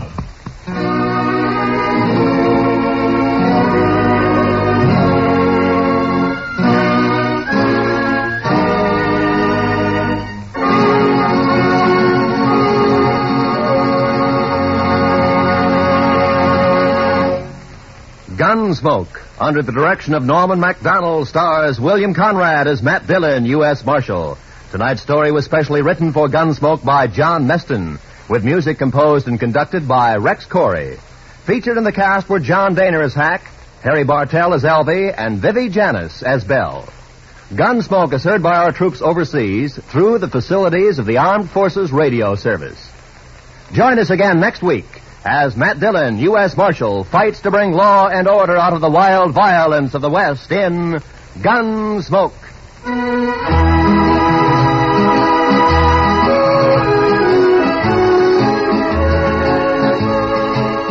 Starts this Monday, a new run for Road of Life, returning to CBS Radio to join the rest of your daytime listening favorites at the Star's address. Road of Life, telling the day-to-day story of surgeon scientist Dr. Jim Brent, will keep your interest at a high point every Monday through Friday on most of these same stations. Remember, starting this coming Monday, Road of Life in its 16th year will be heard again on CBS Radio. Roy Rowan speaking. America now listens to 105 million radio sets and listens most to the CBS Radio Network.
Gunsmoke, brought to you by Chesterfield, America's most popular two-way cigarette. What a pair. Chesterfield king size at the new low price. Chesterfield regular. Around Dodge City and in the territory on West, there's just one way to handle the killers and the spoilers, and that's with a U.S. Marshal and the smell of Gunsmoke.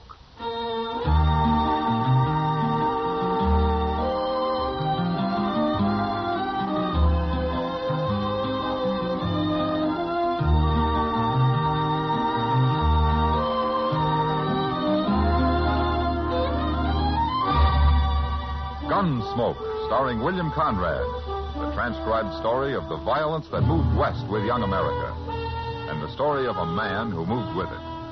I'm that man, Matt Dillon, United States Marshal. The first man they look for and the last they want to meet. It's a chancy job, and it makes a man watchful and a little lonely.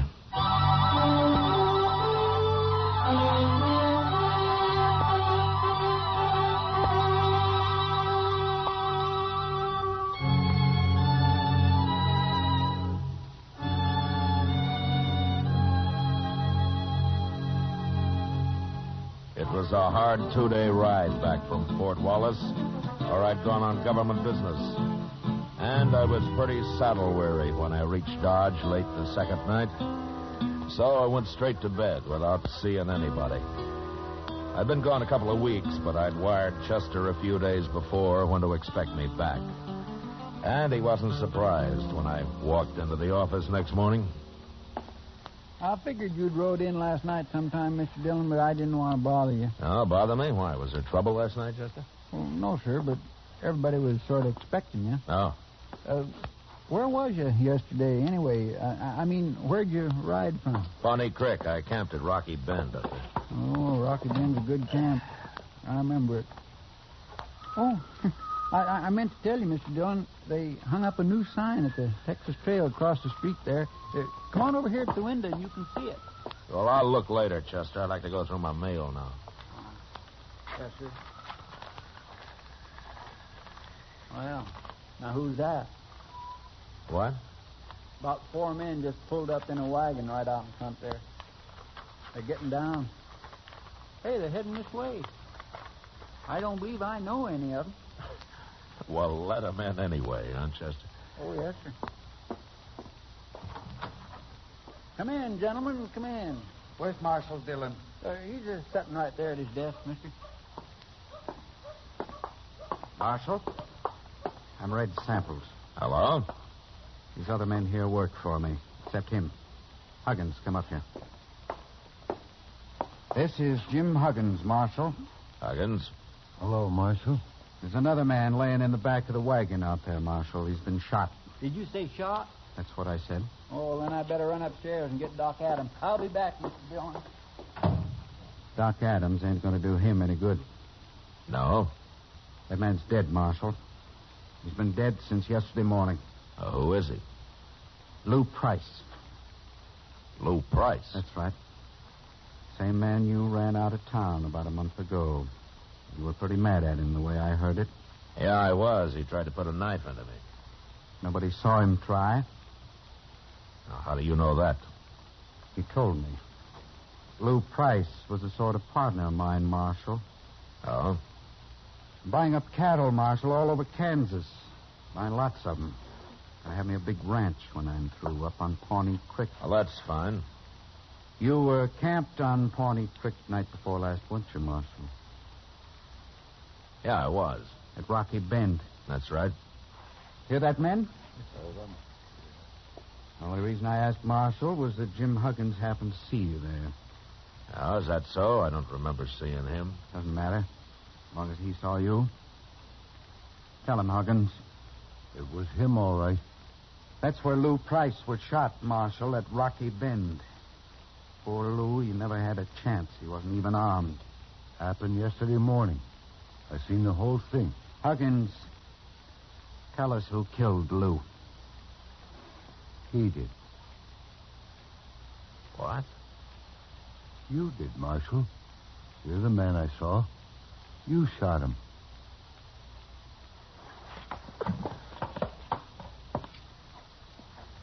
All right, what's your game, Samples?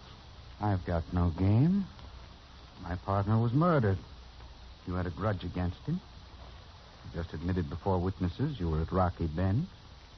Jim Huggins has identified you as the man he saw kill Lou. It's good enough evidence for any court of law. You'll hang for it, Marshal. You got it all figured, haven't you?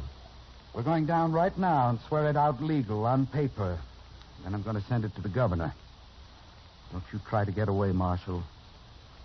We'll run you down, sure. Yeah, I expect you would, Samples. Your men look like professional gunmen. Except for Huggins there.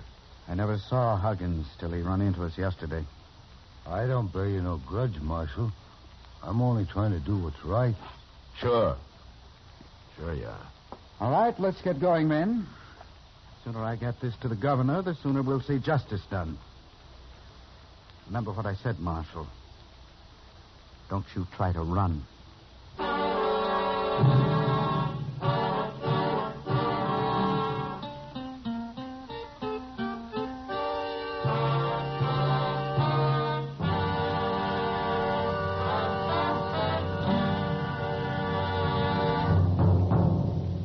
What a pair. What a buy. They're talking about king-size Chesterfield at the new low price. And Chesterfield Regular. They're the quality twins. Either way you like them, you get the same highest quality, the same low nicotine, the same wonderful taste and mildness, a refreshing smoke every time. Yes, the Chesterfield you smoke today is the best cigarette ever made. And it's America's most popular two-way cigarette. So buy a carton today. King-size Chesterfield at the new low price. Or Chesterfield Regular. What a pair they are.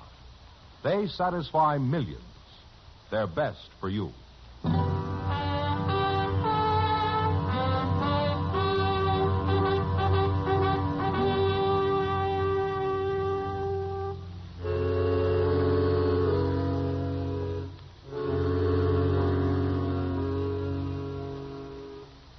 I'll say one thing for Red Samples. He had about as good a case against me as I'd ever heard of against any man. And there was nothing I could do about it but wait and see what happened next. Meantime, he spread the word around Dodge. And people began looking at me like I was a white buffalo. I guess it wasn't often they had a U.S. Marshal walking around with a murder charge against him. But finally, one night, a couple of weeks later, something did happen. I was sitting with Kitty watching the crowd at the Texas Trail. I'll fetch you a drink, Matt. No thanks, Kitty. You're expecting trouble of some kind, aren't you? Seems to me I got enough trouble already. I know. Matt, I hate to say it, but I think half the people in Dodge believe you're guilty. Yeah, sure. And the other half just doesn't care one way or the other. Well, I don't think you are. Don't you? Of course I don't. Then why don't we talk about something else? You're You're edgy. Sure, I'm edgy. I stay that way to keep from falling asleep all the Now, time. don't get all riled up. I didn't mean anything. I'm sorry, Kitty. I guess this business is getting on my nerves after all. Well, I should think it would. Why don't you go and get good and drunk? Forget the whole thing that way. Kitty, if I ever got drunk, I could name you 10 men right here in Dodge who'd cut cards for the honor of shooting me down. Mr. Dillon. Oh, hello, Miss Kitty. Evening, Chester. Sit down. Thank you. I've been down to the telegraph office, Mr. Dillon. Oh, any news? Yes, sir, but you won't like it. Here it is, sir. A telegraph from Washington, D.C. How do you know I won't like it? Well, you see, I was standing there when he was writing it out, and I couldn't help watching him work and all that. I don't want to read it, Chester. You told me what it says, huh? Well, it's from the War Department, and it says they heard from the governor, and, well, you'd better read it, Mr. Dillon. No, you're doing fine. Go ahead. Well, you're suspended. What? You're suspended from U.S. Marshal, Mr. Dillon. And to make it legal and formal like, they're sending somebody to arrest you and take you up to Hayes City for trial. I don't believe it. Neither do I, Miss Kitty, but that's what it says. It's the only way they see how to clear this up proper. Evening, Dillon. Miss Kitty. Oh, I see Chester beat me back for the news. What? How'd you know about this, Samples? I'm just as interested in this business as you are, Chester, so I sort of talked the clerk into giving me a copy of that telegram after you'd left. Well, you got no doubt on It's that. okay, Chester. It doesn't matter. Dillon, Dodge is going to breathe a lot easier now that you're suspended. You won't be around as Marshal. I'm still around, Samples. But you're not Marshal anymore. You won't be around for long, anyway. Tell me something, Samples. Sure. With me out of office, are you going to be breathing easier, too? I'll tell you, Dillon. There are two reasons I'll be glad to see you hang. One is for murdering my partner. And the other? Well, I always heard you were too strict here, and I like to do a little gambling now and then. Oh? In fact, I'm thinking of running a few tables myself. I see. It's more fun without some hard-nosed lawman looking over your shoulder all the time. You understand? Yeah, I understand. Well, I'll see you at the trial. But I hope I'm around when they come to arrest you, Dillon.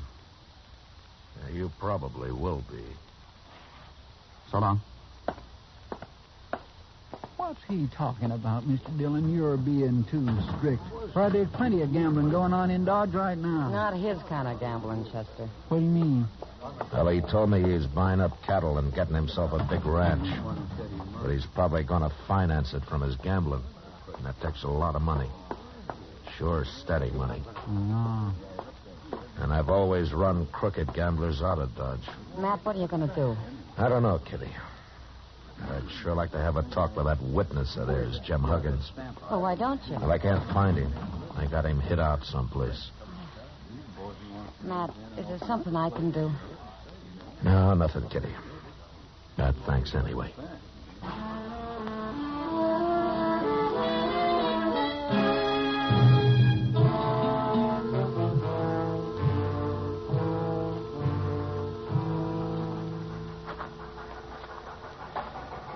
Well, there she comes, Mr. Dillon, right on time. There are not many people at the depot this morning, are there? No, sir, but anyway, I'm glad I talked you into walking down here with me. There is just nothing pleasures me more than watching a train come in. Well, at least it doesn't cost anything. My, I'd like to drive one of them. Wouldn't you, Mr. Dillon? No, they're too noisy for me, Chester. Hello, Marshal. Hello, John. Maybe if I talked to the Santa Fe people, they'd let me try it sometime, you think? Hey, wait a minute. What? Over there, just getting off. The man with the long hair. Well, I'll be... It's Wild Bill Hickok. It sure is.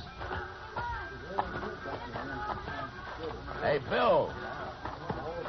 Hey, Bill. Hello, Matt. How are you, Bill? How are you, Chester? Fine, Mr. Hickok, just fine. Hey, that's quite a surprise. Why didn't you let me know you were coming? I didn't know myself till just before I left Abilene. Well, how is Abilene these days? Well, I'm still a sheriff there. Guess I will be till somebody gets around to shooting me. Oh, nobody's going to shoot you, Mr. Hickok. They keep trying, Chester. They keep missing, too, don't they, Bill? Well, so far. Maybe that's just because nobody's tried to shoot me in the back yet. Yeah, you've always worried about that, haven't you? I'll tell you something, Matt. What? I don't think I'd mind so much if I was to be shot by a man like you. By me? You might take it in mind to try it. I never could tell which way he was going to jump next. Like right now. Wait a minute. Yeah? You came here to arrest me, didn't you? That's what I come for. Yeah, sure. I might have known they wouldn't send a tin horn. Guess they figured you might not take easy, Matt. I tried to tell them they could lose a good lawman this way. We're a pretty fair match, you and me.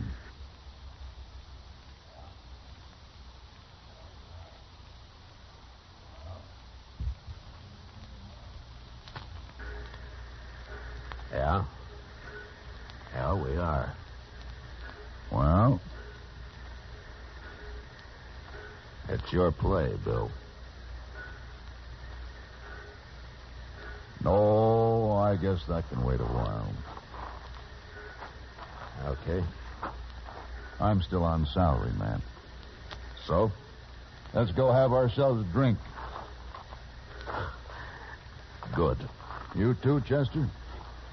Thank you. I'd be right proud to, Mr. Hickok. I figure if I get a couple of drinks in you, Matt, I might worm your side of this business out of you. Why, Bill? Don't you believe their side? Well, I've seen you pretty mean and ornery, but even if I was to watch you judged and hung for it, I still wouldn't believe Matt Dillon killed an unarmed man. Thanks, Bill.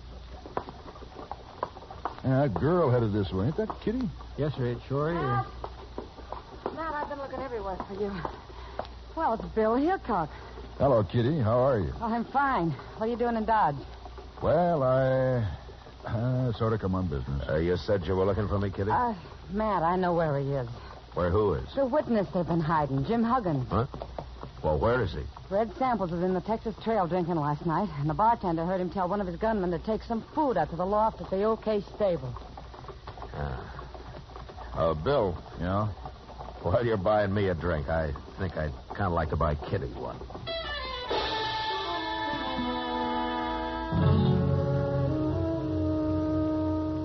Later on, back at my office, I explained the situation to Bill Hickok, and we talked it over. And then we sat around the rest of the day talking about old times and people and horses and guns. And along about evening, we went up and laid out our plan to Doc Adams. As soon as it got dark, we went over to the OK stable and took Jim Huggins out of the loft and got him across the street and up to Doc's office before he was real sure what was happening. Put him on the couch there, gentlemen. We want him to be comfortable. What are you doing with me? Move, Huggins. Do what Doc says. That's it. Just over here. Yeah, that's fine, Huggins. Now then, you just relax. When's Chester going to get here? He'll be along, Bill. Bill, huh? Who are you? I never seen you before. Mister, you're going to see me double before the night's out. What? Hey, never mind, Huggins. You'll find out. Now then, now you tell me. Have you ever had any heart trouble? Heart trouble? Yes. You ever have dizzy spells, faint, and have to lie down suddenly, or anything like that? Well, a horse kicked me in the head once. Made me awful dizzy. Well, I'm asking about your heart, not your brain. I don't want anybody to die here. And business is bad enough as it is. What are you going to do with me? What's this all about? Oh, over here, Chester. I got it. I got plenty. That's good. Just put them on the table here, Chester. Let's... 3 quarts? Well, this is a man we're working on, not an elephant, Chester. Well, I wanted to be sure there was enough, Doc. Open one up, and Chester, there's a glass here. Yes, sir.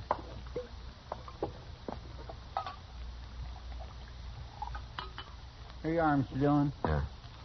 What is that? What are you doing? It's nothing but good whiskey, Huggins. And for once in your life, you're going to drink all of it you want. Maybe a little more. Here. Oh, no, I don't want to drink all that whiskey, Marshal. I couldn't hold all that. Oh, you can drink it slow, Huggins. But you're going to drink it. Now, go on. Go on. Get started.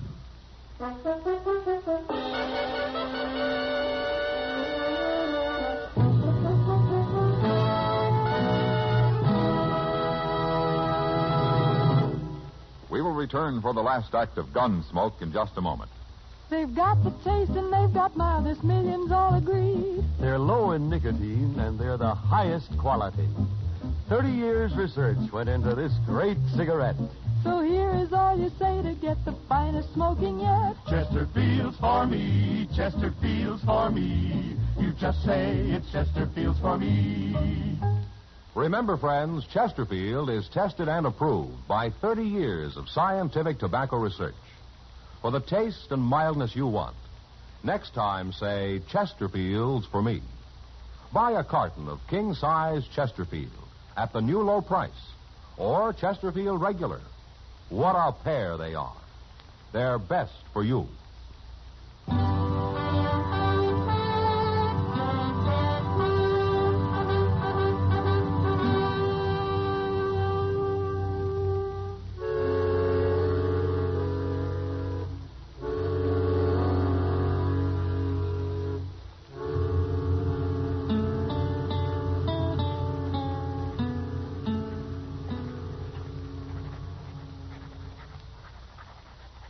You sure you got it all, Bill? Just about, Matt.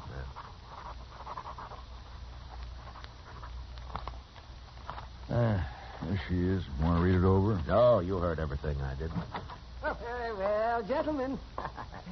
Your friend Huggins has got one of the biggest hangovers coming up any man will have to endure. Is he still out, Doc? Yes. It won't hurt him any, though. I sent Chester out for some coffee. I could use a little coffee myself, Doc. There'll be enough. Oh, say, wasn't it something how that Huggins talked once he got started? I told you, you get enough whiskey in the man and he'd start bragging. Well, you were sure right, Doc. He's not going to feel so big and smart when he wakes up. I don't know. The man was awful drunk. He may not even remember what he said. He'll remember when we tell him we even know where he hid the money Red Samples paid him. Yeah, that's Samples. Imagine him shooting his own partner. Well, he's smart, Doc. You shoot your partner, you get his half, don't you? That's a fine way for a lawman to be talking. You mean an ex-lawman, don't you? You know, Bill, I'm just starting to get mad about all this. Come on, let's get going. Now, Matt, you calm down a spell. We got to get Huggins to sign all I got wrote down here first. Doc, how long will it be before he'll know what he's doing? Oh, maybe 5, 6 hours. Look, Bill, you do what you like, but I'm going after Samples before he finds out his witness is missing. It don't seem quite legal till we get Huggins' signature. Maybe not, but my arresting Samples isn't going to be quite legal anyway. I'll arrest him. No, you won't, Bill. He's mine. All right, Matt. But I'm coming along. Okay. But just stay out of it. Matt, once you get your tail up and your stinger out, you're the hardest man to stop I ever saw.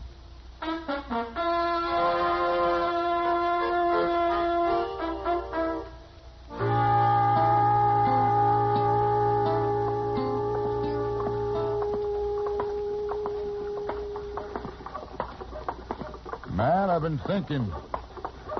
Supposing we hadn't got Huggins to talk, what had you done then? You mean would I have fought you when you tried to arrest me? It's been on my mind, son. I wouldn't have fought you. Because we're a good match for each other? I'll fight any man alive if I think I'm in the right. Of course. I don't know you ever been afraid of anything. I've been afraid lots of times, Bill. And so have you. Well, maybe. I guess I worked on the side of the law too long to go against it just because I'm the one that's caught. Well, here's the Olafraganza. I'll be in here.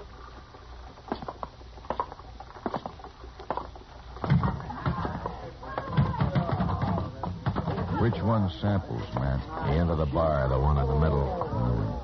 The other two are his gunmen. Come on.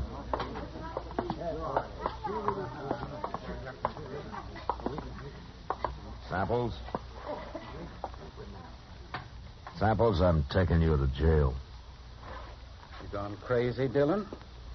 You're the one that's going to jail. It's no use, Samples. Jim Huggins has confessed the whole deal. What? You killed Lou Price, and you paid Huggins to testify that I did it. You paid him $500 and promised him another $500 after the trial. He's lying. Who's going to believe that? I believe it. And don't look at your hired help. They're not going to get you out of this. You can't throw anybody in jail, Dillon. You ain't a marshal anymore. No, that's not stopping me. It ain't legal. Wait a minute, gentlemen. It's true Matt Dillon ain't a marshal right now, but I'm making this arrest. And I'm deputizing him to help me. Who are you? Sheriff, up at Abilene. Samples, I want them two hound dogs of yours to move a little to one side where I can keep an eye on them easier. Forgetting it's 3 against 2. That's fair enough odds for us. Start shooting. No, Bill. There's no need for killing. I want these men alive. You ain't taking me alive, Dillon. You, nor Hickok, nor anybody else. I ain't gonna hang. Drop your gun belt, Samples. Why? We just might be lucky enough to kill you. Take Dillon first, men, and then go for Hickok. Wait, Samples. Now!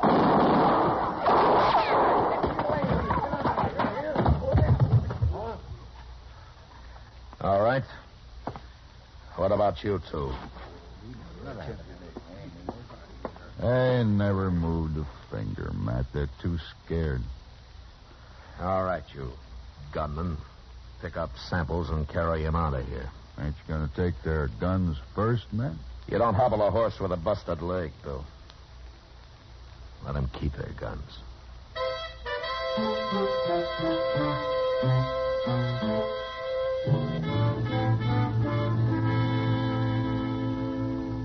Later, Hickok and I decided to run Jim Huggins and Samples' 2 gunmen out of town. And the way they took off, we figured they reached California before they stopped to breathe. The next day, Bill went back to Abilene and took Huggins' confession with him. And a week later, I had a wire of apology from the governor. Washington took a little longer. They just sent me my regular paycheck with the time of my suspension carefully deducted, which left me almost enough money to pay for the liquor I'd poured into Jim Huggins.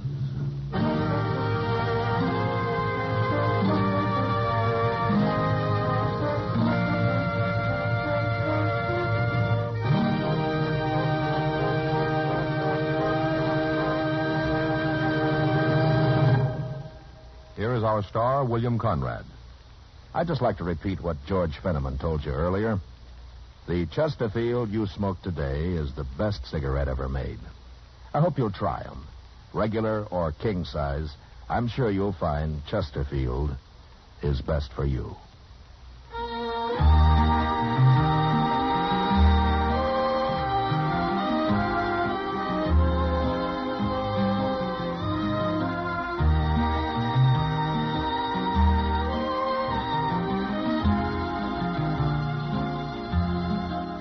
Gunsmoke, produced and directed by Norman McDonald, stars William Conrad as Matt Dillon, U.S. Marshal. Tonight's story was specially written for Gunsmoke by John Neston, with music composed and conducted by Rex Corey. Featured in the cast were John Daner, Vic Perrin, and James Nusser. Parley Bear as Chester, Howard McNear as Doc, and Georgia Ellis as Kitty. Join us again next week as Matt Dillon, U.S. Marshal, fights to bring law and order out of the wild violence of the West in Gunsmoke.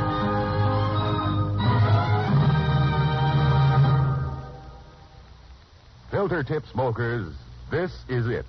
L&M Filters. At last, a filter tip cigarette with much more flavor, much less nicotine. L&M's Miracle Tip contains alpha cellulose for effective filtration. It's the filter that counts, and L&M has the best. Yes, this is it. As Patricia Morrison puts it, L&M filters are just what the doctor ordered. Buy L&M filters, the light and mild smoke.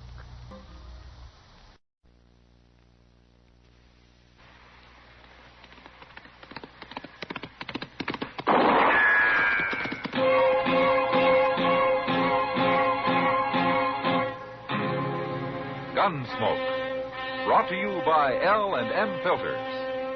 This is it. L&M is best, stands out from all the rest. Around Dodge City and in the territory on West, there's just one way to handle the killers and the spoilers, and that's with a U.S. Marshal and the smell of Gunsmoke.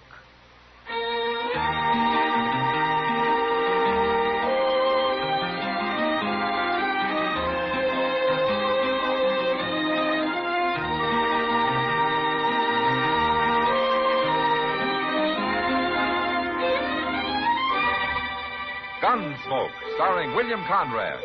The transcribed story of the violence that moved west with young America. And the story of a man who moved with it. I'm that man. Matt Dillon, United States Marshal. The first man they look for and the last they want to meet. It's a chancy job, and it makes a man watchful. And a little lonely.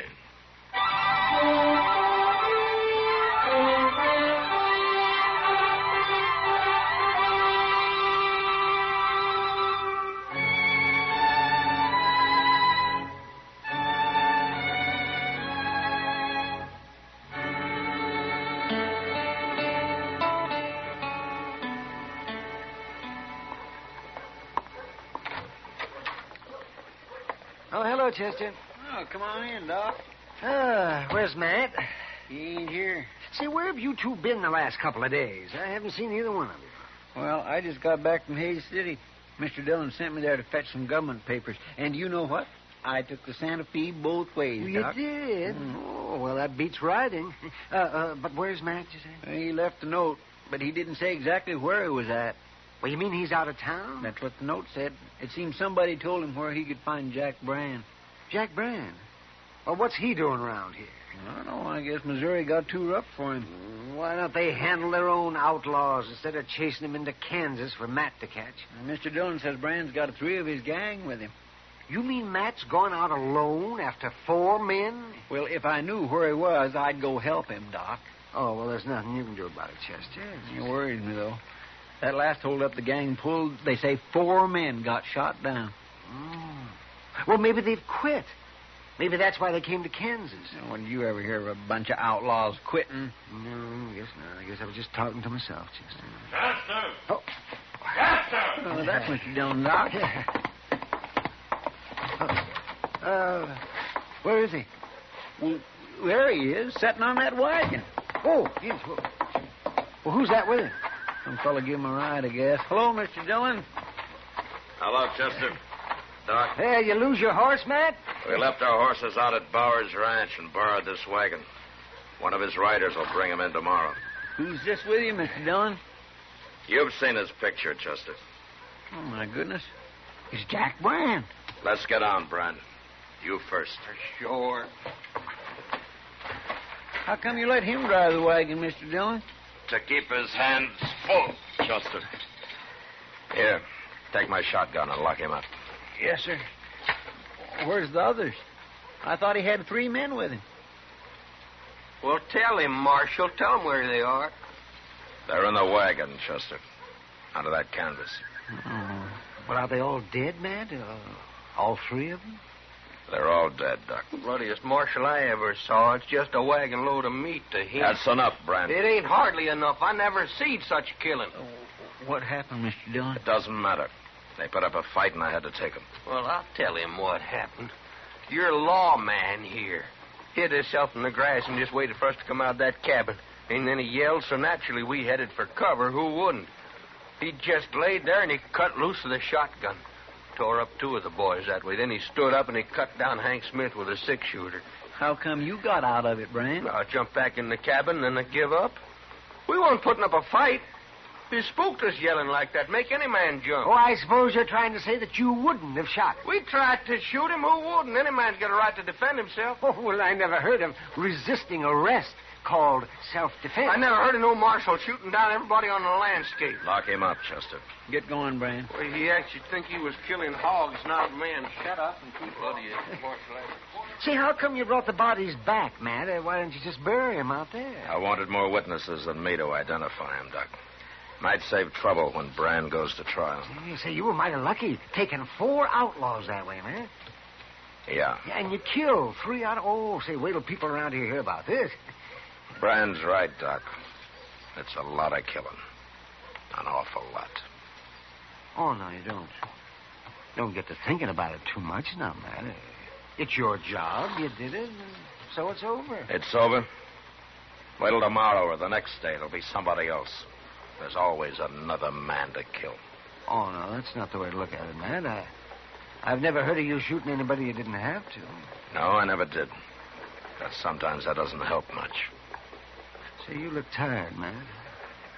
Well, I haven't slept since I rode out of here 2 days ago. Well, now, you get some rest, and you'll feel better. Sure. Brand's snug in jail, Mr. Dillon. He don't like it much, but I told him not to try kicking his way out, that I'd be sleeping in the office. We'll both be sleeping in the office, Chester. I'm too tired to walk to my room. Take care of this wagon. And what's in it, will you? Mm-hmm. You and Doc can identify those men. We'll write it out on paper in the morning. All right, sir. I'll be coming to bed about midnight, but I'll be real quiet. Nothing could wake me, Chester. Not tonight.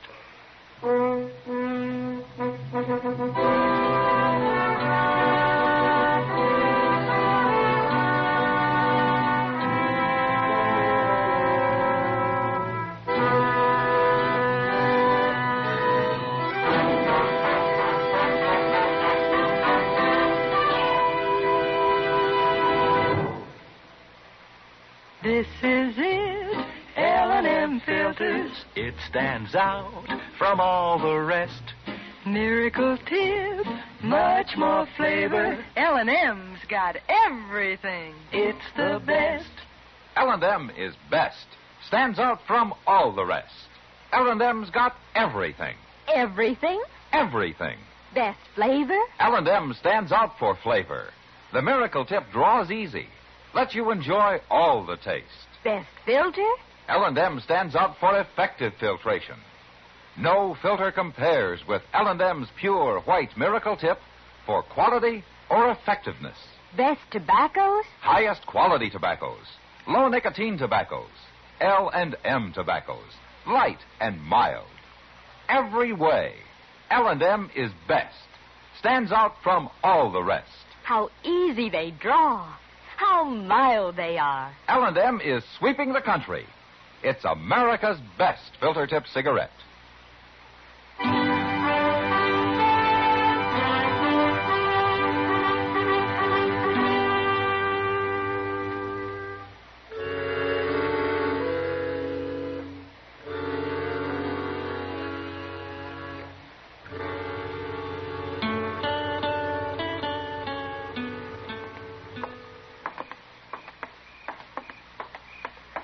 Gosh, Doc, you sure I shouldn't wake him up and tell him? It can wait until morning, Chester. Matt's too tired to do anything about it tonight, anyway. I guess you're right. Of course I am. Well, okay. Good night, Chester. Good night, Doc.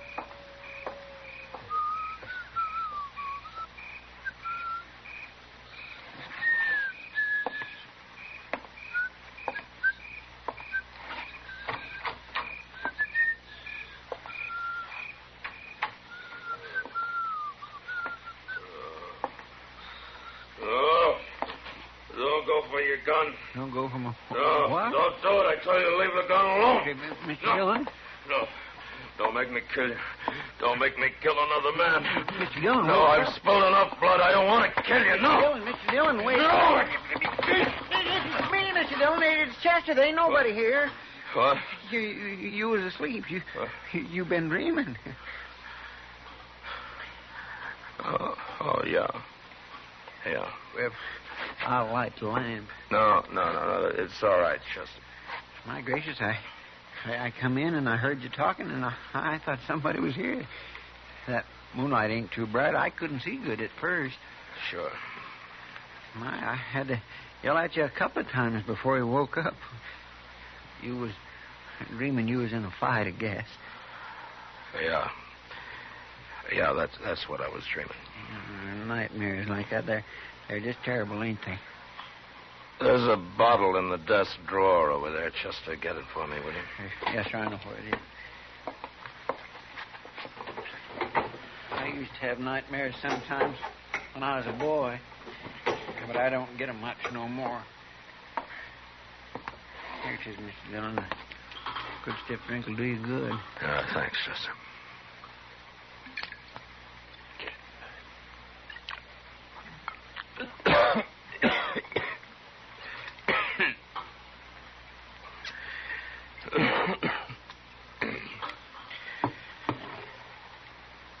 What time is it?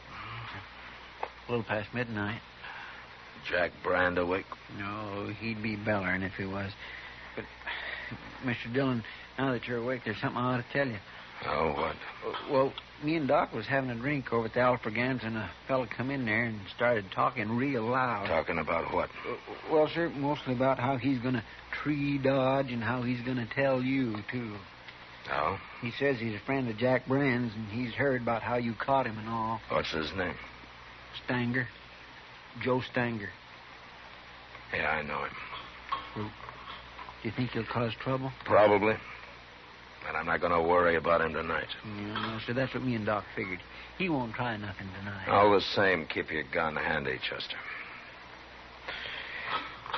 Now, let's try to get some sleep.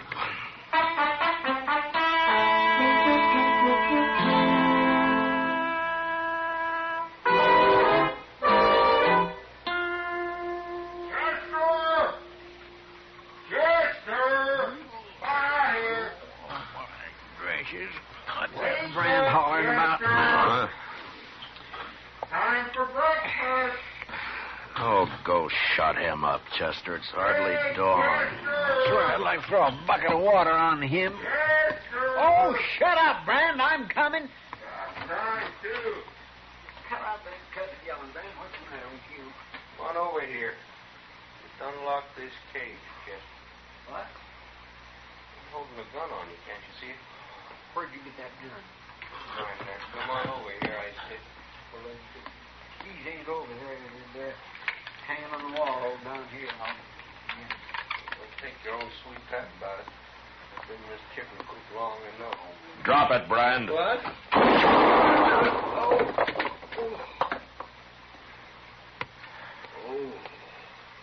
You're not hurt.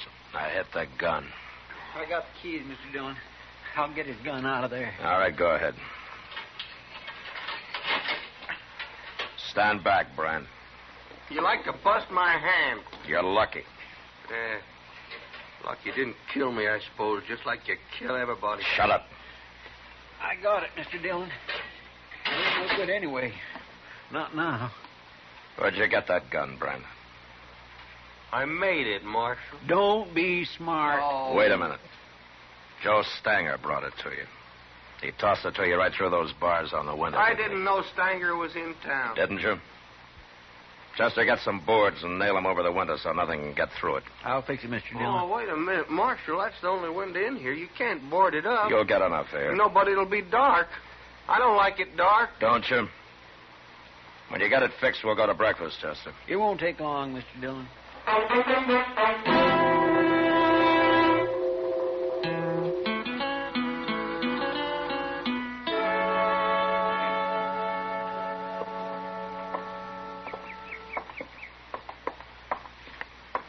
It's been some time since I've been out on the plaza this early in the morning, Mr. Dillon. Oh, weren't you up gambling all night last Saturday, Chester? Oh, well, that's different. Oh, how? Well, I've been asleep all night this time. Things looks different when you had a good night's sleep. Yeah, they sure do.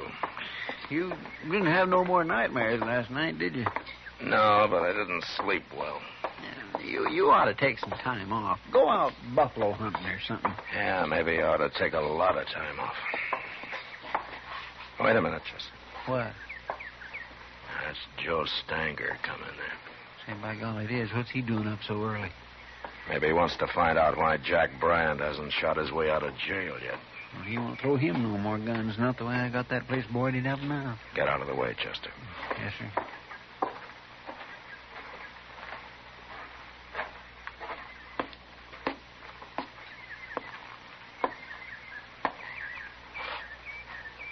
Morning, Marshal. You're up early, Stanger. Train leaves for Abilene in about an hour. Going to Abilene? I'll be back next week. Jack Brand will still be in jail. I heard you caught him. Good friend of yours, isn't he? Sure. But I ain't part of his gang. I never was. Yeah, I know. Of course, there ain't much gang left now. No. You're a pretty rough man, Marshal. When I have to be. Don't it ever bother you, killing people the way you do? Stanger, I shot a gun out of Jack Brand's hand this morning. You come by the office later, and I'll give it back to you. Now, what would I want of a smashed-up six-shooter? It's yours, isn't it? I'm wearing mine. I ought to throw you in jail, too. What for? To get you out of sight, if nothing else. I wouldn't go to jail, Marshal. Not without a fight, I wouldn't. I ain't afraid of you. You want to try it? Go ahead. Go ahead, draw. No. What's the matter, Marshal? I thought you liked killing men. What's holding you back? You're going to have to fight me sooner or later. Get out of here, Stanger. Go get on your train. Wait till I tell everybody about Matt Dillon. How he's lost his nerve. Get out, I said. Well, I don't want to shoot down a man that won't draw. Not today, anyway. But I'll be back, Marshal. Next week.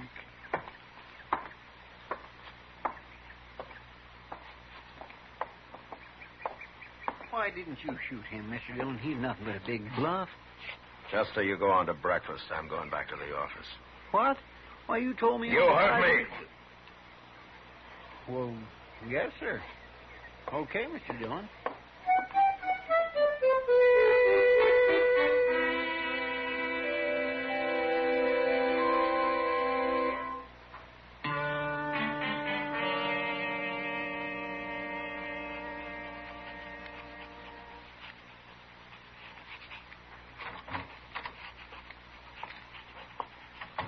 Brought you a can full of coffee, Mr. Dillon.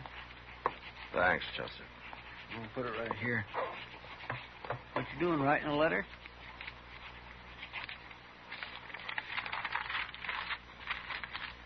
It's a telegram. Here, Chester. Take us down to the depot, will you? Sure. I want it to go out right away. U.S. War Department. What are you telegraphing Washington about? That's my resignation, Chester. What? I'm quitting right now. Why, you can't do that. I've done it. Oh, I don't believe it. You're funny. A man can quit a job, Chester. I've quit jobs before. Well, I know, but this is different. What's different about it? The government doesn't own me. But think what'll happen if you ain't Marshal here. There are other men can be Marshal. Mr. Dillon. What? You ain't doing this because of, well, what Joe Stanger said. That I've lost my nerve? No, he's wrong about that. And he's wrong about my liking to kill men, too. You never killed nobody unless you had to. And now I don't have to. I'm through, Chester. I knew I was through when I didn't draw on Stanger this morning. I've killed my last man.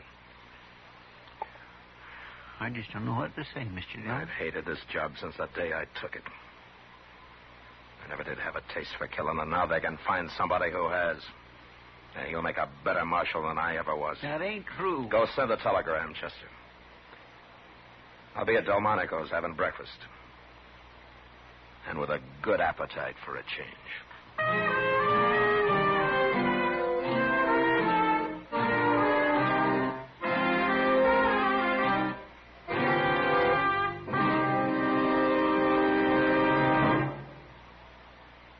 I've got L&M. I've got L&M. I've got L&M. And L&M's got everything. Best filter. No filter compares with L&M's pure white miracle tip for quality or effectiveness. Best flavor. The miracle tip draws easy. Lets you enjoy all the taste. Best tobaccos. Highest quality tobaccos. Low nicotine tobaccos. L&M tobaccos. Light and mild. Today, buy L&M. It's sweeping the country because it's America's best filter tip cigarette. Yes, today, why don't you get L&M? Because L&M's got everything.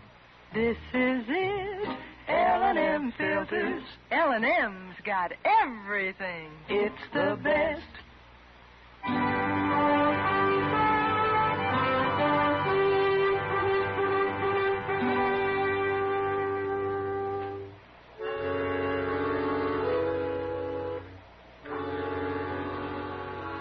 After breakfast, I went to my room and got some of the sleep I'd missed the night before. And I slept good. It was as though what was past. And none of it bothered me now. I didn't have to face it happening over and over again. And when I woke up, I felt better than I had in years. I even felt a little cleaner somehow. There wasn't going to be any more blood on my hands. Washington, as usual, was pretty slow answering my telegram. A week later, I still hadn't had an answer. But I didn't care. I'd quit, and that was that. I even began to enjoy myself for a change. Like the day I finally took Kitty fishing. I got another one. Well, throw him back, Kitty. We got more than we can carry now. I will not throw him back. I'll kill you. Come on over here in the shade. You've done enough fishing. Okay. Hey, look at him, Matt. Isn't he a beauty? Yeah, he's bigger than any I caught. Why don't you throw him in the sack and then sit down here, huh? Say, you're right. I didn't know we caught that many. Yeah. Maybe we'll have a fish fry tonight, huh? Well, we can feed half a Dodge with all those. Well, I doubt it. You ever see Chester go through a mess full of fish? The last time he starved himself a couple of days in advance. Maybe we can kind of sneak up on him tonight. No. He knows we're out here. Maybe you ought to go into the business, Matt. Oh? What business? Fishing. You could do it for a living. Well, I am going to have to find something to do for a living, I guess. Well, it won't hurt you to loaf for a while, Matt. Yeah. I'm enjoying it. You know something, Matt? What? I think this is the first time I've ever seen you that you weren't wearing a gun. It is. And I'm enjoying that, too. Someday maybe nobody will wear guns. Yeah, maybe. You know something, I'm sleepy. You're lazy. So lazy you're probably going to starve to death before you find a new job. I don't care. Matt, look, somebody's coming on horseback. No? Uh-huh. Hey. Well, that's Chester. Oh, he's as lazy as you are. Imagine taking a horse to come this far. Oh, Chester hates walking. Besides, he looks like he's in a hurry. Maybe he couldn't wait for that fish fry. Mr. Dillon? Hello, Miss Kitty. Look in that sack, Chester. We got about 30 catfish already. Well, that's fine, Miss Kitty, but Mr. Dillon, Joe Stanger's in town. Oh? Well, it doesn't matter to me, Chester. But you don't understand. Understand what? What I come to tell you. Stanger's at the Alfraganza. A while ago he had words with one of the girls there, and she slapped him, and he pulled out his gun, and he killed her. What? Who was the girl, Chester? Kate Hawkins. Oh, no. That's who it was, Miss Kitty. And then the bartender tried to stop him, and Stanger shot him, too. And I hear he's going to die. I grabbed the horse off the hitch rail and come right down to tell you, you've got to stop him, Mr. Dillon. I'm not Marshal anymore here, Chester. I quit. Oh, that don't matter. It does to me.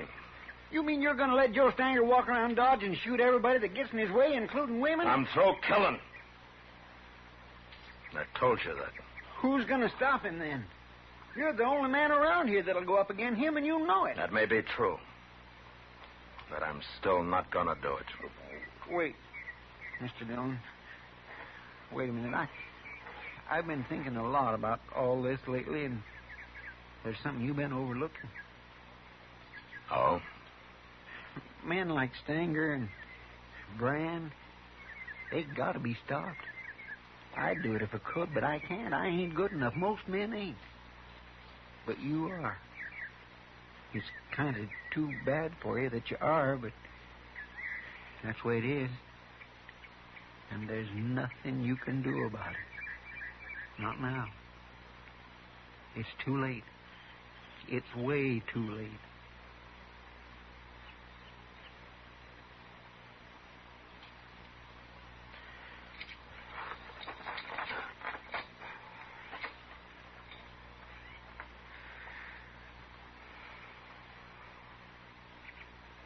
Give me your gun, Chester. Yes, sir. Want my holster? I'll carry it in my belt.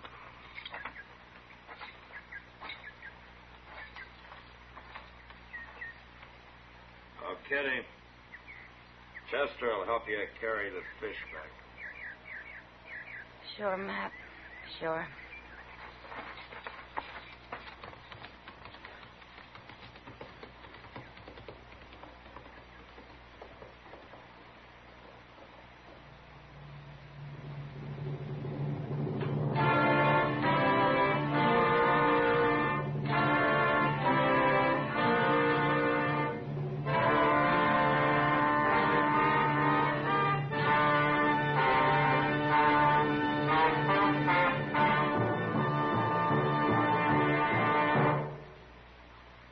And now our star, William Conrad. Thank you, George. Mild and plenty quick on the draw. That's L&M for you. And the pure white miracle tip on the business end of every L&M filters out everything but the taste of the world's finest tobaccos. All you have to do is pick up a carton of L&Ms and you'll see what I mean. L&M stands out from all the rest.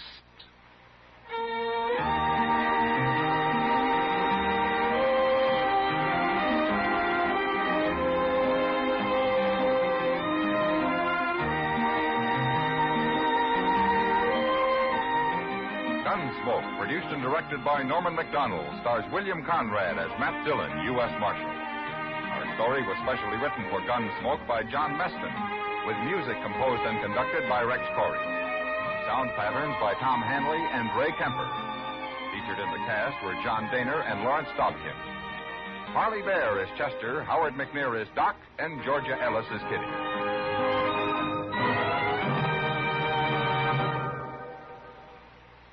Stop. Start smoking with a smile with Chesterfield. Smiling all the while with Chesterfield. Put a smile in your smoking, just give 'em a try. Light up a Chesterfield, they satisfy. Put a smile in your smoking. By Chesterfield. So smooth, so satisfying. Chesterfield. You'll also enjoy Chesterfield's great